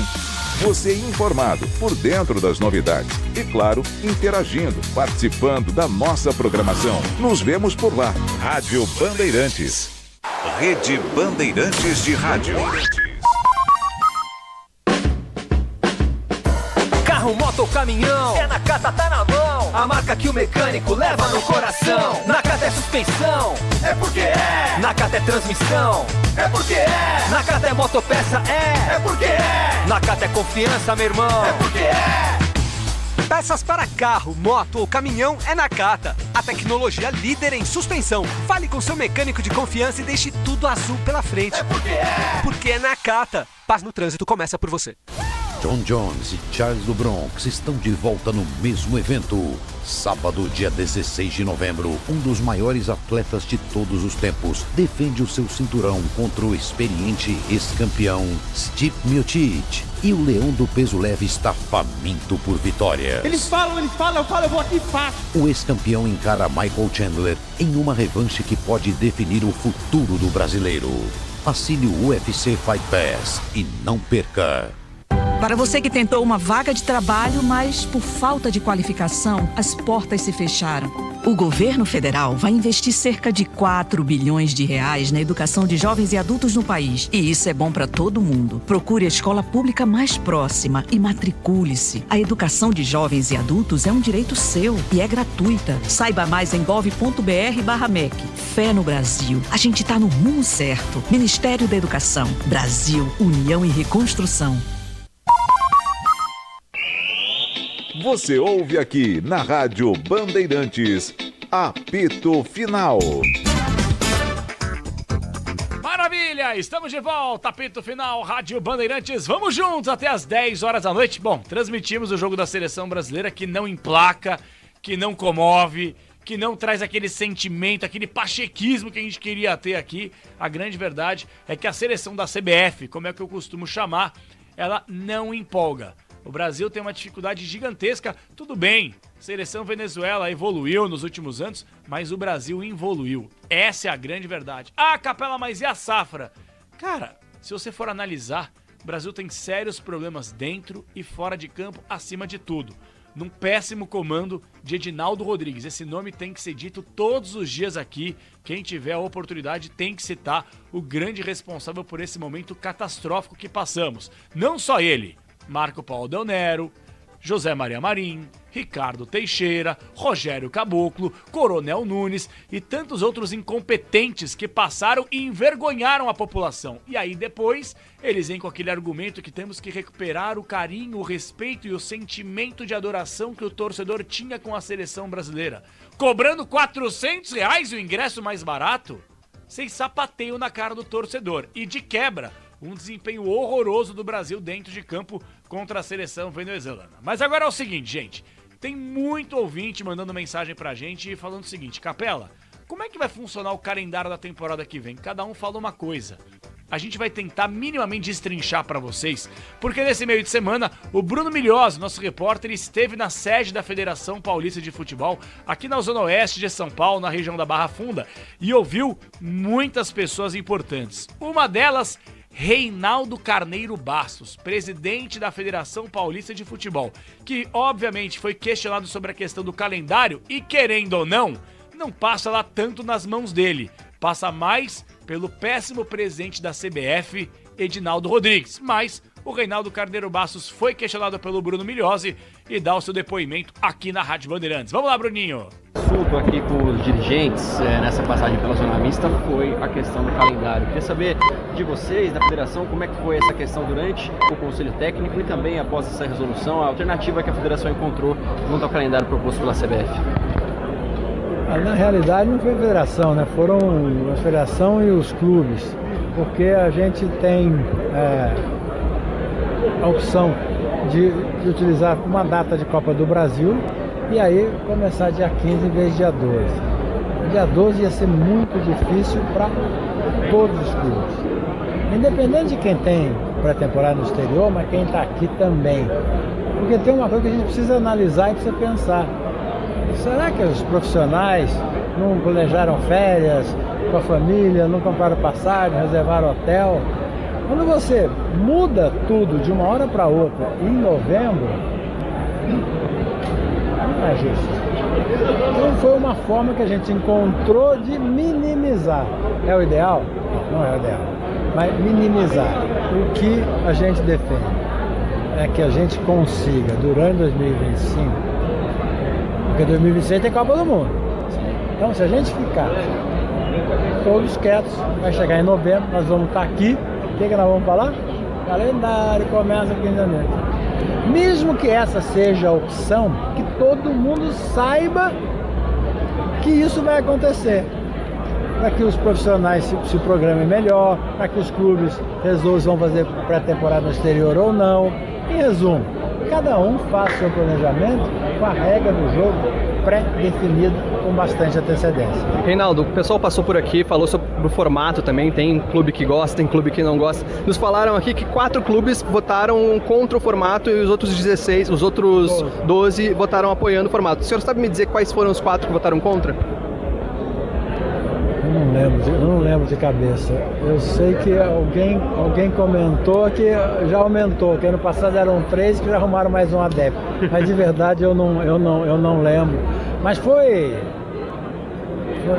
bem folgada a margem para manter a forma. E quão flexível a federação vai ser? Por exemplo, o caso do São Paulo, que tem uma pré-temporada, o Casares falou de tentar adiar a estreia no campeonato, tentar flexibilizar essas rodadas. Qual a abertura da federação para os clubes? Que a federação é muito amiga dos clubes, os clubes sempre elogiam essa parceria, mas nessa questão em específico, para conseguir manejar o Campeonato Paulista, como que vai ser essa relação? A mais leal e parceira possível. A gente tem se o São Paulo for direto para Libertadores, sobra uma data lá no meio, eu não sei direito onde é que é. A gente pode remarcar ou pode empurrar todo o campeonato para o dia 19. O dia 19, né, o Casares falou. Pode. Ou marcar o jogo do São Paulo para essa data livre. A gente tem que esperar acontecer. Hoje a realidade começa dia 15 e bola para frente. Presidente, o Casares comentou essa comunicação entre a CBF e a Conmebol pedindo essa extinção da vaga de pré-libertadores do time brasileiro. Como é que você olha isso? Não é extinção, não é extinção. Como funciona a pré-libertadores? 2 clubes brasileiros jogam contra 2 times estrangeiros. Eles ganham, passam para outra fase. Um joga contra o outro. Como foi esse ano, Botafogo e Red Bull Bragantino. Botafogo foi para a Libertadores, direto. Já que só vai um brasileiro, dá essa vaga direto e devolve 4 datas para o Brasil. Não vai garantir uma vaga, não vai tirar vaga nenhuma. Bom, é a palavra do presidente da Federação Paulista de Futebol, Reinaldo Carneiro Bastos, em entrevista ao Bruno Milhose nesse meio de semana lá na sede da Federação Paulista de Futebol. E olha, gente, já que a gente tá aqui numa dor de cabeça gigantesca, quer falar sobre calendário, um monte de problema, um monte de competição que começa a aparecer e pingar por aí, temos que ressaltar a Portuguesa. Viva a Lusa! Viva Leões da Fabulosa! Vamos à luta, ó campeões, vamos vibrar os nossos corações. Da tua glória, toda certeza que tu és grande, ó Portuguesa. É a Portuguesa, de volta à elite do futebol paulista. E olha, a Portuguesa, não sei se vem forte nesse primeiro ano aí, virada de 2025. Mas virou SAF, tá nos finalmente para conseguir se consolidar, tem um grande investimento por trás e vamos torcer, né, pessoal? O Castanheira vai fazendo uma grande gestão até que provem o contrário. É um cara que trabalha duro, é um cara que trabalha sério e eu fico aqui, ó, com os dedinhos cruzados, torcendo para que a Lusa mais querida do mundo, ela possa de fato se consolidar mais uma vez na elite do futebol paulista e também na elite do futebol nacional. Portuguesa não pode ficar sem divisão como ficou durante vários e vários anos. A Portuguesa tem que se consolidar e talvez o caminho para se consolidar uma SAF seja a grande saída para que a Lusa mais querida do mundo ela possa figurar entre, quem sabe, candidatos a títulos do Campeonato Paulista, como já foi, seria maravilhoso. Antônio Carlos Castanheira, presidente da Portuguesa, passa pelo microfone da Bandeirantes. O senhor já tem perspectiva agora com a SAF, dependendo, a gente já consegue prever reforço, algum nome, alguma coisa assim? Os estruturadores da SAF já estão trabalhando, né? Já tem 1 mês e meio, em meio às negociações não estão parados, né? Então já tem aí entabulado aí uma comissão técnica, o gerente, o executivo, Alguns jogadores também já estão alinhados para fazer a parte do Paulistão. E espero que os nossos conselheiros na quinta-feira votem a favor da SAF, porque é uma mudança histórica para a Portuguesa, visto que nesses anos 2000 a Portuguesa foi ladeira abaixo, né? O golpe do caso Everton foi o tiro de misericórdia, e a gente espera que agora, com a SAF, com a Arena, porque vai estar junto o projeto da Arena, a Portuguesa estaria entrando no mundo moderno, não só dentro de campo, mas também fora, com uma arena multiuso, né? E isso tudo vai gerar receita suficiente para a Portuguesa ser forte no futebol, que é o que a gente espera. Caso a SAF, você, né, até pelo que passou nos últimos anos, enxerga como a única maneira de sobrevivência a médio prazo da Portuguesa? Eu não tenho dúvida disso. Aliás, eu não tenho dúvida disso há mais de 15 anos, né? Eu sempre quis ver o futebol da Portuguesa isolado do clube, sempre. Foi uma vontade, eu persegui isso e chegou a hora, né? Antigamente, na década de 90, 80, 70, vocês são jovens, mas a Portuguesa disputava todas as finais, né? Mas eram outros tempos. Hoje, os tempos modernos exigem gestão e dinheiro. E os dois não andam sozinhos, não, é os dois juntos. E eu espero que essa conjunção toda faça a Portuguesa voltar e voltar forte, que é o lugar dela, né? A gente já está no Paulistão na Série A1, já é o 3º ano, mas tem que voltar pro Brasileiro. Time que disputou final de Brasileiro, foi em várias finais, né? Em Trifita Azul, Taça Rio. Então, Portuguesa tem que voltar esse tempo de glória e mais ainda, né? Melhorar as performances dela para os anos que vão se seguir aí depois da SAF. Presidente, esse vai ser o ano de maior investimento da Portuguesa na Série A do Paulistão desde o acesso para a primeira divisão? Não tenha dúvida. A gente fez a apresentação, né? Tem um projeto de investimento de 263 milhões nos próximos 5 anos, separados em folha, base, estrutura de CT, mas nunca teve na Portuguesa um planejamento tão sério e tão firme para o futebol da Portuguesa. Essa é a primeira vez. Presidente, sobre o adiamento da votação no COF, que era para ser pela última segunda-feira, ficou agora para uma véspera de feriado. Isso, de qualquer forma, preocupa o senhor em relação à aprovação? Como é que está a expectativa dentro dessa votação que acabou sendo adiada e ficou para o fim da semana? No começo eu fiquei preocupado, mas agora com as ligações, a gente está fazendo um corpo a corpo, muitos conselheiros suspendendo viagem, isso é bacana, eles estão entendendo o momento histórico, quer dizer, deixa aquela viagenzinha para pescar para depois, né? E vamos votar para mudar o rumo e a história da Portuguesa. Nesse dia que a gente se iniciou hoje, desde as primeiras horas da manhã, várias ligações foram feitas e eu estou otimista, sim. Estou otimista e já faço um apelo, que todos os conselheiros compareçam em peso, porque é um dia histórico para a Portuguesa. Quando surge o verde imponente. A Portuguesa que está tentando se reestruturar para o Palmeiras, a Sociedade Esportiva Palmeiras, o Verdão, teve o seu representante Paulo Buozzi, que acabou dando aí os próximos passos sobre esse Verdão, que querendo ou não, nessa reta final de temporada, briga sim pelo título brasileiro, por mais difícil que esteja, tem confronto direto contra o Botafogo, hein, gente? Então não descartem esse Palmeiras, não. E acima de tudo, projeta o Verdão na sequência da temporada em 2025. Fala aí, Buozzi. Tá bom, pode ser aqui. Agora foi anunciado uma possibilidade do Gabigol ir pro Cruzeiro, e outra movimentação que pode acontecer, que a gente viu quase acontecer, foi o Dudu ir para lá também. E o Dudu tem contrato até 2025 com o Palmeiras. A perspectiva é que ele cumpra esse tempo ou há a possibilidade já dele deixar o clube? Não tem nada em relação à saída do Dudu nesse momento. Teve aquele momento lá que aconteceu e depois se encerrou, né? Ele tem contrato com a gente, tenho certeza que ele vai ser muito importante nesse final de campeonato agora. E ele tem contrato com o Palmeiras até final do ano que vem. E é isso. O Palmeiras vai esperar o resultado das eleições para anunciar novos patrocinadores? Já está tudo certo com a Sporting Bet? Qual o andamento dessa negociação? Não está ainda definido, né? Não está ainda, vamos dizer assim, sacramentado, assinado. A eleição não é um determinante para isso, tá? Mas só vai ser anunciado, evidentemente, quando tiver tudo resolvido. A presidente tem trabalhado, a presidente Leila tem trabalhado pessoalmente nesse assunto, com muito afinco, e eu tenho certeza que a torcida vai ficar satisfeita com o trabalho que nós todos vamos entregar, mas no momento não dá para falar nada, nem dizer se vai ser antes ou depois da eleição, porque só vai ser anunciado quando tiver tudo efetivamente resolvido. Boas, até pegando esse gancho, né, da questão do Gabigol no Cruzeiro, o torcedor pode esperar uma janela mais agressiva do Palmeiras no início da temporada? Qual que é o planejamento, né, em relação ao mercado? Obviamente, né, a depender do resultado das eleições, o que vocês planejam em relação ao mercado, né, de possíveis afinal ter um Mundial do ano que vem? Olha, o Palmeiras, ele diz para todos o seguinte: nós vamos continuar com o nosso trabalho, que é o trabalho de responsabilidade, melhorando sempre o elenco, né? A gente, de repente, você falar mais agressivo ou menos agressivo, a gente trouxe um jogador que depois que veio para o Palmeiras é titular da seleção colombiana, que é o Richard Rios, né? Então, de repente, às vezes uma contratação que ela tem um peso, ela pode significar outra coisa, né? Então nós acreditamos muito no trabalho nosso, o trabalho de todo o departamento de futebol, e o que a gente tem construído esse tempo, né? É isso que a gente vai continuar fazendo, melhorando o elenco, mas com responsabilidade. Isso a gente não negocia, a gente não vende o futuro para ter um presente de glórias. A gente quer um clube responsável, estabilizado durante um tempo muito longo. Ozzy, puxando exatamente por esse gancho, o que você pode falar das sondagens que estão sendo especuladas? O Palmeiras está mesmo atrás do Hércules do Fortaleza e do Santimingo do Defensa e Justiça?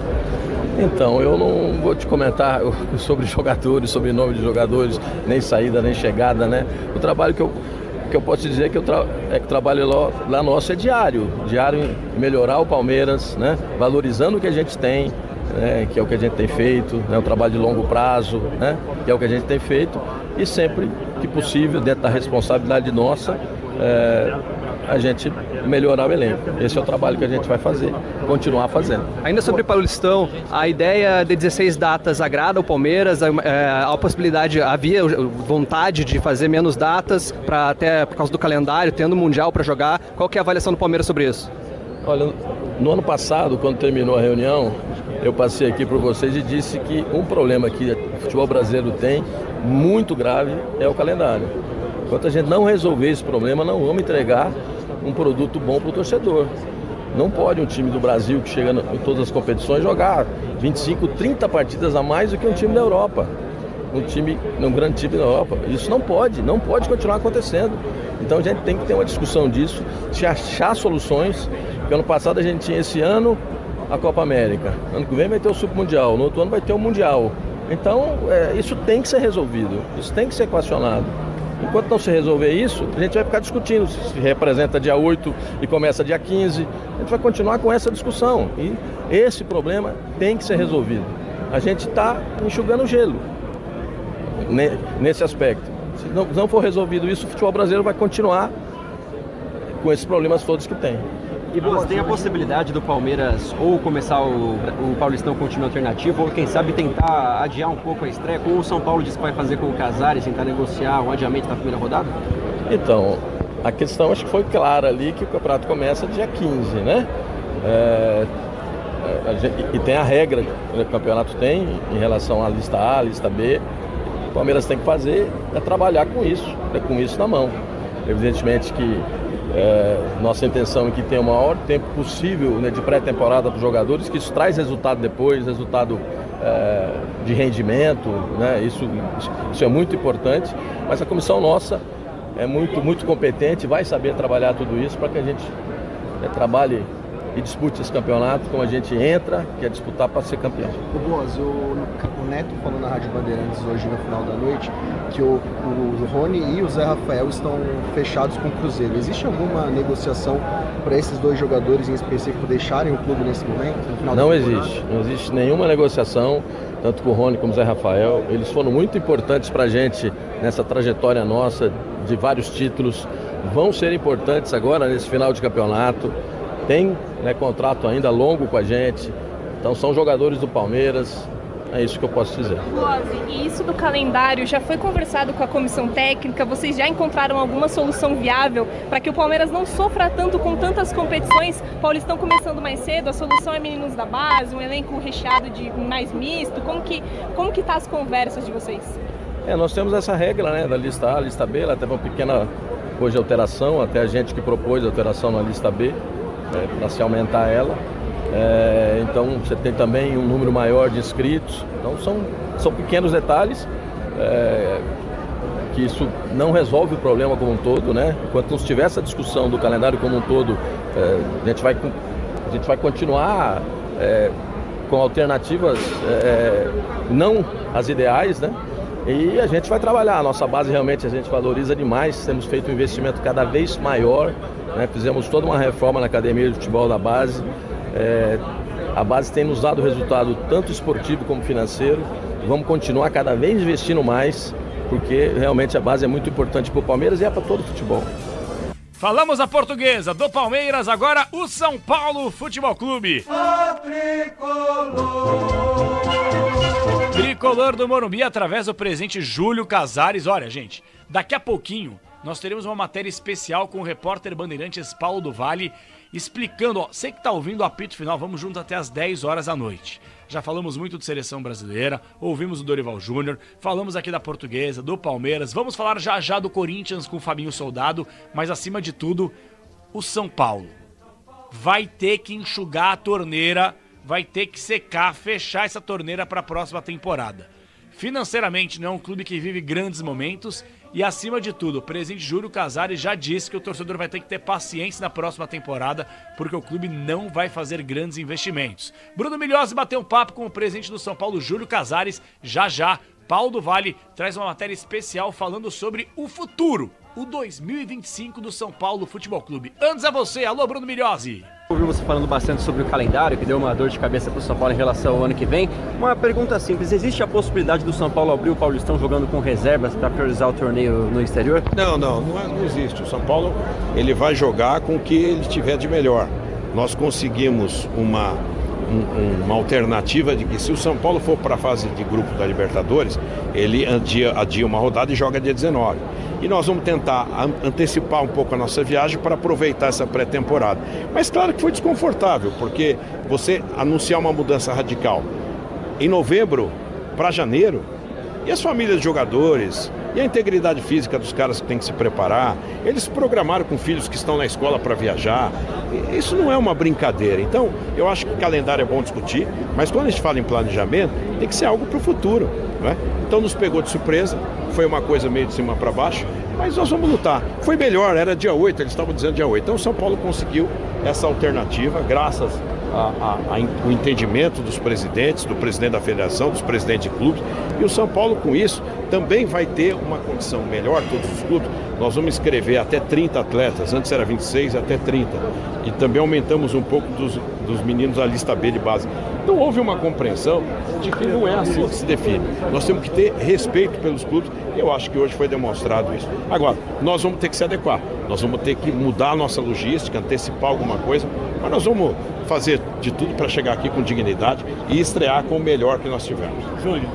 Ainda sobre calendário, né? Hoje saiu a notícia de que poderia haver uma mudança em relação à classificação dos brasileiros para a Libertadores de 2026, né? Que o Brasil perderia, né? Até para ter um alívio no calendário, a disputa da pré-Libertadores, né? Da fase de qualificação, tanto da Libertadores quanto da Copa Sul-Americana, e seria acrescentada uma vaga direta à Copa Libertadores. A sua posição como presidente de São Paulo seria favorável a essa mudança? Qual que é a tua visão sobre isso? Eu acho que regra posta é regra posta. Se tem a previsão de pré-Libertadores, você não pode suprimir.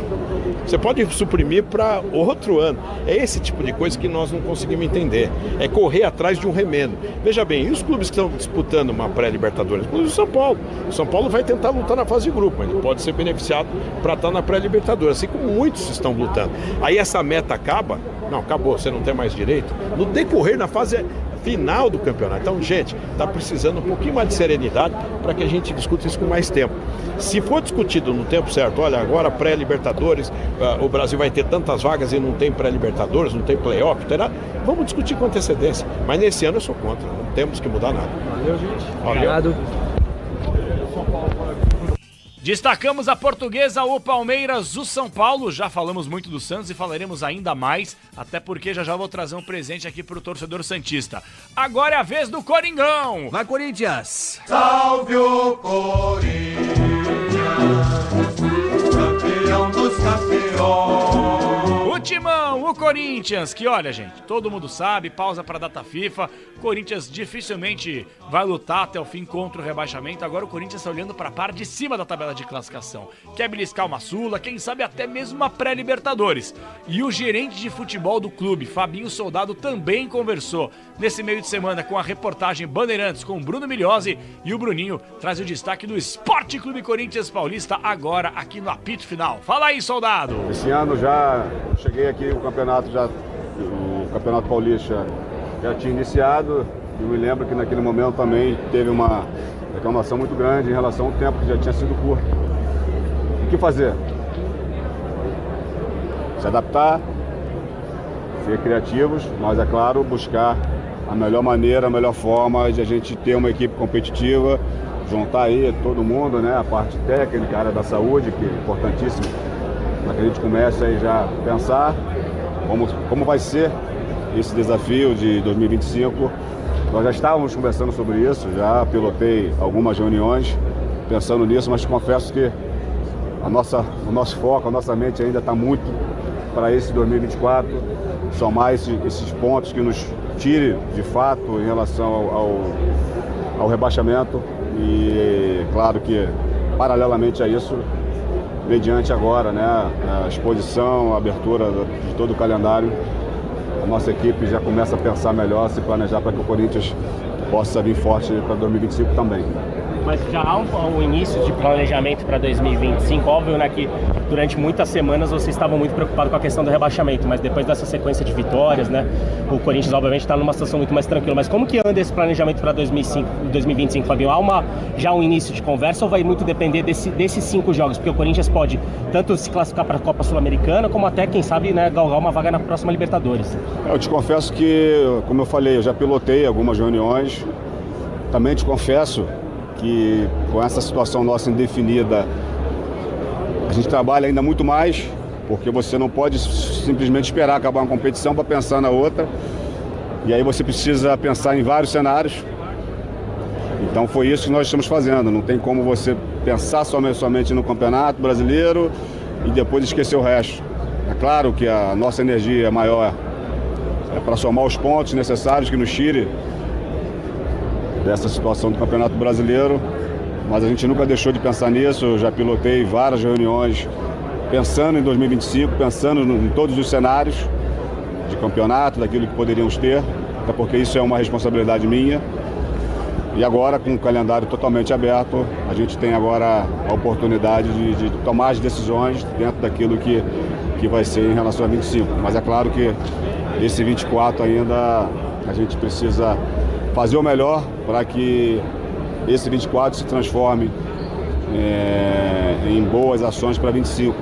A gente espera terminar esse ano com uma equipe montada, com jogadores mais adaptados à cidade, ao clube, e certamente a perspectiva é que 2025 a gente consiga fazer um ano muito mais equilibrado. Mas é claro, como eu tenho falado, 2024 é muito presente ainda, então a gente está muito focado para esse jogo de quarta-feira, um jogo super importante para as nossas pretensões. Em relação à comissão técnica, Fabinho, é óbvio que, né, o futuro do Corinthians pode ser definido, por exemplo, da Libertadores, que nem a gente comentou, mas qual a avaliação atual e se esses 5 jogos podem fazer a diferença na avaliação da comissão técnica para 2025? Dá para cravar que o Ramon vai ser o técnico ano que vem ou ainda não? Mas deixa eu te dizer, certamente eu também vou ser avaliado no final desse campeonato.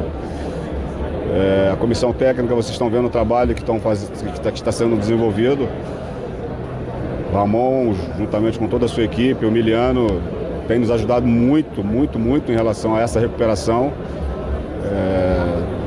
É nítido aquilo que está sendo feito, tanto de pontuação, tanto de a forma de jogar. É claro que tem jogos que tem a sua dificuldade, mas não é só a dificuldade do Corinthians. Então, dentro daquilo que o Corinthians tem feito um bom trabalho, a gente dá todo o apoio, total confiança para que eles continuem nos ajudando. Eles estão felizes de estar com a gente aqui.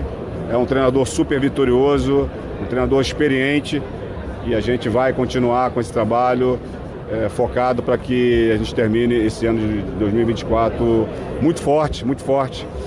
Para 2025 eu não tenho dúvidas que o Corinthians vai voltar a disputar grandes títulos. E para isso eu não tenho outro caminho. A gente precisa iniciar algum trabalho. Então a gente começou a plantar algumas ações importantes.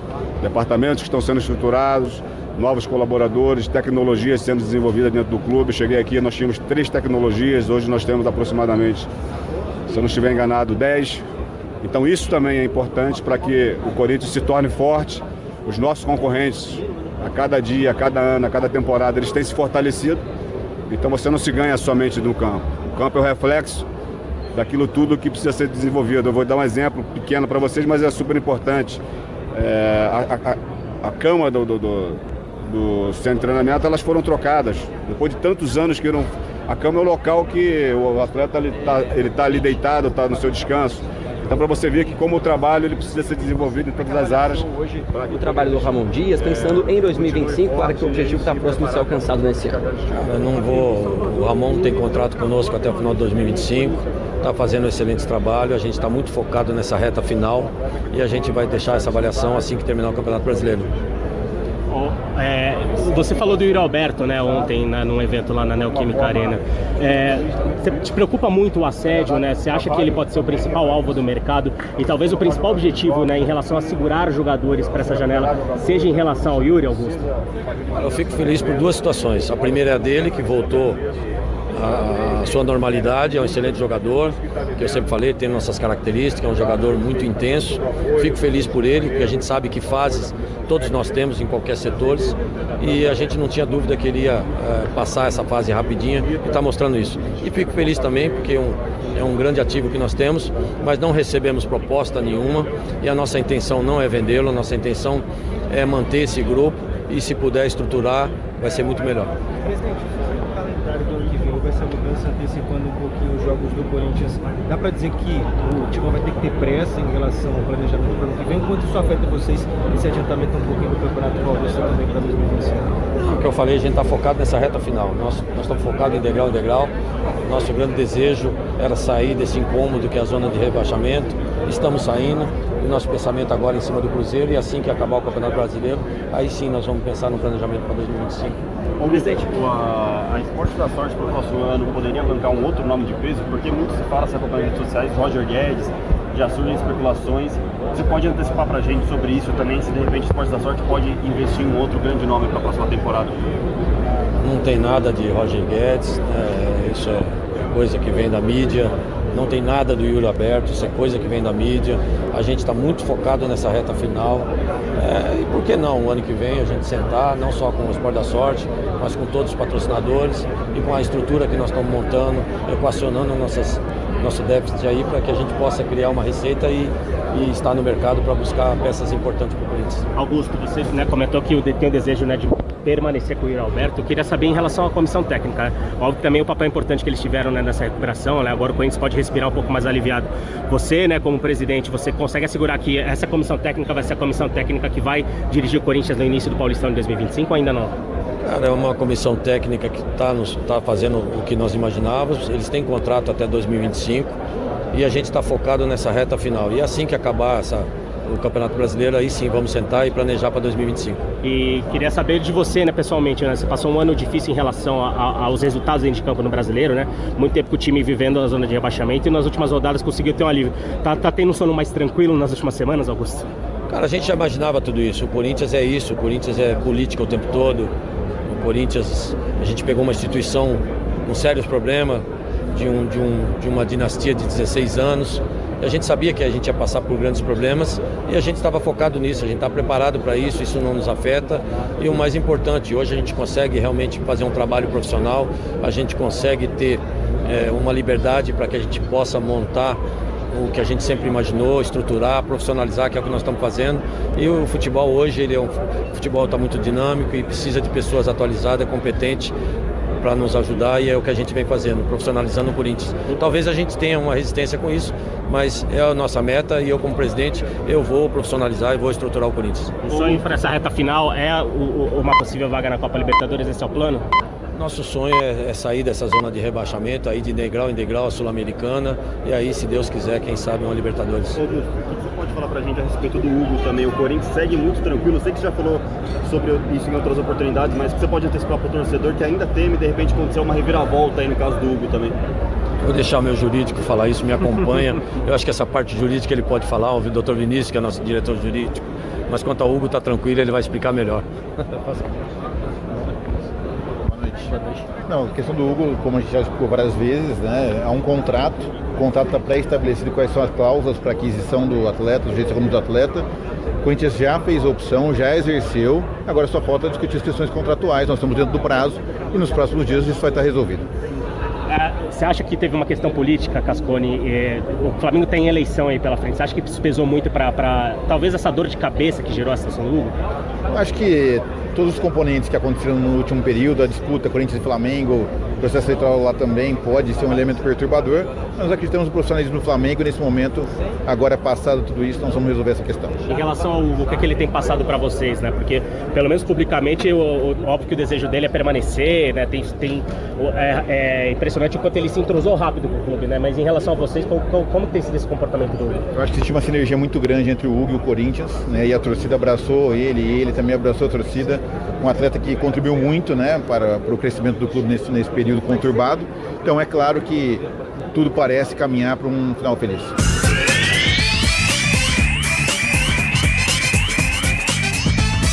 Maravilha, galera! Falamos de praticamente todos os clubes do futebol paulista e atenção, torcedor santista! Agora quem dá bola é o Santos.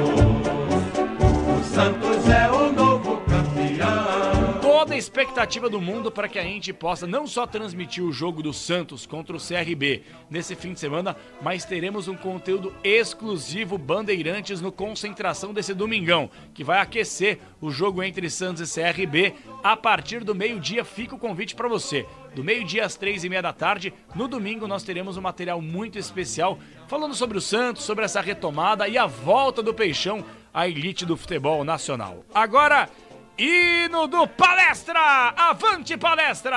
Quando surge o viverde imponente, no gramado em que a luta o aguarda.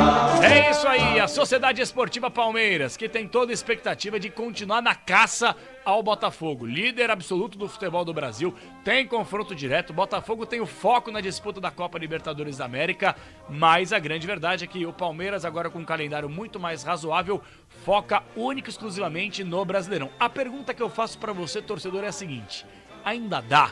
Você, palestrino, acredita que dá pro Verdão ser campeão brasileiro assim como foi na temporada passada? E olha, se o Palmeiras for campeão, vai igualar aquele feito maravilhoso e único de Muricy Ramalho, tricampeão nos pontos corridos de forma consecutiva. Será que dá pro Verdão? Fala do Palmeiras aí, Gustavo Soler. Um abraço pra você, garoto. Fala, Capê. Um abraço pra você e para todo mundo ligado aqui na Rádio Bandeirantes. O Palmeiras encara na próxima quarta-feira a equipe do Bahia na Fonte Nova, podendo contar com pelo menos 4 novidades no banco de reservas. O lateral esquerdo Piquerez, recuperado de uma lesão e de uma cirurgia no joelho, deve retornar aos relacionados depois de 4 meses. O trio da base, Figueiredo, Tales e Luide, que foram destacados na última entrevista coletiva do técnico Abel Ferreira, que vão para o time profissional em 2025, mais uma vez treinaram na academia de futebol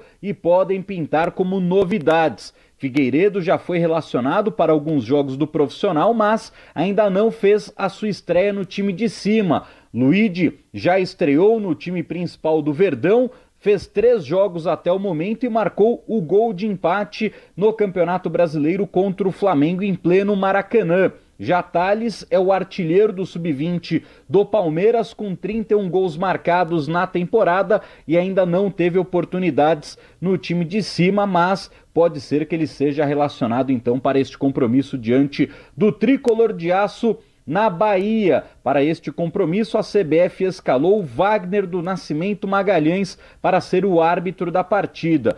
E Capê, imagina você estar numa boa e do nada pingar 2 milhões de reais na sua conta. Foi o que aconteceu com o Palmeiras, com a venda de Rafael Papagaio, que estava no Cruzeiro, pelo menos com seu vínculo, melhor dizendo, com a Raposa, e atuando pelo Kyoto do Japão. O clube asiático exerceu a compra do direito federativo do jogador, pagando 8 milhões e 600 mil reais. Deste valor, o Palmeiras tem direito a 25%, algo em torno de 2 milhões e 100 mil reais.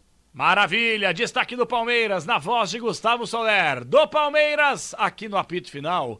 Alô, nação santista, Dali Santos, o maior clube do mundo. Agora quem dá bola é o Santos.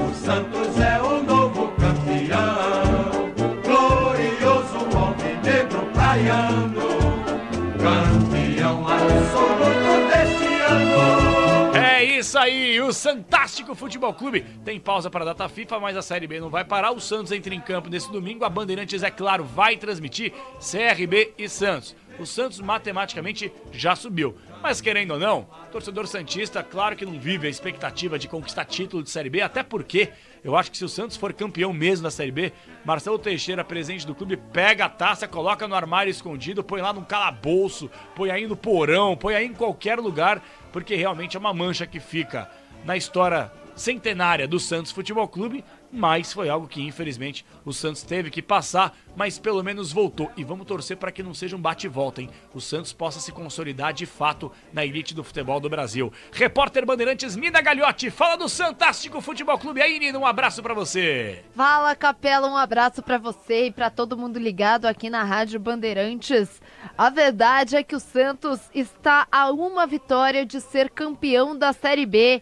E aí todo um trabalho já iniciado, técnico e tático, pelo técnico Fábio Carilli, para esse jogo que vai acontecer no próximo domingo, às 4 horas da tarde, contra o CRB, marcando então a 37ª rodada da Série B do Brasileirão. É claro que esse jogo tem transmissão da Rádio Bandeirantes e será o penúltimo compromisso antes das férias dos jogadores. O último jogo é contra o Sport lá na Ilha do Retiro. Um provável Santos para esse jogo de domingão terá Gabriel Brazão no gol, JP Sherman, Gil, João Basso e Escobar. Meio campo de Diego Pituca, João Schmidt e Juliano, Otero, Guilherme e Wendel Silva no ataque do Peixe. E aí o Santos também já começa a pensar no ano de 2025, estará na elite do futebol nacional. O técnico Fábio Carilli tem uma cláusula em contrato de renovação automática caso conseguisse subir de divisão com o Santos, e foi isso que aconteceu.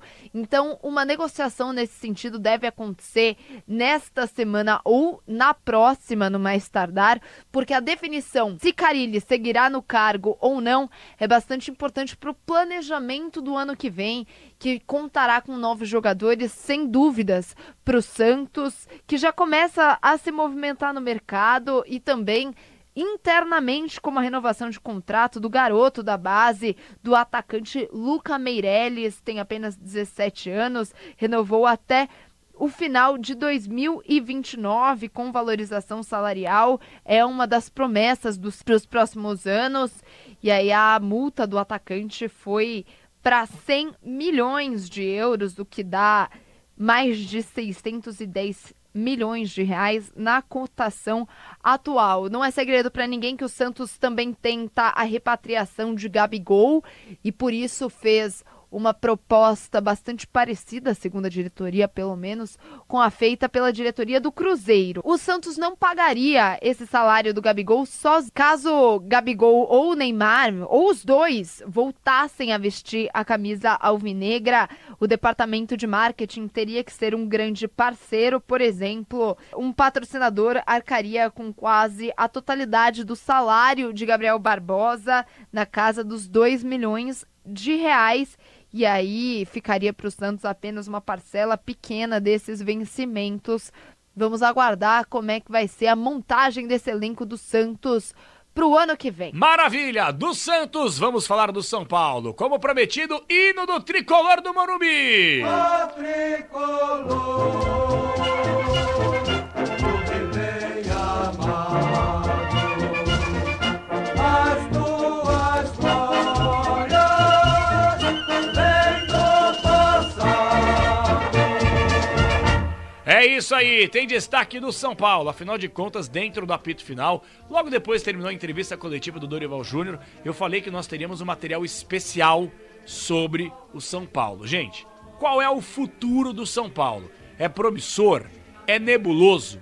É preocupante? O Paulo do Vale, repórter bandeirante, setorista tricolor aqui na RB, fez um material que vai explicar bonitinho pra você, torcedor são paulino. O 2025 do São Paulo não será de grandes investimentos. Então a pergunta é um 2025 preocupante ou promissor? Diz aí, PDV. Fala, Capela. O São Paulo que se prepara para o duelo de quarta-feira da próxima semana contra o Bragantino, mas também se prepara para 2025, já que o tricolor terá um começo de ano bem apertado, a depender aí da classificação do time no Campeonato Brasileiro. Seria, obviamente, o melhor dos mundos o São Paulo ir direto à fase de grupos da Libertadores, não só pela tensão gerada por uma disputa de mata-mata logo de cara, né? Lembrando que são aí 2 fases, mas também porque o tricolor paulista já marcou presença na pré-temporada nos Estados Unidos, né? Antiga Florida Cup, com ingressos já comercializados num jogo amistoso contra o Cruzeiro. E o próprio presidente Casares disse essa semana que o São Paulo não abre mão dessa pré-temporada, mas ao mesmo tempo também não vai jogar com reservas, ou mesmo um time sub-20 que vai estar focado também na disputa da Copinha no início do Paulistão. Então é um quebra-cabeça que o São Paulo tenta resolver, mas já tem uma situação encaminhada. Caso o tricolor paulista não precise disputar a pré-Libertadores, o presidente da Federação Paulista, o Reinaldo Carneiro Bastos, já disse que pode adiar a estreia do tricolor paulista no Paulistão, ou seja, é um campeonato que já começa com uma possibilidade de adiamento, mas melhor para o São Paulo, porque aí o tricolor paulista não precisaria se preocupar numa pré-Libertadores, teria ali mais datas para essa disputa inicial do Paulistão.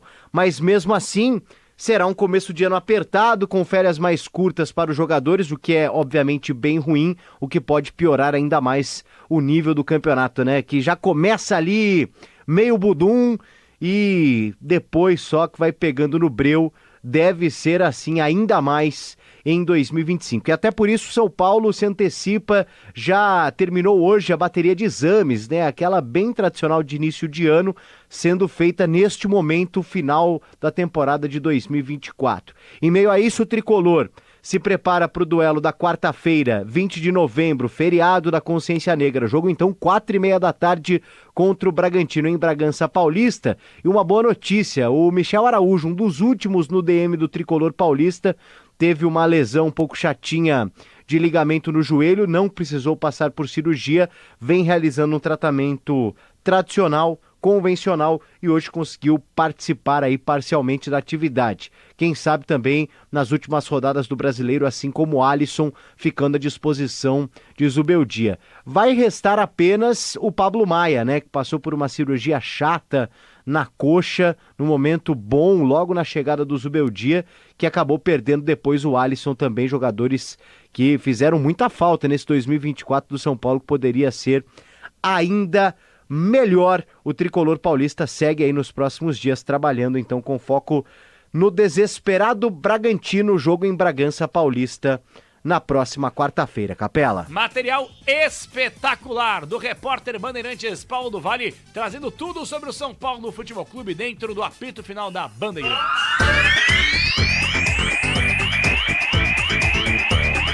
Com esse destaque final do Paulo do Vale, a gente se despede, mas do fundo do coração, galera, eu quero agradecer mesmo a todos vocês que mandaram mensagens. Tivemos o quadro Alô Torcedor, coloquei muita gente pra falar aqui, não só no WhatsApp, no 11 99904 8756, muita gente participou, quero agradecer a todos vocês e, acima de tudo, a galera conosco até agora no youtube.com/Rádio Bandeirantes Oficial. Galera que mandou mensagem, que participou, que criticou, que elogiou, que debateu sempre em alto nível. As críticas construtivas são maravilhosas e vocês fazem a programação junto conosco, beleza? Então, pessoal, voltaremos nessa sexta-feira, atualizando a condição das estradas. Prestação é com o Grupo Bandeirantes de Comunicação. Você que vai pegar a estrada, gente, toma muito cuidado, tem estrada com chuva, pista molhada, redobra a atenção, cuidado com o seu carro, dá aquela checadinha, a pastilha de freio tá ok, se o óleo tá bacana.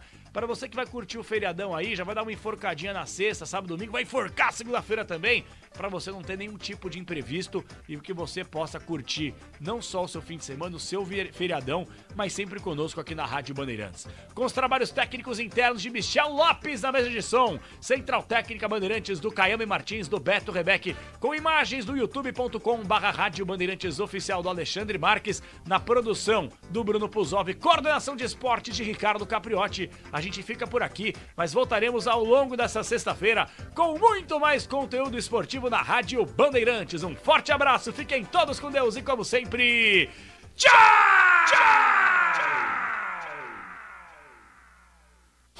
Aqui deu. Apito Final. O pós-jogo completo na Rádio Bandeirantes.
Na Rádio Bandeirantes, com a Band News TV.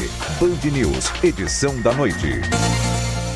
Consiga realmente chegar à informação de que ele recebeu ajuda ou não. Essa informação é importantíssima porque a PF suspeita da participação de grupos extremistas, principalmente da região em que ele morava, justamente Santa Catarina. É que esses produtos, por exemplo, pólvora, enfim, eles são produtos restritos, portanto eles deixam um rastro quando eles são comprados. Exatamente a partir daí a Polícia Federal acredita que vai conseguir chegar na informação de que se ele recebeu ajuda ou não. Outro ponto solto da investigação, como dizem os investigadores, ou seja, que pode ajudar a elucidar este crime, diz respeito ao celular encontrado com Francisco Vanderlei Luiz. A informação preliminar é de que esse celular já está no Instituto de Criminalística da Polícia Federal, tem inclusive prioridade absoluta dos peritos e em uma análise preliminar eles já descobriram que muitos dados foram apagados. Mas a PF tem realmente um software de última geração que consegue recuperar boa parte dos dados apagados e aí, a partir então dessa conexão do celular, eles acreditam que realmente vão saber se houve realmente algum tipo de ajuda a Francisco Vanderlei Luiz no cometimento desse crime. Edu. Caio Messina, de Brasília. Hoje foi o dia das autoridades mais diversas se mostrarem indignadas e fazerem loas à democracia. Lá no 8 de janeiro também foi assim, mas quase 2 anos depois, só os manipulados pelo ódio e enganados pelo discurso de liberdade foram julgados e condenados. Líderes financiadores, incentivadores dos ataques aos prédios dos três poderes, dos pedidos de golpe militar e das mentiras sobre urnas eletrônicas, esses seguem nas redes sociais e rodando pelo país falando em luta do bem contra o mal, demonizando o espectro político contrário, dizendo que a liberdade está em risco porque não se pode mais ameaçar nem mentir sobre ninguém. Daí, vem um sujeito com bombas atadas pelo corpo e explode a poucos metros do Supremo Tribunal Federal. Aliás, explode assim mesmo. Há quem chame de ato isolado, de um lobo solitário. Mas não é ato isolado, porque eles têm se avolumado, e ainda bem, sempre executados por gente incompetente. E o lobo também não é solitário. Ele faz parte de uma alcateia que segue por aí, sentindo cheiro de sangue e pronta para atacar de novo. De volta a Caia Messina. Menos de 12 horas após o ataque, a presidência do Supremo Tribunal Federal recebeu uma ameaça. Um e-mail com imagens de livros religiosos ao lado de uma pistola. Na abertura da sessão do STF, o presidente do tribunal afirmou que foi uma ação contra a democracia. A gravidade do atentado de ontem nos alerta para a preocupante realidade que persiste no Brasil. A ideia de aplacar e de deslegitimar a democracia e suas instituições, numa perspectiva autoritária e não pluralista de exercício do poder, inspirada pela intolerância, pela violência e pela desinformação. A reconstrução histórica dos últimos acontecimentos nacionais demonstra que o ocorrido na noite de ontem não é um fato, infelizmente, não é um fato isolado.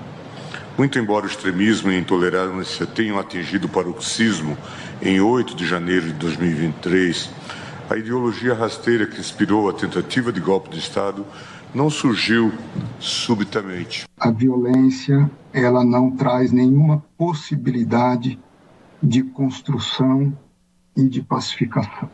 A presidente da Justiça Eleitoral disse que o atentado não vai abalar as instituições. Compete dar continuidade às nossas funções para a preservação da necessária democracia brasileira, que não se abala diante de qualquer ato que possa eventualmente atentar ou buscar atentar contra pessoas, instituições ou funções democráticas. A reação mais incisiva veio de Alexandre de Moraes, que era um dos alvos do ataque, segundo a PF. O ministro afirmou que não existe pacificação do Brasil com anistia a criminosos. Um projeto no Congresso que era anistia para os envolvidos nos ataques do chamado 8 de janeiro. O criminoso anistiado é um criminoso impune. E a impunidade vai gerar mais agressividade, como gerou ontem. Que as pessoas acham que podem vir até Brasília, tentar entrar no Supremo Tribunal Federal para explodir o Supremo Tribunal Federal. Porque foram instigadas por muitas pessoas, lamentavelmente várias com altos cargos na República. A Polícia Federal definiu as explosões como um ataque terrorista. A base da investigação até agora aponta que foi um ato premeditado desde agosto.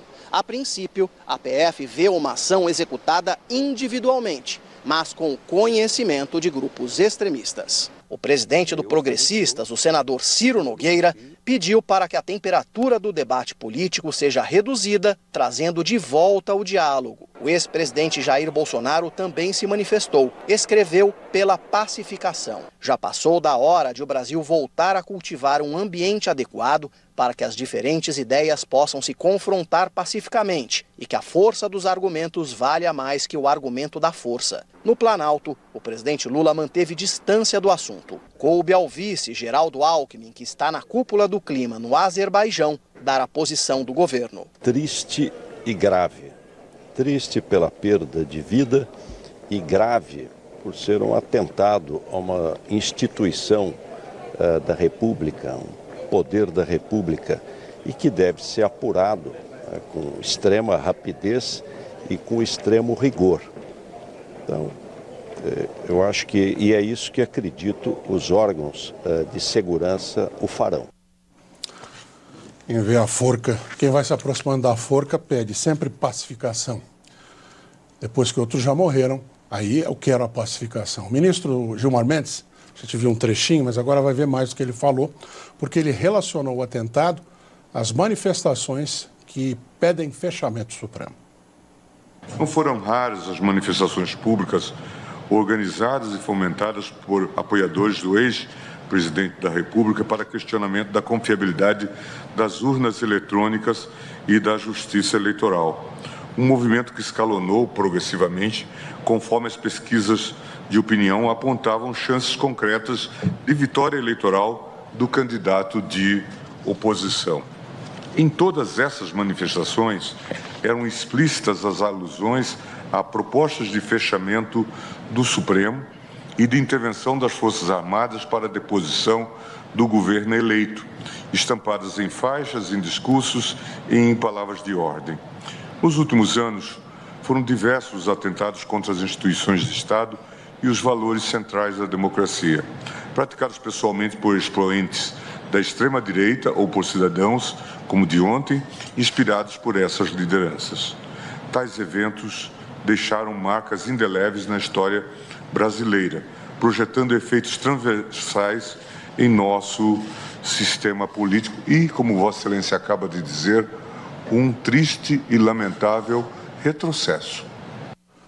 O Brasil já permitiu a normalização daqueles que trabalham na brecha da democracia. A democracia dá brechas, ela dá espaços para o raciocínio, para a tentativa e também para o uso da liberdade.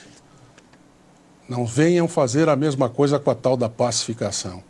A gente já sabe o que acontece desde antes de Getúlio Vargas, passando por todas as nossas ditaduras. Na casa da discussão política, falou-se, claro, de política. O líder do governo, José Guimarães, falou em motivação política porque Francisco era afiliado ao PL, que é o partido do ex-presidente Bolsonaro. Eduardo Bolsonaro, filho do ex-presidente, negou que o autor do atentado tenha ligações com a família dele. A deputada do PSOL, Sâmia Bonfim, defendeu que foi uma escalada do golpismo e o partido dela pediu o arquivamento do projeto que prevê anistia a condenados pelos ataques de 8 de janeiro de 2023. O líder da oposição, Felipe Barros, reclamou do que disse ser uma tentativa da esquerda de atrapalhar a anistia. Para a oposição, o que aconteceu foi um suicídio, não um novo ataque aos poderes. O projeto de anistia estava parado na Comissão de Constituição e Justiça da Câmara e agora, se for, vai para uma comissão especial. O presidente Lula não se posicionou, não se pronunciou publicamente, mas disse a ministros acreditar que esse ataque não tenha sido um fato isolado. A avaliação é de que as respostas das instituições como o Supremo e o Congresso, além da Polícia Federal, foram suficientes. O Partido Liberal, a legenda do ex-presidente Bolsonaro, se manifestou. Isso porque o autor do ataque, Francisco Vanderlei, tentou ser vereador pelo PL em Santa Catarina, Rio do Sul, em 2020. O texto do partido diz que o PL repudia veementemente qualquer tipo de violência e que espera que as investigações sejam conduzidas com rigor, agilidade, para que os fatos sejam logo esclarecidos. Os próximos passos da investigação vão focar em descobrir como Francisco Vanderlei teve acesso aos explosivos usados no ataque, os encontrados na casa que ele alugou na Ceilândia, no carro que ele explodiu e no trailer que ele deixou na região da Praça dos Três Poderes. O telefone celular do Homem-Bomba já está no Instituto de Criminalística da PF, com prioridade máxima para a análise. Os agentes acreditam que este trabalho vai esclarecer se o criminoso eventualmente teve contato com grupos extremistas. Numa verificação preliminar, os peritos já detectaram que muitos dados foram apagados, mas é possível que boa parte seja recuperada. Todas as evidências indicaram que o atentado envolveu um planejamento de longo prazo. E quem traz mais detalhes sobre isso de Brasília é Lana Canepa.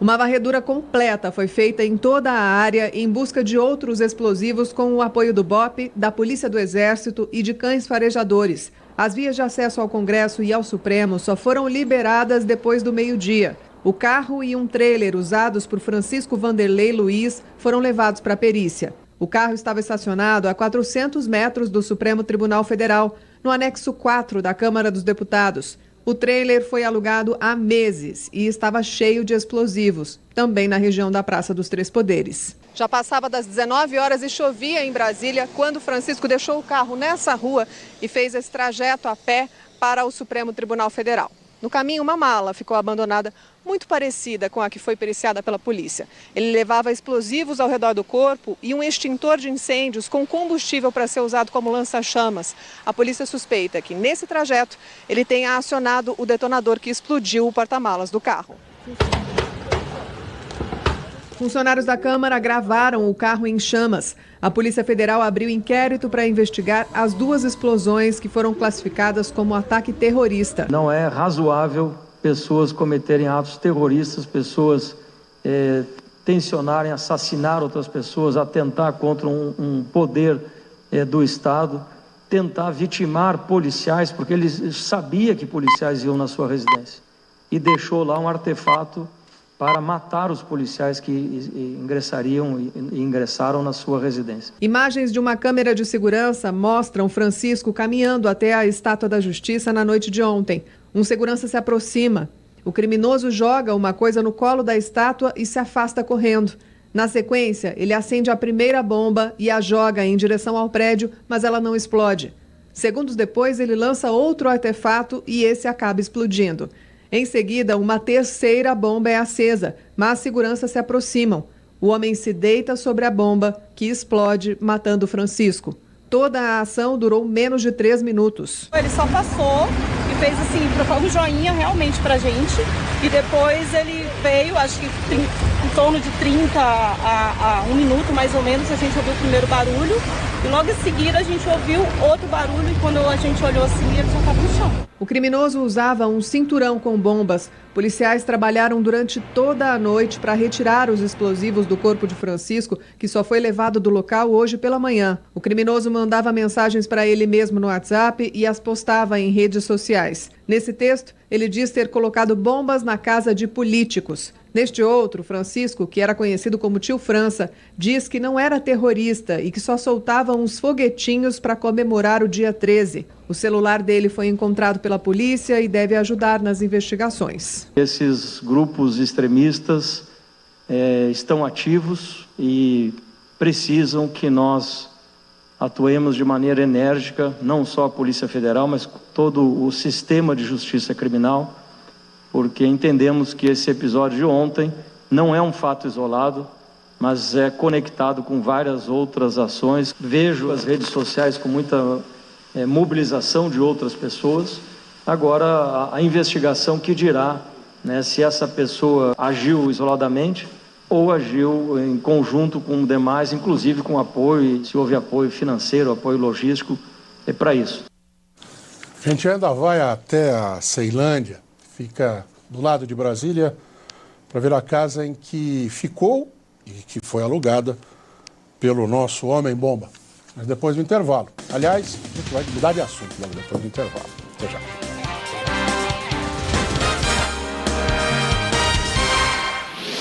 Jornal da Band News TV, edição da noite, na Rádio Bandeirantes. Rede Bandeirantes de Rádio. Muitos estudantes abandonam as escolas porque precisam trabalhar. Por isso, o governo federal criou o Pé de Meia para os alunos do ensino médio de escolas públicas. São R$ 200 por mês de aula, mais R$ 1.000 por ano concluído e mais R$ 200 quando fizerem todas as provas do Enem. Uma poupança de até R$ 9.200. Pé de Meia. O incentivo para seguir no rumo certo. Saiba mais em gov.br/Pé de Meia. Ministério da Educação, Brasil, União e Reconstrução. Governo Federal. O Brasil com Z pega os principais assuntos da semana e faz as relações com as experiências de outros países. Especialistas e correspondentes internacionais vêm para a mesa. E ainda tem o quadro com brasileiros pelo mundo, que fazem a diferença. No microfone do Brasil com Z, Sônia Blota e Cristiano Panvec. Semanalmente no seu agregador de podcasts preferido e no site radiobandeirantes.com.br. É rádio e é podcast. Bandeirantes, uma rádio que tem história, conteúdo de décadas, experiência, avançando e atenta ao mundo que se transforma a cada segundo. Entre o jornalismo analítico, investigativo, de opinião, de prestação de serviço, ficamos com tudo. À frente desse potente microfone, precisão ao reportar os fatos e equilíbrio para dar voz a todos os lados. Para que você pense, reflita, avalie, critique. Cobertura esportiva que vai do bom humor ao debate sério. Cobertura jornalística que só pende para um lado. O seu. E com sua audiência, a força para brigar pelos problemas que afetam o seu dia, o seu bolso, a sua vida. Para questionar autoridades, reivindicar respostas, cobrar atitudes. Esta é a sua Rádio Bandeirantes. Há 86 anos no ar. A Bandeirantes acompanha os fatos, noticia o indispensável e apresenta a informação para que seja discutida, debatida. Contamos com jornalistas de peso e convidamos especialistas para análise embasada, com detalhes, para você ter ferramentas para entender melhor, relacionar os pontos e chegar às suas conclusões. A rádio que investiga, esmiuça, explica, expõe argumentos. É a sua rádio de sempre. Rádio Bandeirantes, fechada com você, fechada com a verdade. Rádio Bandeirantes, porque sempre tivemos os microfones abertos para o debate, abertos para a opinião plural, abertos para a sua participação, é que podemos dizer que estamos fechados com você e com a verdade. É mais do que um compromisso, porque sobre os fatos pode-se interpretar, fazer conjecturas das motivações, pode-se elaborar, projetar suas consequências, mas os fatos são os fatos. E é aí que você vai nos encontrar sempre firmes. Não abrimos mão da verdade dos fatos. E sempre com foco em você, na defesa dos seus direitos. Mais do que nunca, Rádio Bandeirantes. Fechada com você, fechada com a verdade. As Forças Armadas começaram hoje a atuar no Rio por causa da cúpula dos líderes do G20 semana que vem. O decreto assinado pelo presidente Lula prevê a presença de 7 mil militares do Exército e 95 mil agentes, mais 95 agentes, da Força Nacional de Segurança Pública. Marinha, Exército e Força Aérea vão cercar o perímetro do Museu de Arte Moderna na Glória e também os hotéis onde vão se hospedar as delegações estrangeiras. A atuação, segundo o decreto, vai até 21 de novembro, quinta-feira da outra semana. Todo esse aparato não conseguiu evitar que o carro que estava à disposição do secretário-geral da Presidência, Márcio Macedo, fosse levado por bandidos hoje de manhã. O motorista dele foi rendido por 2 homens e uma moto e o ministro não estava no carro ainda. Segundo as testemunhas, os ladrões cruzaram a Lapa, passaram pela Praça da Cruz Vermelha, seguiram pela Avenida Presidente Vargas, Francisco Bicalho, Avenida Brasil e Linha Vermelha. Foram abordados só na favela da Nova Holanda. Houve troca de tiros e o carro acabou sendo recuperado. O secretário de Segurança Pública do Rio, Vitor Santos, diz que o caso é isolado. Mas, como a gente dizia, 26 mil policiais militares reforçam a segurança no Rio para que não haja mais casos isolados. Reportagem de Fernando Davi.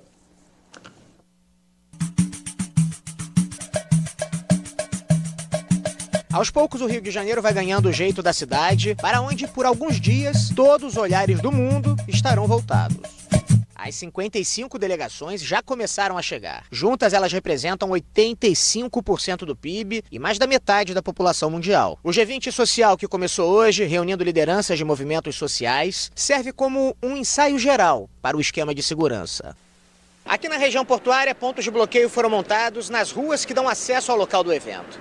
Ao todo, foram mobilizados 17 mil policiais e 9 mil militares das Forças Armadas, que a partir de hoje, com o decreto de garantia da lei e da ordem, atuam com poder de polícia até o fim da cúpula do G20. Um sistema de monitoramento e neutralização de drones, operando num raio de 14 quilômetros, entre o aeroporto do Galeão e a orla da Barra da Tijuca, foi instalado para garantir a segurança aérea. O policiamento também será reforçado nas principais vias expressas e em comunidades consideradas estratégicas. Mesmo com todo o planejamento, o carro do ministro da Secretaria-Geral da Presidência, Márcio Macedo, foi roubado hoje de manhã. O caso aconteceu na Lapa, a menos de 2 quilômetros do G20. O veículo foi recuperado pela polícia horas depois, em uma operação com 2 presos no Complexo da Maré. Os ataques à bomba ontem em Brasília reforçaram ainda mais o nível de alerta. Redes sociais estão sendo monitoradas e o esquadrão antibombas de prontidão. O nível de segurança, ele é o máximo previsto internacionalmente. Leve-se em conta toda a tecnologia hoje que os agressores utilizam pelo mundo inteiro. O fato de ontem, que aconteceu no DF, claro que gera uma tensão maior. Hoje o presidente da Argentina, Javier Milei, foi visitar Donald Trump. Para não parecer que ele cuida do clima de um jeito diferente que Trump, ontem ele retirou a Argentina, a delegação, da Conferência do Clima da ONU. E hoje foi a vez da França também sair de campo. Nosso enviado especial a Baku, no Azerbaijão, é Sônia Blota. Se o clima na COP29 aqui em Baku já era desconfortável, 2 incidentes abalaram ainda mais o evento. A ministra do Meio Ambiente da França cancelou a ida à cúpula depois que o presidente do Azerbaijão, anfitrião do evento, acusou Paris de crimes coloniais e violações de direitos humanos em seus territórios ultramarinos. Já Javier Milei ordenou a retirada da delegação argentina das negociações. O presidente argentino sempre deixou claro seu ceticismo em relação à tese das mudanças climáticas e é aliado de Donald Trump, que assume a presidência dos Estados Unidos em janeiro e chama o aquecimento global de fraude. A saída da Argentina preocupa a agenda climática, assim como a volta de Donald Trump à Casa Branca. O presidente eleito dos Estados Unidos prometeu tirar a principal potência do Ocidente do Acordo de Paris. Em 2015, ficou combinado entre 195 países que as temperaturas do mundo não superassem 1,5 graus Celsius até 2030. Mas houve atrasos, principalmente da Europa, quando começou a guerra entre Rússia e Ucrânia. Com o temor da escassez de energia, a Alemanha, por exemplo, teve que religar usinas movidas a carvão. O presidente Joe Biden dos Estados Unidos vem ao Brasil para a reunião do G20 e antes de embarcar, ele para no Peru também, anunciou 2 planos de investimento em energia limpa e eficiência energética. This week I'm heading to Peru and Brazil to meet world leaders, and I'll be the first American president to visit the Amazon rainforest. We're going to discuss how we can resolve our toughest global challenges, including climate change, by working together.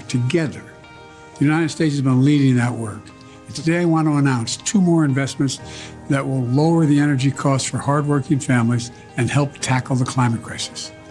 The U.S. Department of Agriculture is going to award $250 million in rural energy for the American program grants to help over 1,000 farmers and rural small businesses install cost savings, clean energy, and energy efficient improvements all across 40 states. And the Department of Energy will award nearly $18 million to help communities nationwide to save money by improving energy efficiency and reducing dangerous climate pollution. This is a win-win. More jobs, more investment, cleaner air, and lower energy bills. Folks, there's nothing we can't do if we do it together. Let's do it, okay? God bless you all, and may God protect our troops. Hoje o Banco Central revisou para cima a estimativa do PIB. Fez isso de novo. Mesmo com gritaria e faniquito na Faria Lima recentemente, a economia brasileira cresceu acima do esperado pelos sábios agora no mês de setembro. A alta do IBC-BR foi de 0,8%. No ano acumulado é positivo em 3,3%. 3,3%. E agora entram mais 320 bilhões de reais na veia. As empresas têm até o próximo dia 30 para depositar a primeira parcela do 13º salário. Quase 57 milhões de trabalhadores formais vão ficar mais felizes ao checar o saldo da conta no fim deste mês. Para mim o 13º é uma alegria, a gente fica esperando o ano inteiro, quando vem, bate aquele alívio. A primeira parcela do 13º deve ser paga até o dia 30 de novembro e a segunda não pode passar do dia 20 de dezembro. O do Eduardo já está reservado para uma geladeira nova. É sempre para colocar algo novo dentro de casa. Momento aguardado também por quem quer vender. Aqui o estoque está reforçado para receber o cliente da Black Friday e do Natal. O que a gente percebe muito na negociação é que eles pedem desconto à vista, né? Tendo em vista que já estão com o dinheiro já está pleiteando esse desconto, né? A previsão é que o 13º injete na economia brasileira mais de 321 bilhões de reais. Isso representa 3% do PIB. Dinheiro que estimula e movimenta o comércio do país. Todos os trabalhadores com carteira assinada têm direito. Cerca de 33 milhões de aposentados e pensionistas do INSS já receberam o 13º no meio do ano. E só os que tiveram o benefício aprovado no segundo semestre terão dinheiro depositado agora. Nesta época, essa empresa de cestas básicas e de Natal tem um aumento de 25% no faturamento do atacado. Já do varejo é o dobro. Dia 15, 20 de novembro até o dia 20 de dezembro, a gente tem um mês ali de um volume substancial nas nossas lojas, né? Teve ano que o Marcos usou para pagar dívidas. Esse ano... Estou reformando a minha casa, né? Uma parte vai ser para casa e uma outra parte com uma viagem. Esse ano teve o maior interesse pelo assunto feriados dos últimos 20, porque teve poucos. Feriados prolongados, evidentemente. E amanhã tem um. Quem traz as informações da nossa sala digital Google Grupo Band é o Lucas Balatti. Oi, Lucas.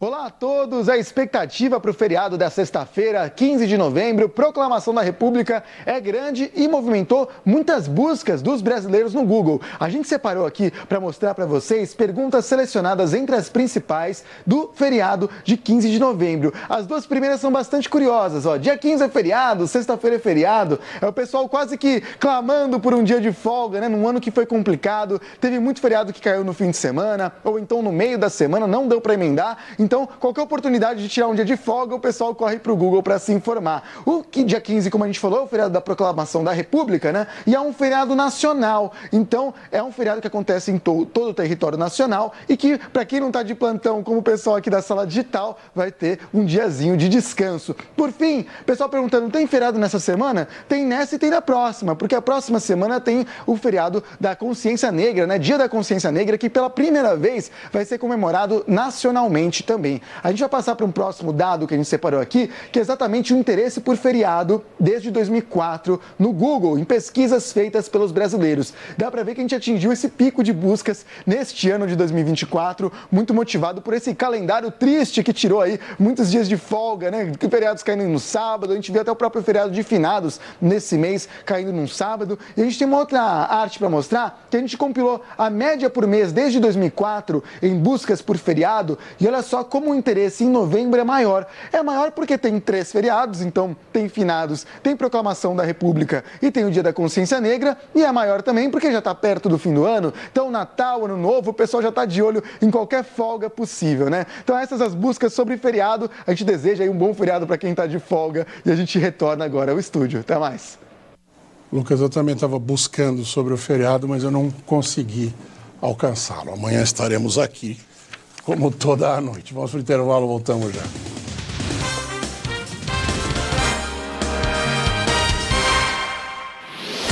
Jornal da Band News TV, edição da noite, na Rádio Bandeirantes. Rede Bandeirantes de Rádio. Bandeirantes, uma rádio que tem história, conteúdo de décadas, experiência, avançando e atenta ao mundo que se transforma a cada segundo. Entre o jornalismo analítico, investigativo, de opinião, de prestação de serviço, ficamos com tudo. À frente desse potente microfone, precisão ao reportar os fatos e equilíbrio para dar voz a todos os lados. Para que você pense, reflita, avalie, critique. Cobertura esportiva que vai do bom humor ao debate sério. Cobertura jornalística que só pende para um lado. O seu. E com sua audiência, a força para brigar pelos problemas que afetam o seu dia, o seu bolso, a sua vida. Para questionar autoridades, reivindicar respostas, cobrar atitudes. Esta é a sua Rádio Bandeirantes.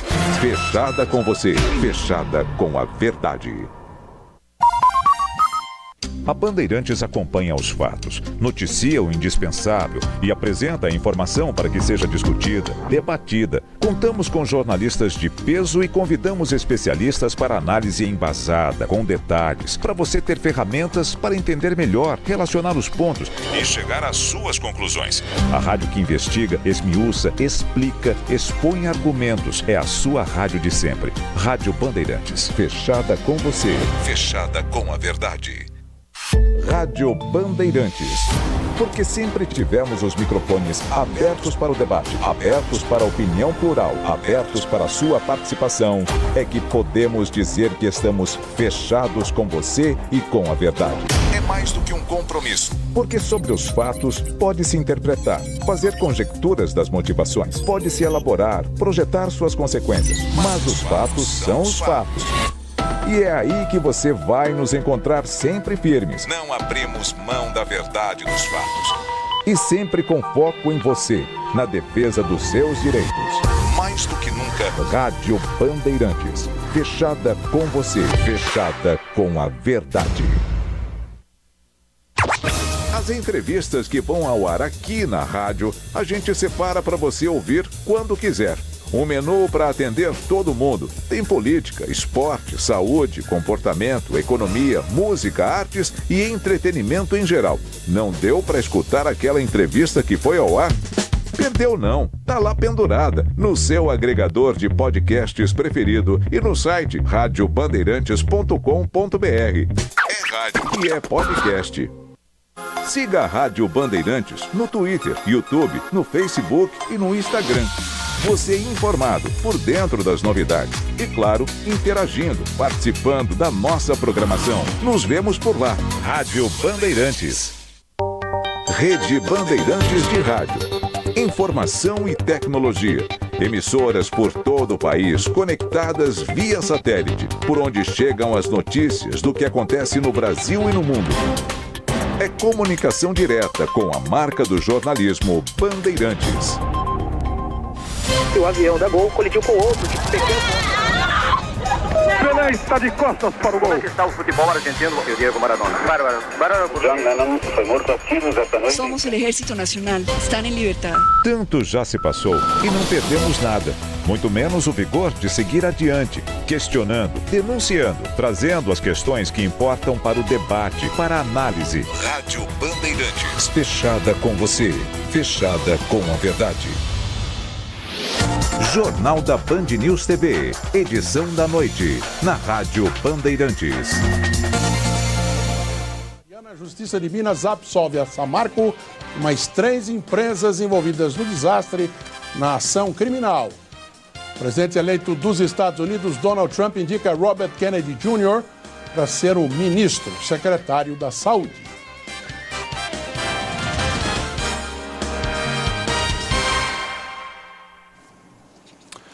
Em São Paulo, ladrões disfarçados de entregadores atacam moradores na zona sul da cidade. A repórter é Sandra Redivo.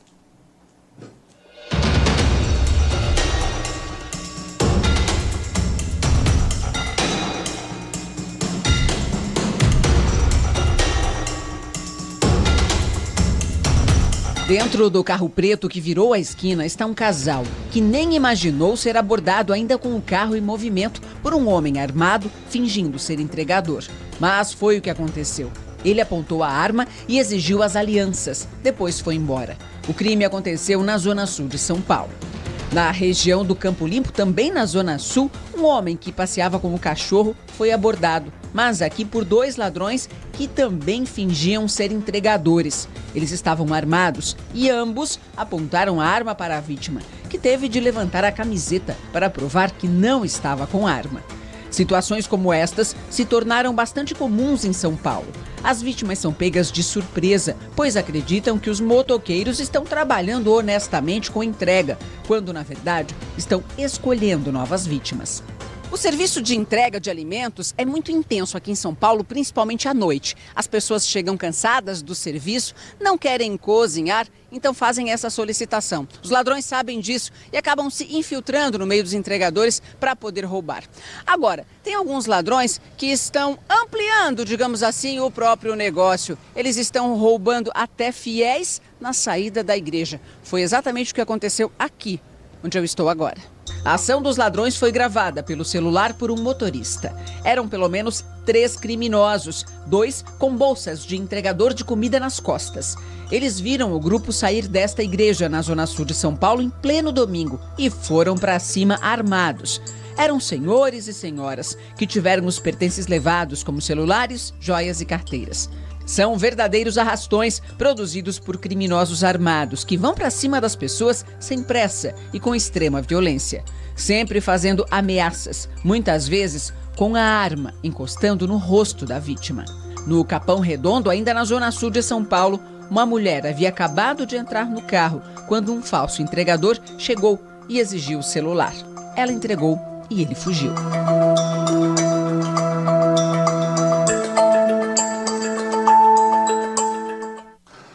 Também em São Paulo foi preso um hacker que é suspeito de ameaçar o Supremo Tribunal Federal com bombas. Isso alguns dias antes da posse do presidente Lula. A prisão foi em Jundiaí, que fica no interior de São Paulo. O hacker já vinha sendo monitorado desde 2022 pela Polícia Gaúcha. Ele também é suspeito de ter enviado e-mails com ameaças ao Supremo e ao Tribunal Superior Eleitoral.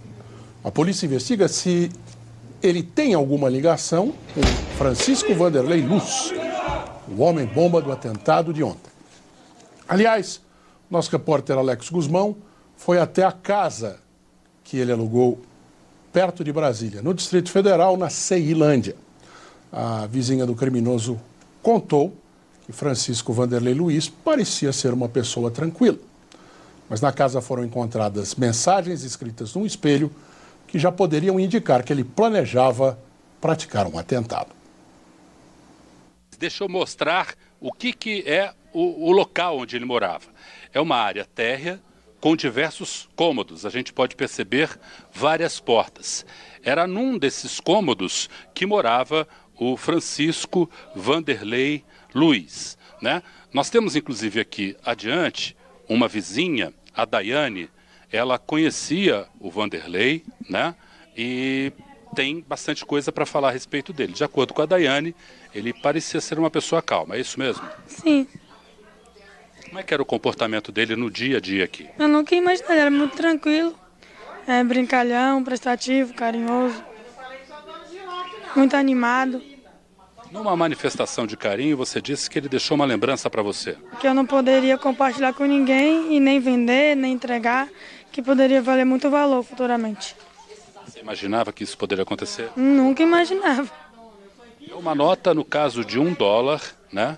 E ele escreveu, autografada, assinada por ele. O que ele escreveu nessa nota para você? Seu amigo, tio França, data de 15 de outubro de 2024. Ele te deu isso de presente? Sim. Ele era uma pessoa calma aqui, então? Sim. Não é de se imaginar. Ele falava de política, de revolta contra o judiciário? Não. Não se queixava. Não se queixava. Pegou de surpresa? Demais. Tô até em choque. Tá em choque ainda, né? E a polícia chegou ontem aqui por volta de que horas? Umas 9 e pouco. O que eles fizeram? Retiraram a gente do ambiente. Vocês tiveram que sair das suas residências? Às pressas. Às pressas. E tinha para onde ir? Não, tá um parente, né? Próximo. Que a gente conseguiu encontrar. E nesse caso aí, vocês só retornaram agora de manhã? Só agora de manhã. Tá bom, Daiane.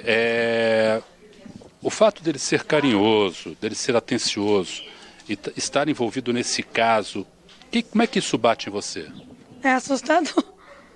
Estou traumatizada até agora. Traumatizado até agora, né? Ele morava aqui há quanto tempo? Uns 3 meses e pouco. Ele alugou a casa há uns 3 meses? Sim. E ele dizia o quê? Que ia ficar direto aqui? O que ele tinha vindo fazer em Brasília? Eu não tinha pouco contato com ele, não conversava tanto. Só nas poucas vezes essas trocas, risos. Ele era brincalhão. Sim. Tá bom, Daiane, obrigado. A gente vai continuar com o Estevão, mostrando então o local onde ele morava, que é uma área comum, né, com tanques, né, para lavagem de roupa. Tem aqui também um tanquinho, né, para as pessoas que residem aqui, né, usarem, né. Na realidade, cada um pode ter o seu equipamento. Nessa casa aqui, por exemplo, esse pequeno cômodo, a gente encontra aqui uma máquina de lavar, um tanquinho também, né, muitas plantas, e ali é o quarto onde morava o Francisco Vanderlei Luiz, né? A gente vai passar por aqui, tem uma colega trabalhando também, e nós vamos entrar nesse momento. Era nesse cômodo aqui que residia há 3 meses, segundo a vizinha Daiane, o Francisco Vanderlei Luiz. Foi dar uma busca, né, minuciosa no local, e durante essa busca ela localizou, identificou explosivos. Parede, pelo visto, esse é um local exato da explosão. A gente mostra aqui também o banheiro desse pequeno cômodo, né, que basicamente ele está sujo. Então, pelos relatos dos vizinhos, né, ele morava aqui há 3 meses. E o nosso atento Estevão, nosso cinegrafista, eu ainda não tinha identificado, ele disse aqui, ele tem uma mensagem dele. Débora Rodrigues, por favor, não desperdice batom. Isso é para deixar as mulheres bonitas. Estátua, né? Um palavrão aqui, se usa TNT. São mensagens não muito conexas, né? Uma mensagem para uma pessoa chamada Débora. O batom, inclusive, ficou aqui, né? Preso, né? Tem essa mensagem dele, né? Aqui a pia, a escova de dente, né? Realmente há muita sujeira, é um ambiente com uma péssima impressão, até porque foi alvo de buscas dos agentes da polícia, né, e que precisaram detonar aqui explosivos que foram localizados. De acordo, então, com relatos dos vizinhos, ele estava aqui há 3 meses, tinha alugado esse imóvel há 3 meses e não dava muita explicação do que ele fazia em Brasília, né? E aí, no caso agora, segue a Polícia Federal, Polícia Civil do Distrito Federal e a Polícia Militar também com as investigações. Voltamos a São Paulo. Enquanto tudo isso acontecia em Brasília e havia um corpo de uma pessoa morta na Praça dos Três Poderes ontem, os nossos pais da pátria reunidos no Senado aprovaram um texto base de um projeto de lei que estabelece novas regras de transparência para o pagamento das emendas parlamentares, ou seja, estavam cuidando da vida deles. 46 votos a favor, 18 contra, uma abstenção. Era necessário metade do Senado, 41 votos para serem aprovados. Ainda há destaques, são 4 aquelas sugestões votadas uma a uma pelo plenário. Mas isso ficou para a semana que vem. A liberação de todas as emendas está suspensa desde agosto por determinação do ministro Supremo Flávio Dino. Ele manteve essa suspensão depois das votações na Câmara.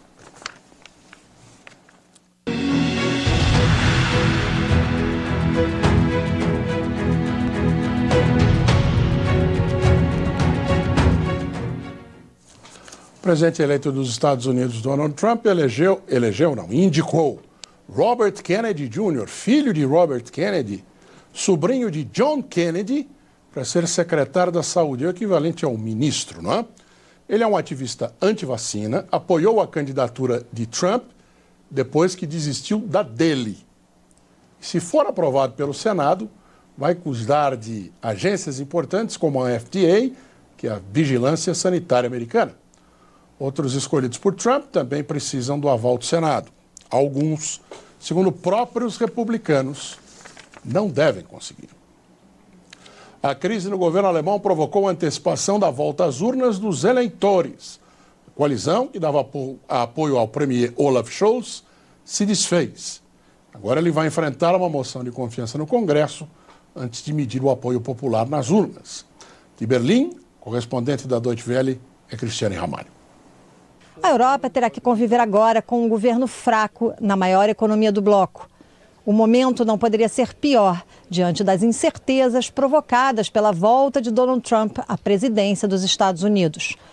O social-democrata Olaf Scholz segue no poder, ao lado do Partido Verde, mas estará com as mãos atadas, já que perdeu a maioria no parlamento, com o fim da coalizão tríplice que sustentava o seu governo. O colapso ocorreu após intensas disputas sobre como impulsionar a economia alemã, que está a caminho de encolher pelo segundo ano consecutivo. Em dezembro, o chanceler vai se submeter a um voto de confiança no Bundestag. O mecanismo serve para confirmar se Scholz ainda tem apoio suficiente, mas sua derrota é dada como certa. A partir daí, o presidente alemão, Frank-Walter Steinmeier, deverá dissolver o parlamento e convocar novas eleições. A data prevista é 23 de fevereiro. Na prática, a campanha já começou. Em um pronunciamento, Scholz fez um apelo aos demais partidos para que os trabalhos não fiquem paralisados e alertou para os riscos de uma polarização no país. Um recado contra a legenda de ultradireita AfD, que tem hoje quase 20% das intenções de voto. Cristiane Ramalho, correspondente da Deutsche Welle de Berlim, para a Band News TV.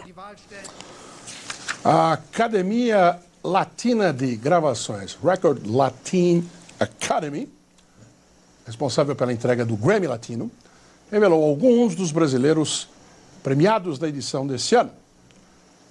Erasmo Carlos, uma homenagem póstuma, JP e Xande de Pilares. O filho de Erasmo Carlos recebeu o prêmio que foi concedido ao pai. Erasmo Esteves recebeu o prêmio de melhor álbum de rock ou de música alternativa em língua portuguesa. Xande de Pilares foi premiado por Xande Canta Caetano, melhor álbum de samba pagode. O Se Meu Peito Fosse o Mundo deu a JP o prêmio de melhor álbum de música popular, música afro-portuguesa brasileira.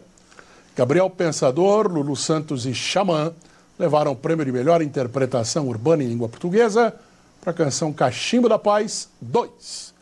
Mariana Aidar e Mestrinho receberam o troféu de melhor álbum de música de raízes em língua portuguesa e Thales Roberto recebeu o prêmio de melhor álbum de música cristã em língua portuguesa por Deixa Vir Volume 2. A cerimônia de premiação é dividida em duas partes. Os novos vencedores ainda vão ser revelados. A segunda parte está entregue em Miami, que acontece hoje. Seleções da França e de Israel empataram em uma partida sem gols, mas com muita tensão em Paris. Jogo pela Liga das Nações. O jogo foi marcado por um forte esquema de segurança depois do confronto da semana passada envolvendo torcedores israelenses, também palestinos, tudo isso na Holanda. Na Europa, nosso correspondente é Felipe Kini. Mais de 4 mil agentes foram mobilizados para garantir a segurança nos arredores do Stade de France em estações do transporte público de Paris. 1.500 seguranças privados reforçaram o esquema policial. Um boicote à partida fez as arquibancadas ficarem parcialmente vazias. Todas as precauções foram tomadas, mas não impediu hostilidade entre as torcidas. Na noite de ontem, diversos manifestantes pró-Palestina protestaram contra a partida.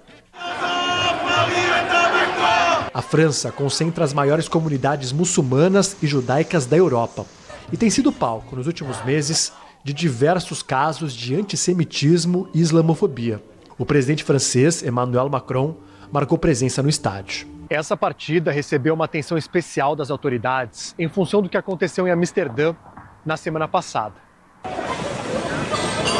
Torcedores do Maccabi Tel Aviv, maior time de Israel, entraram em confronto com árabes muçulmanos que vivem na Holanda. No sábado, Israel enfrenta a Bélgica, um duelo que, por questões de segurança, irá acontecer na Hungria.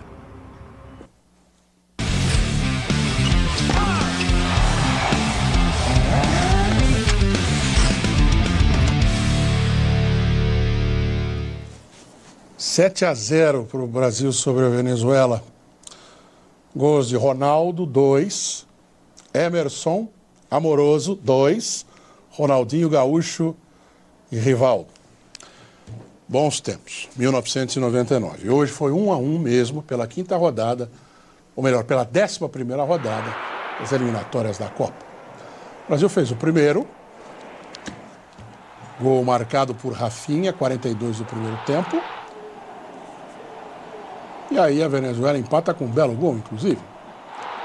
Segovia, primeiro minuto do segundo tempo, aos 40 segundos do segundo tempo. Foi no Monumental de Maturín, na Venezuela, mas não fiquemos completamente tristes porque a Argentina perdeu para o Paraguai 2-1 e o Equador está ganhando da Bolívia por 4-0. Mike Tyson vai voltar a lutar e vai ser amanhã. O combate vai render uma fortuna para o ex-campeão mundial de boxe, pesos pesados, mas preocupa os médicos. Nos anos 80, aos 20 anos de idade, ele não tinha adversários à altura. Olha só, esquerda violentíssima. Mike Tyson nocauteava em segundos quem estava do outro lado do ringue. Uma máquina de golpes e títulos. Mike Tyson demoliu, implodiu Michael Spinks. Mas nos anos 90, a trajetória de Tyson sofreu uma reviravolta. Conheceu a primeira derrota. E o upper forte de direita, esquerda, direita, cai o campeão! Cai Mike Tyson! E foi parar na cadeia, onde ficou por 3 anos condenado por estupro. Mas a cena que entrou para a história foi a da mordida na orelha de Evander Holyfield, numa luta em 1997. O último combate profissional de Mike Tyson foi em 2005. Agora, aos 58 anos de idade, ele voltará ao ringue para enfrentar um influenciador digital, numa luta já considerada histórica. O desafiante de Tyson é o ator Jack Paul, de 27 anos, que tem quase 30 milhões de seguidores nas redes sociais. Para a luta desta sexta, Tyson e Paul receberão pelo menos 80 milhões de dólares cada. Mas o retorno do ex-campeão preocupa especialistas em neurologia.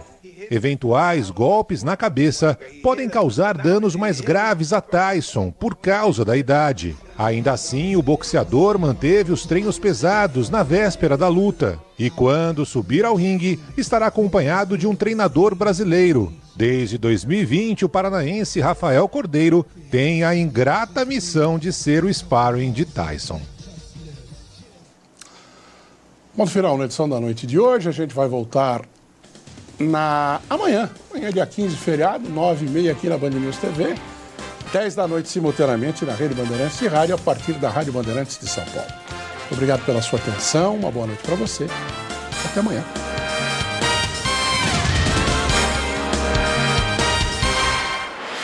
Você está na Rádio Bandeirantes, no seu rádio, no aplicativo Bandplay e também no YouTube.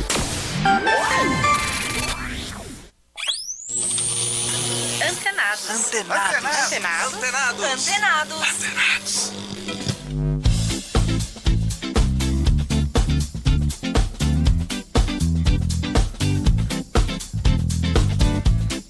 Olá, está no ar o Antenados aqui pela Rede Bandeirantes de Rádio, pelo aplicativo Bandplay e também radiobandeirantes.com.br. Eu sou o Danilo Gobato e recebo hoje no programa a cantora, produtora e escritora Vânia Abreu, dividindo aí as novidades da carreira e contando tudo sobre o lançamento do álbum Pode Ser Que o Amor Seja Outra Coisa, disponível aí em todas as plataformas digitais. Lembrando que você pode interagir conosco pelas redes sociais em @Danilo Gobato. Antenados na Bandeirantes com Danilo Gobato.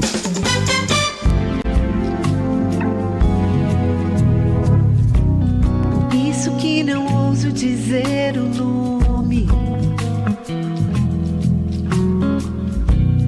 Isso que dói quando você some.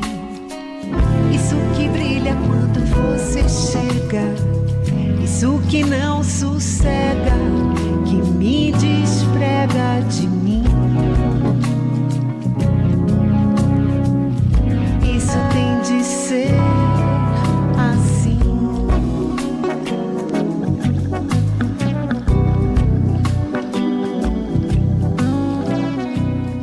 conforme anunciamos, estamos recebendo hoje nos estúdios da Rádio Bandeirantes em São Paulo a cantora, produtora, escritora Vânia Abreu. Tudo bem, Vânia? Como que você tá? Seja muito bem-vinda. Obrigada. Tô bem. Olha, a gente convidou a Vânia para dividir as novidades da carreira, os projetos todos. Tem um saindo do forno agora, quentinho, que a gente vai falar muito sobre. E também relembrar, né, os momentos marcantes da carreira, os grandes sucessos. Tem muita história. Ano que vem, me ajuda aí, ano que vem 30 anos do seu primeiro álbum solo. Não é isso? 95. Então 2025, 30 anos, não é? Muito tempo. Isso sem contar, né, Vânia? O período... O anterior. Isso, exatamente, né? Pela banda, não é? Os trabalhos todos que a gente vai falar sobre isso. Mas fato é que agora você interrompe aí um hiato, uma pausa, não é?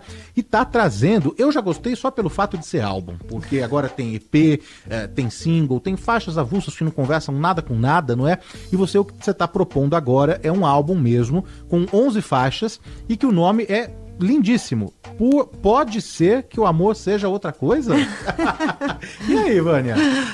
Primeiro, eu tenho muita dificuldade de lidar com single, então eu tô tão feliz quanto você ou mais, porque para mim é muito importante juntar conceitos e juntar músicas e oferecer esse pacote.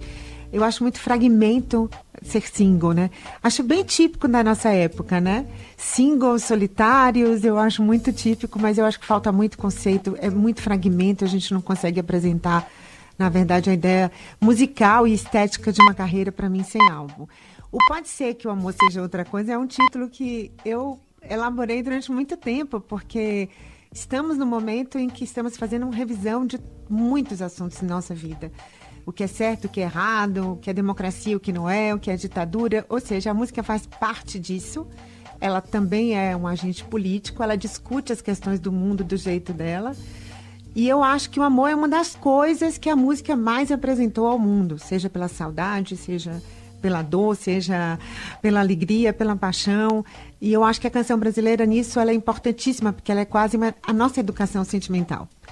Eu não gostaria de interromper esse ato afirmando que eu sei o que é amor. Então, quando eu reuni as canções, eu tentei dar a elas essa diversidade que eu acredito que possa existir, que exista de fato na vida humana, na vida como um todo no planeta, do qual a gente faz parte, mas eu quis colocar a dúvida. Pode ser que eu esteja enganada, porque eu também revi muitas canções que eu escutei, que eu achei que eram maravilhosas e que eu acho que me educaram, entenda você, erroneamente para amar. E nós fomos muito mal educados para amar. A gente é muito bom de começo, mas a gente é péssimo de fim. A gente não sabe o que é amor eterno se não der certo. A gente não sabe o que é problema, a gente termina antes, a gente sofre demais. A gente tem muita dificuldade de saber o que é o amor, porque a gente aprendeu errado. E a canção é uma parte desse lugar que nos ensinou a amar, né? Porque o artista é também uma figura do seu tempo, não tem jeito. Então, eu aprendi a amar de um jeito muito doloroso, né? E eu acho que o amor pode ser mais feliz, honestamente. Não, e também culturalmente, né? Fica aquela coisa, né? E foram felizes para sempre, perfeito. Não é? E todos os filmes e as referências todas, e isso vai colocando uma pressão, uma cobrança em cima das pessoas de que a gente precisa seguir esse caminho aqui, sendo que tem muitos outros, não é? E aí, então, você acha que esse trabalho que você está apresentando agora é um estudo um pouco do que é o amor, do que você vem pesquisando ao longo dos anos? Eu não acho que é um estudo, acho que é uma escolha, e uma escolha consciente, né? Tanto que a última faixa do álbum é Começar de Novo, que é uma regravação. Sim. E que eu acho que o amor tem muitos fins dentro dele mesmo, né? E os grandes amores, para mim, são feitos de muito sim. E esses contos, essas narrativas ocidentais, que foi a única leitura que a gente recebeu de amor, nos conduziram muito para essa ideia de foram felizes para sempre. Primeiro, que não tem um para sempre. Então a gente já está errado nessa leitura. E aí eu sou mãe de duas meninas, duas mulheres, e acho que ensinar o amor é algo muito difícil. O limite de quando é que passa o amor próprio, quando é que a gente segue em frente, quando é que a gente desiste, né? Então, o Felizes para Sempre é muito ruim. Então, eu acho que o título ele é mais convidativo a pensar do que a escolha de repertório. Porque eu também tinha, Danilo, uma certeza de que eu não ia conseguir falar de todos os tipos de amor que já existiram no mundo, né? Ô, Vânia, só pra gente entender aqui, você tinha o desejo de, como você falou, romper esse ato com alguma coisa que fosse mesmo interessante, que conversasse com as suas questões todas e colocar isso pra fora e dividir com o maior número de pessoas. Mas, às vezes a gente não tem ideia do tanto tempo que leva, não é? Pra você produzir de um pensamento, de uma ideia, colocar mesmo em prática, não é?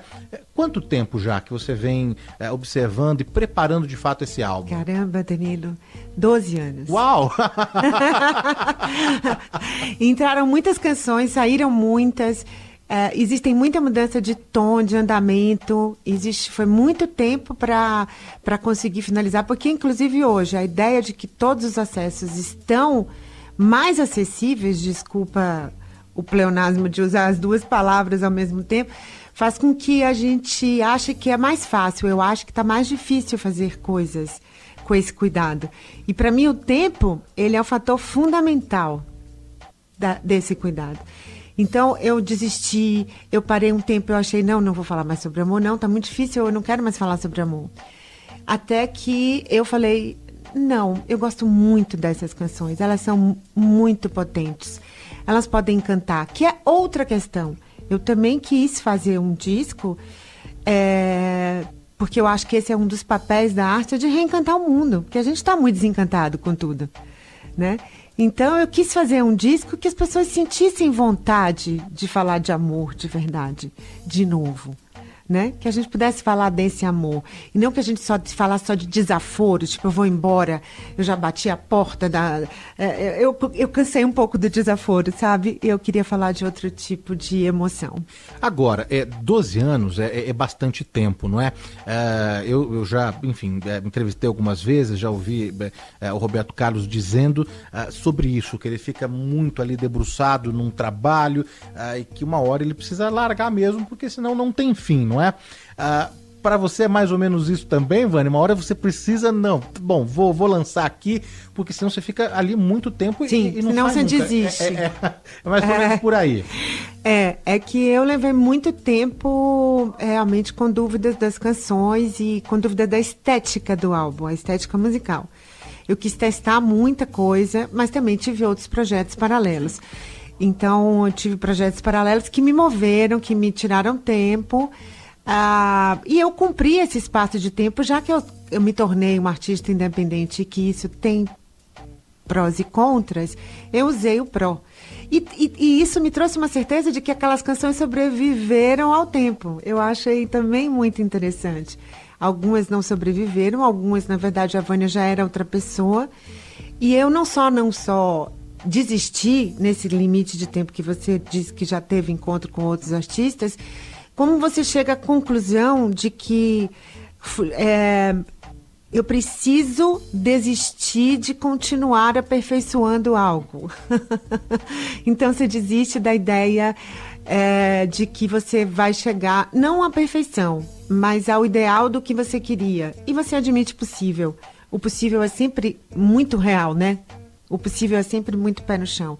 Então, acho que juntando todas as coisas foi o tempo dele. E você foi muito cobrada pelos fãs, pela imprensa, pela mídia, pelos críticos, de lançar um novo trabalho? Sim. Essa cobrança era mais sua, interna? Acho que tinha as coisas todas juntas. A gente não se separa do mundo, então as cobranças do mundo também chegam para nós. E te incomoda? Eu acho que me incomodava a falta de esclarecimento exata. Tipo, a Vânia desistiu, a Vânia parou de cantar, a Vânia não vai fazer mais isso. Como se os intervalos de tempo não existissem para a produção artística e não existissem necessidade deles. Inclusive nessa velocidade que a gente tem de produzir muitas coisas que jamais serão reouvidas, né? Eu sempre digo, a quantidade de músicas que é lançada nas plataformas hoje em dia, nem que eu parasse o mundo agora, eu não ia conseguir escutar. Então, eu me dei ao luxo de fazer algo que eu me permiti, porque eu preciso voltar ao tempo, Danilo, de que quando a gente gravava os discos com as grandes estruturas das grandes gravadoras, o mundo era diferente e era possível se isolar. Era possível ficar 3 meses só gravando disco. Não tinha celular, não tinha WhatsApp e a gente se entrava. Hoje o mundo, ele faz questão de interromper tudo que você faz, né? E isso me deixou muito ansiosa. E se interrompe se dizendo coisas, então você passa o resto do dia tentando dizer coisas que foi maldita, porque não foi bem escrita, porque o áudio não saiu, porque as redes sociais... O que eu vejo de artista indo para a rede social corrigir, olha, mas eu preciso dizer que eu me acho linda, sem maquiagem, que a minha barriguinha é porque é isso. Então, nós vivemos o tempo inteiro tentando justificar para o mundo algo que não tinha que ser explicado. Né? Então, eu acho que esse ruído de comunicação me incomodou muitas vezes. Me incomodou muitas vezes. Porque é assim, tipo, eu não acabei com nada, eu ainda estou viva. Né? E eu não tenho obrigação de lançar... Eu só tenho a obrigação de lançar discos bons. Eu não tenho a obrigação de lançar um disco a cada um mês, sei lá, um single todo mês. Eu acho isso nervoso, acho isso improdutivo. E acho impossível de apresentar boa qualidade das músicas com esse tempo de produção. Agora, nesse trabalho, você que levou esse tempo todo, você conseguiu também reunir um timaço, não é? Alguns que você reencontra, né, depois de algum tempo, parceiros também. Citar alguns aqui, vou esquecer de muita gente, mas tem Chico César, Carlos Renault, queridíssimo, Carlos Careca, Douglas Germano, Ivan Lins, que você falou que é a última faixa, que encerra o álbum, e outros tantos, né, cantores, compositores, grandes artistas, e uns que, como eu disse, você acaba reencontrando, né, que é muito legal também, né? É meu papel principal como intérprete. É escolher um repertório. É como artista escolhe a paisagem e as cores que vai colocar na tela, né? São os meus materiais. E eu me sinto abençoada. Mas esse também é um álbum que também traz uma coisa importante para mim, Danilo, que é o primeiro álbum que eu também apresento a música como compositora. Sim, vamos falar sobre isso. E isso também me deu muito medo. Porque eu tenho muito respeito por essa condição de criar canções. Eu acho dificílimo, eu acho uma profissão legítima e frágil dentro dessa nova estrutura das músicas agora de plataforma, porque os autores estão muito mais frágeis que os artistas em recebimento e em validação dos seus nomes, porque seus nomes ficam perdidos, não saem e tal. Então, isso também é um campo do meu trabalho. E eu gosto de falar disso, sabe? Porque eu misturo autores do Brasil inteiro. Eu também acho isso muito importante. Como eu acho importante você ter artistas que se identificam com os compositores do seu lugar, né? Mas eu sempre fui uma artista desde o primeiro disco, vai fazer 30 anos, que sempre misturei autores do Brasil inteiro, e eu devo isso à música brasileira, ao tropicalismo que fez isso comigo, porque eu nunca achei que um artista de Minas era menos do que da Bahia, e isso sempre funcionou muito bem na minha cabeça. Então, quando eu fui para a carreira de intérprete, eu percebi que eu já fazia isso com naturalidade. Que para mim essa completude, uma baiana gravar gente de Curitiba, do Paraná, né? E mesmo assim gravar o Boi, que eu gravei no Sonho da Bahia, né? A última faixa. Então, eu me sinto muito orgulhosa dessa construção, que tem que ser uma construção responsável. Eu faço canções para as pessoas escutarem sempre, e não somente hoje e depois descartar, né? Eu não faço jingle, né? Eu faço música. Não fiz segredo, não fiz mistério, eu fui direto, um objeto pra você brincar. Falei das flores, falei da vida, de tudo aquilo que a vida dá de graça. O Antenados faz o primeiro intervalo comercial e na volta tem mais. Vânia Abreu aqui conosco.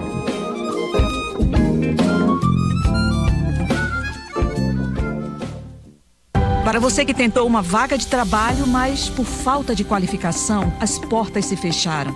O governo federal vai investir cerca de 4 bilhões de reais na educação de jovens e adultos no país. E isso é bom para todo mundo. Procure a escola pública mais próxima e matricule-se. A educação de jovens e adultos é um direito seu e é gratuita. Saiba mais em gov.br/MEC. Fé no Brasil. A gente está no rumo certo. Ministério da Educação. Brasil, União e Reconstrução.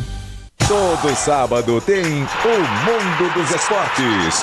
Nos gramados, nas quadras, tatames, piscinas, onde tem competição, estamos lá. Na NBA, na Fórmula 1, MMA e muito mais. Apresentação, Fernando Fernandes. Com ele, a pegada é informativa e descontraída. Tem o clássico Papo de Boleiro e tem o Fôlego.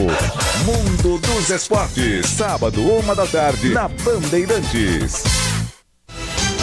Bandeirantes, uma rádio que tem história, conteúdo de décadas, experiência, avançando e atenta ao mundo que se transforma a cada segundo.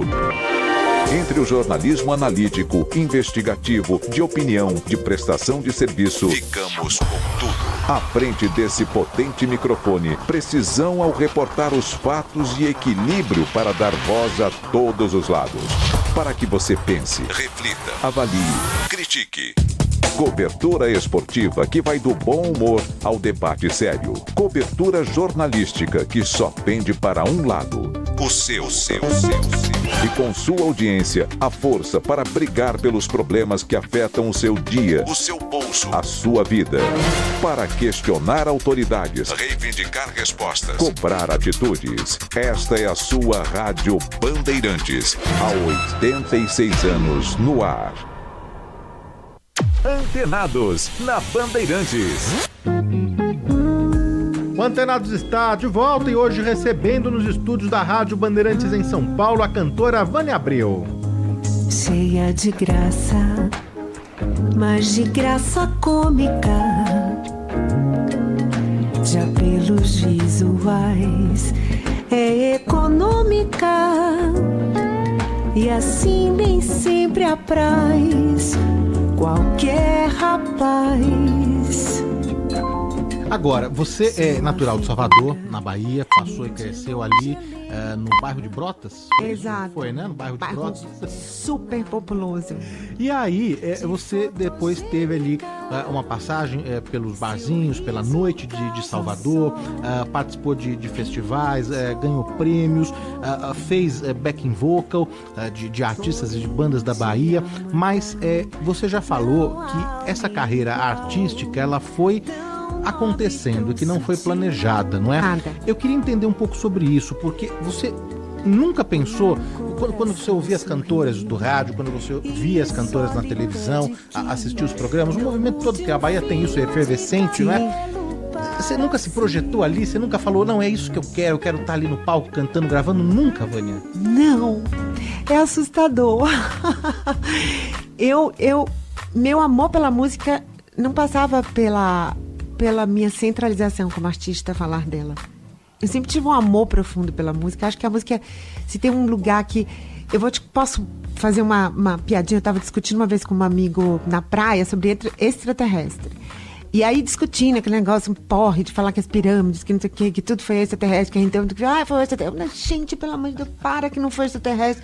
Eu odeio essa conversa. Quer discutir se tem vida fora da Terra? Discute, mas não começa a dizer que tudo aqui foi o extraterrestre que fez, que me dá nervoso. E aí ele falou, mas como é que você pode provar que não tem vida fora da... Como é que você pode provar que... Olha o que os homens já fizeram e... Como é que a gente... Você acha que os homens são capazes de fazer isso? Ele me fez essa pergunta. Eu disse... Uma espécie que fez música pode fazer o que quiser. Muito bom. A gente inventou a música, cara. Que loucura que é essa? Então a música é uma deusa tão...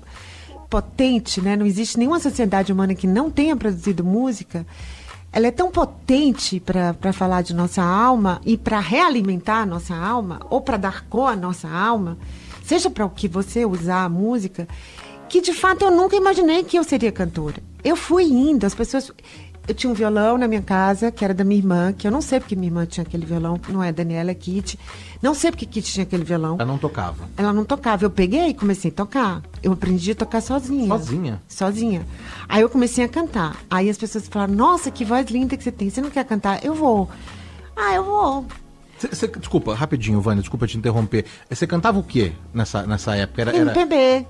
Já eram assim, não era música infantil, de criança, cantigas, não, era... Não, eu não tive muito essa coisa, feliz ou infelizmente, eu não tive. Minhas músicas, cantava ali Ciranda, Cirandinha, mas já emendava com Luiz Gonzaga, com essa infância muito fofinha, não tive, não. Nem eu escutei música de gente grande, junto com as poucas cantigas que eu escutei.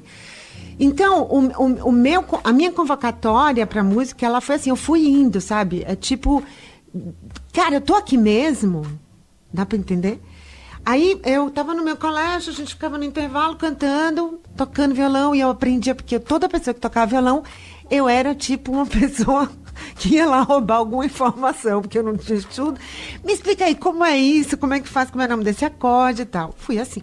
Aí, vamos cantar ali no Festival Intercolegial. Vamos. Pensa que eu vou. Pensa uma pessoa nervosa. Pensa uma pessoa que ganhou troféu de melhor intérprete, eu não me lembro nem qual é a música. Então, fui indo. Quando eu vi, eu tava fazendo back vocal. Quando eu vi, eu tava cantando, fazendo... Eu falei, e agora? O que eu faço de mim mesma?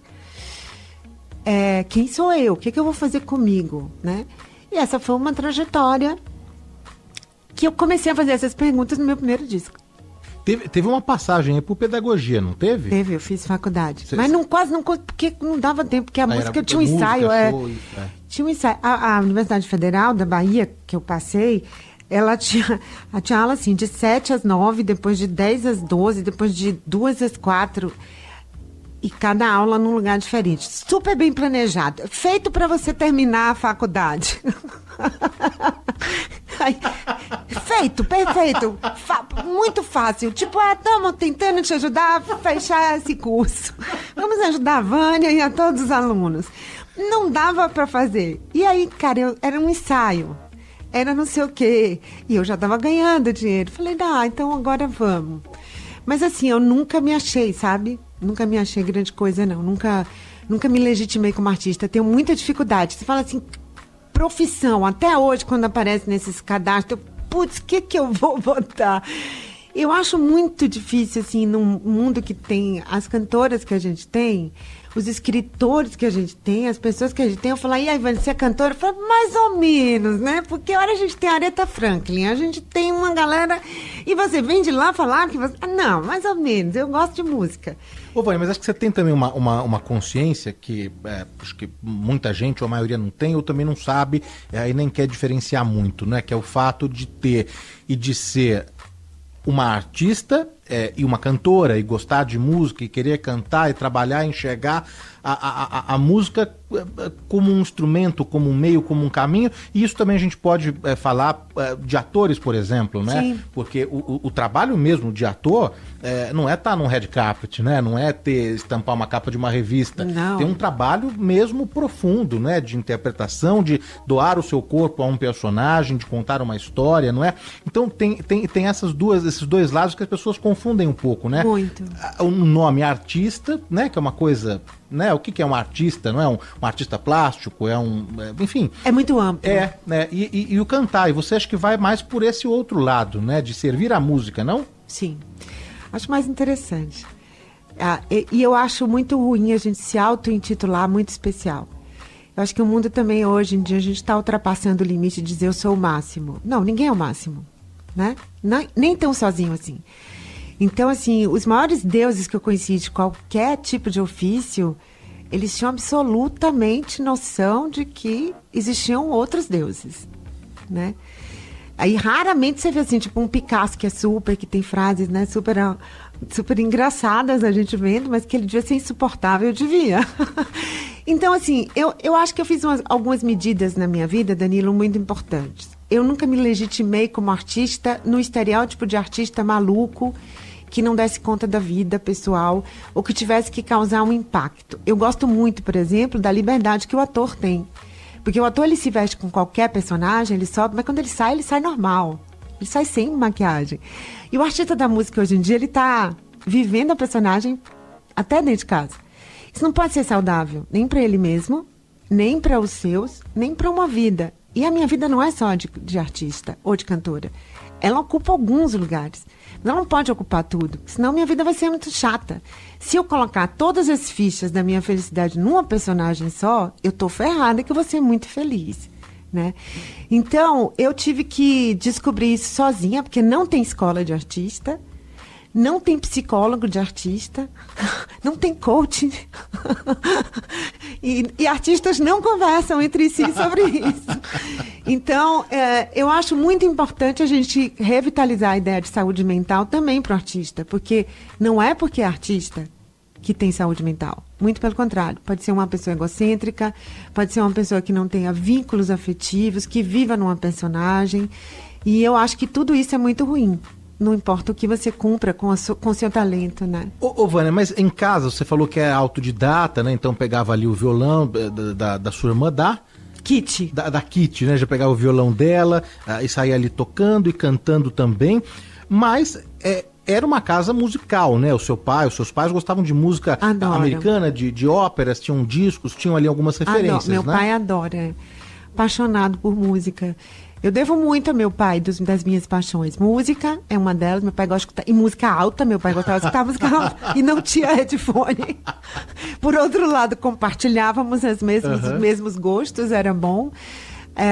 Amor pelos bichos, meu pai sempre foi encantado pela natureza, né? Sempre mostrando como os bichos são inteligentes. E eu acho isso muito encantador, assim, de todos os bichos. E a música que meu pai escutava, ele é um português, né? E eu tive sorte, porque além dele me apresentar essa música americana, que é uma das melhores coisas que os Estados Unidos fazem, é a música, né? A gente pode criticar um monte de coisa, mas a música deles é muito boa, né? E eu odeio essa história de que a música da gente também é melhor do que de qualquer lugar, porque eu também acho isso um ufanismo ao contrário. Então eu acho que música boa, e gente boa tem em qualquer língua, em qualquer nação e qualquer tempo. Então, eu tive essa ideia da ópera, das músicas clássicas que ele gostava, da música americana que ele gostava, de Nat King Cole, Burt Bacharach, Diana Warwick. E meu pai tinha umas coisas assim de amar Dorival Caymmi. Eu falava, esse é o melhor cancioneiro brasileiro. Então, eu tive sorte, né?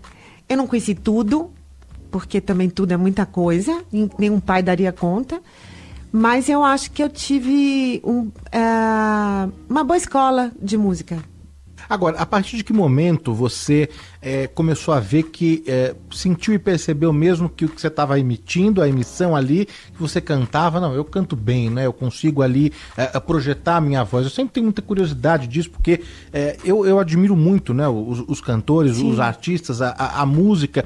Eu nem sei como que é. Você emite uma coisa e fala, não, eu alcanço essa nota, eu chego lá. Eu nem sei como que é isso. Nem tentativa... eu. Não sei se é tentativa e erro, né, Vânia? Claro que é. De você chegar, será que eu vou ali alcançar? E quando que você realmente caiu a ficha e você falou, não, eu não é só uma criança que canta, tem um talento, tem um dom, tem uma coisinha a mais. Deixa eu te falar, em 1991 eu fiz backing vocal pra Netinho, e eu nunca esperava ser cantora de trio, nada, apesar de morar na Bahia e apesar de adorar, né, a música baiana no carnaval. Aí eu tinha sorte de quando Netinho ia no banheiro, ia comer alguma coisa, alguém tinha que cantar no trio. Então eu não era uma cantora, porque não era uma dupla. Mas alguém tinha que cantar para ele, trocar de roupa, sei lá o que ele ia fazer. Bom, enfim. Nesses momentos que a minha voz se espalhou naquele som grandão que é o trio elétrico, né? Que antes eu só cantava em barzinho. Eu falava, gente, olha o tamanho da minha voz, eu sou tão pequena. Eu falava, gente, isso também saiu de mim, tudo. E todo mundo, às vezes os músicos me olhando, falando, nossa, Vânia... E aí saiu uma primeira nota no jornal, que é uma nota que eu guardo com muito carinho, talvez a nota mais importante da minha carreira, que dizia assim, algo que a pessoa não sabia quem era meu nome, a pessoa não sabia nada, e falou assim, impossível não se emocionar com a voz que saía do trio elétrico de Netinho. Algo assim, tipo, né? Quem ouvia de longe pensava que era Gal Costa, que era a cantora que eu mais escutava, né? Então eu falei, nossa, não é que eu existo e que eu tenho algum potencial. Então, o que tem dentro da gente, até a voz, é algo que a gente tem que descobrir. Não tem jeito. E eu ainda me assusto com isso, com o talento. Por isso que eu acho que a música é tão importante para mim, que eu ainda me assusto com a minha musicalidade. Não que seja um deslumbramento, Danilo, mas é com respeito. Por que eu recebi esse dom? Né? e ainda é misterioso para mim. Mas como eu acho que o mistério vai atravessar a nossa vida sempre, não tem jeito. Eu gosto, pelo menos, que ele seja musical. Eu acho ele mais bonito do que os outros tipos de mistério. Agora, eu recebi aqui no programa a Márcia Castro, né, cantora, baiana também, e a gente teve uma conversa, assim como a gente está tendo agora, muito aberta, muito franca, e ela falou um pouco da cobrança, da pressão que ela recebeu por ser a artista, mulher, cantora, baiana, de que, bom, você precisa subir num trio elétrico, cantar axé e comandar uma multidão, né? E aí eu acho que algumas histórias ali, acho que a sua e a dela tem algumas semelhanças, né? Porque você participou também no Carnaval do Salvador, cantou em trio, não só com o Netinho, com backing vocal, mas à frente de uma banda. Sim. Era a banda Bis, não é isso? Acho que ficou um ano e meio, né, com a banda, gravaram um disco, um vinil, ganhou o troféu Dodô e Osmar, não é? Enfim, teve toda... cantora da Micarande, era surpreendente. Foi um acontecimento mesmo ali, mas acho que você sentiu também, assim como a Márcia, que não era isso. Não. É mais ou menos isso, Vânia? Não tenha dúvida. Um bom ponto de você ter tocado, porque essa é uma das grandes pressões de ser baiana. Porque parece que toda música que eu faço é muito triste diante do fato de eu ser baiana. Então, parece que os meus discos são para pessoas deprimidas pelo fato de eu ser baiana. Porque o baiano parece que tem a obrigação de cumprir o estereótipo de que ele vai fazer as pessoas tirarem um pé do chão. Como se não existisse outra possibilidade de fazer música na Bahia ou de ser baiano, né? Isso é muito contraditório para mim, porque eu não nego nada do que a Bahia me oferece, mas eu acho que eu tenho a liberdade de usá-lo de forma diferente, né? Essa regra e o compasso que o Gil diz, eu não preciso usar na mesma linha, da mesma estrada, para fazer as mesmas construções. E eu realmente me senti mais confortável, dada essa história que você citou e que a gente conversou, que é uma história de cantigas, de Nat King Cole e de muita abertura musical, eu me sinto muito à vontade de transitar num Brasil mais amplo do que apenas aquele do Carnaval.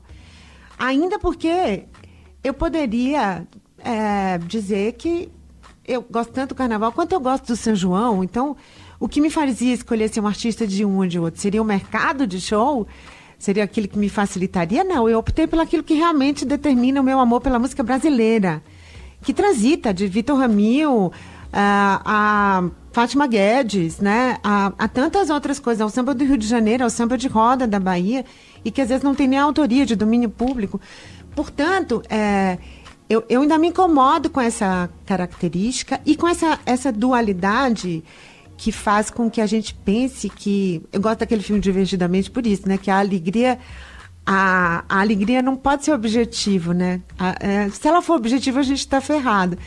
E aí a Bahia tem essa cobrança de que todo mundo que faça sucesso desse jeito que a Bahia se apresenta, que parece que é aquilo que mais convida a gente a enxergar o baiano como o estereótipo do baiano.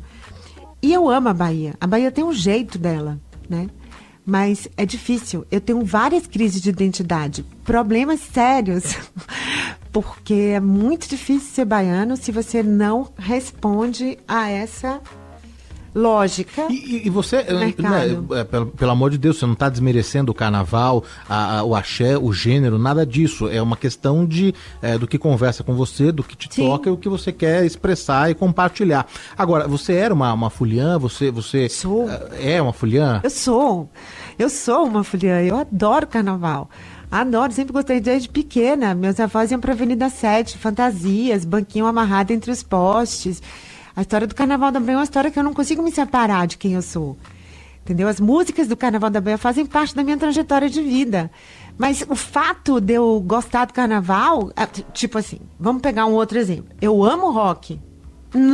Isso não me torna roqueira. Né? Então, assim, eu adoro escutar U2, adoro escutar Raul Seixas, adoro rock. Não, todos não. Tudo que tem todo mundo é muita gente.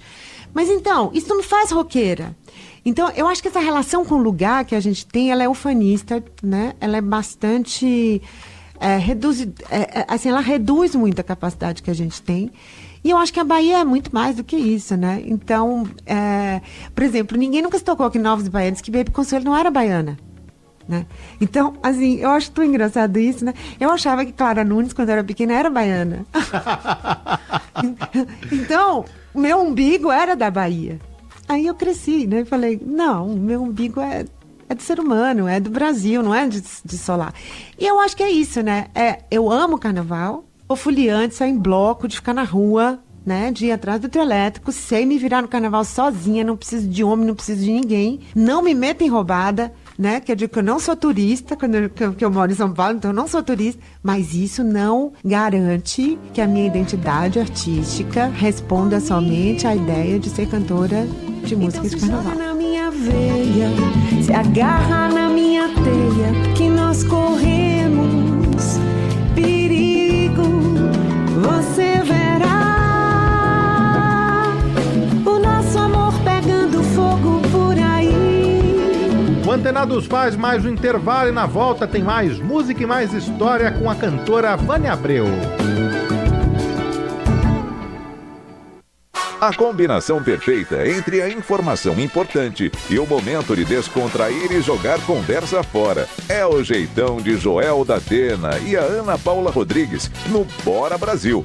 A pauta é o que rola no momento, do buraco na rua aos avanços da medicina, da conta de luz ao que acontece na China ou na Cochinchina. A interatividade é marca. É programa bom para participar. Bora Brasil, de segunda a sexta, à 13h. A Bandeirantes acompanha os fatos, noticia o indispensável e apresenta a informação para que seja discutida, debatida. Contamos com jornalistas de peso e convidamos especialistas para análise embasada, com detalhes, para você ter ferramentas para entender melhor, relacionar os pontos e chegar às suas conclusões. A rádio que investiga, esmiuça, explica, expõe argumentos. É a sua rádio de sempre. Rádio Bandeirantes, fechada com você, fechada com a verdade. Continuamos antenados na Bandeirantes.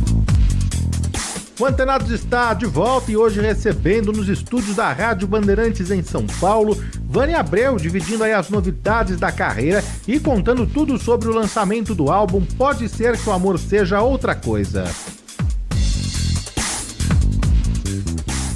Agora, a gente abriu o programa com Isso, que é uma música do Chico César, não é? E sobre ele também eu quero falar em detalhes daqui a pouquinho. Mas agora eu quero tocar e aproveitar o gancho que você falou, que tem uma das faixas que você divide a composição, Sim. que é Sal do Himalaia. Exato. Isso, Sal do Himalaia você divide com o... Simão Abud, que é um paulista. A gente vai ouvir primeiro, depois a gente vai falar um pouquinho mais sobre essa canção.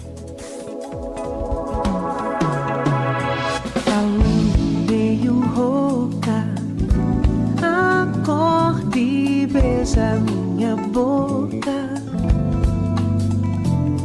levanta pra comer, faminta faz ovos pochê, comemos com prazer,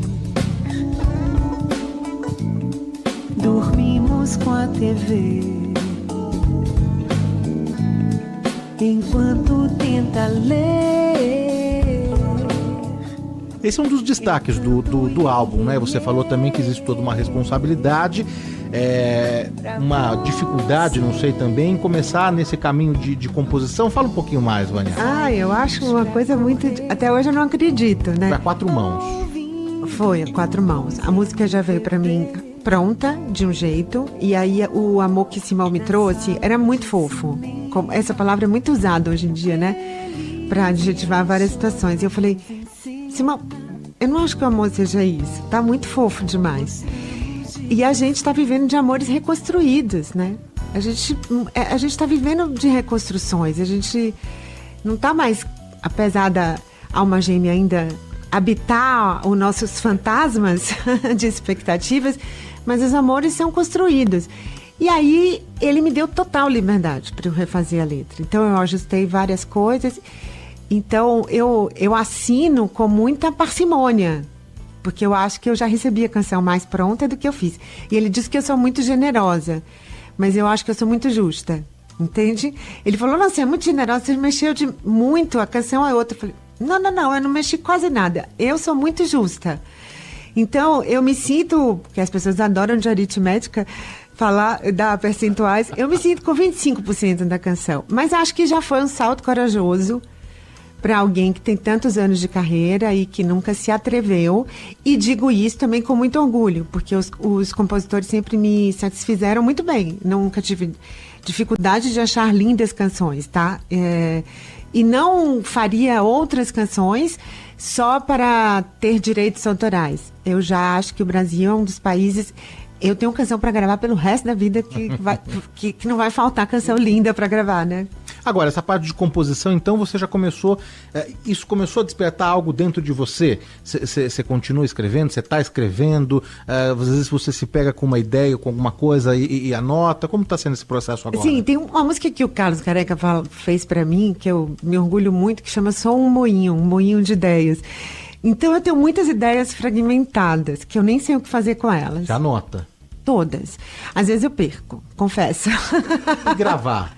Eu tento às vezes gravar, mas eu digo que os meus insights são tão rápidos que eu não consigo nem alcançar o celular. Porque é o que a neurociência fala isso, né? Que seus insights são muito rápidos. Mas eu acho que eu tenho várias ideias de várias coisas, inclusive de fazer essa interseção, que eu acho que a música precisa ter com outras artes, com outras coisas. E eu não estou falando de musical, mas eu estou falando de criar linguagens que possam fazer com que a música possa ser ouvida de novo. Porque a música só é mais vista hoje do que ouvida, né? Então, para mim, me interessa mais que a gente provoque a imaginação do que a gente já dê a imagem que a música deve ter para o outro, né? Por isso que eu gosto de rádio, por isso que eu gosto de escutar, porque realmente o meu melhor sentido é a escuta. Eu imagino muito bem. Se eu estou vendo e ouvindo, eu imagino muito pouco. Eu me lembro de uma entrevista que você falou que eu não sei se você usou a palavra ouvido absoluto, mas que tem coisas que no seu ouvido te incomodam, e aí que você define, né, o que uma música é boa, o que é ruim. Demais. Pela escuta, não é, Vânia? Eu tenho um tipo... Sabe gente que tem problema com cheiro?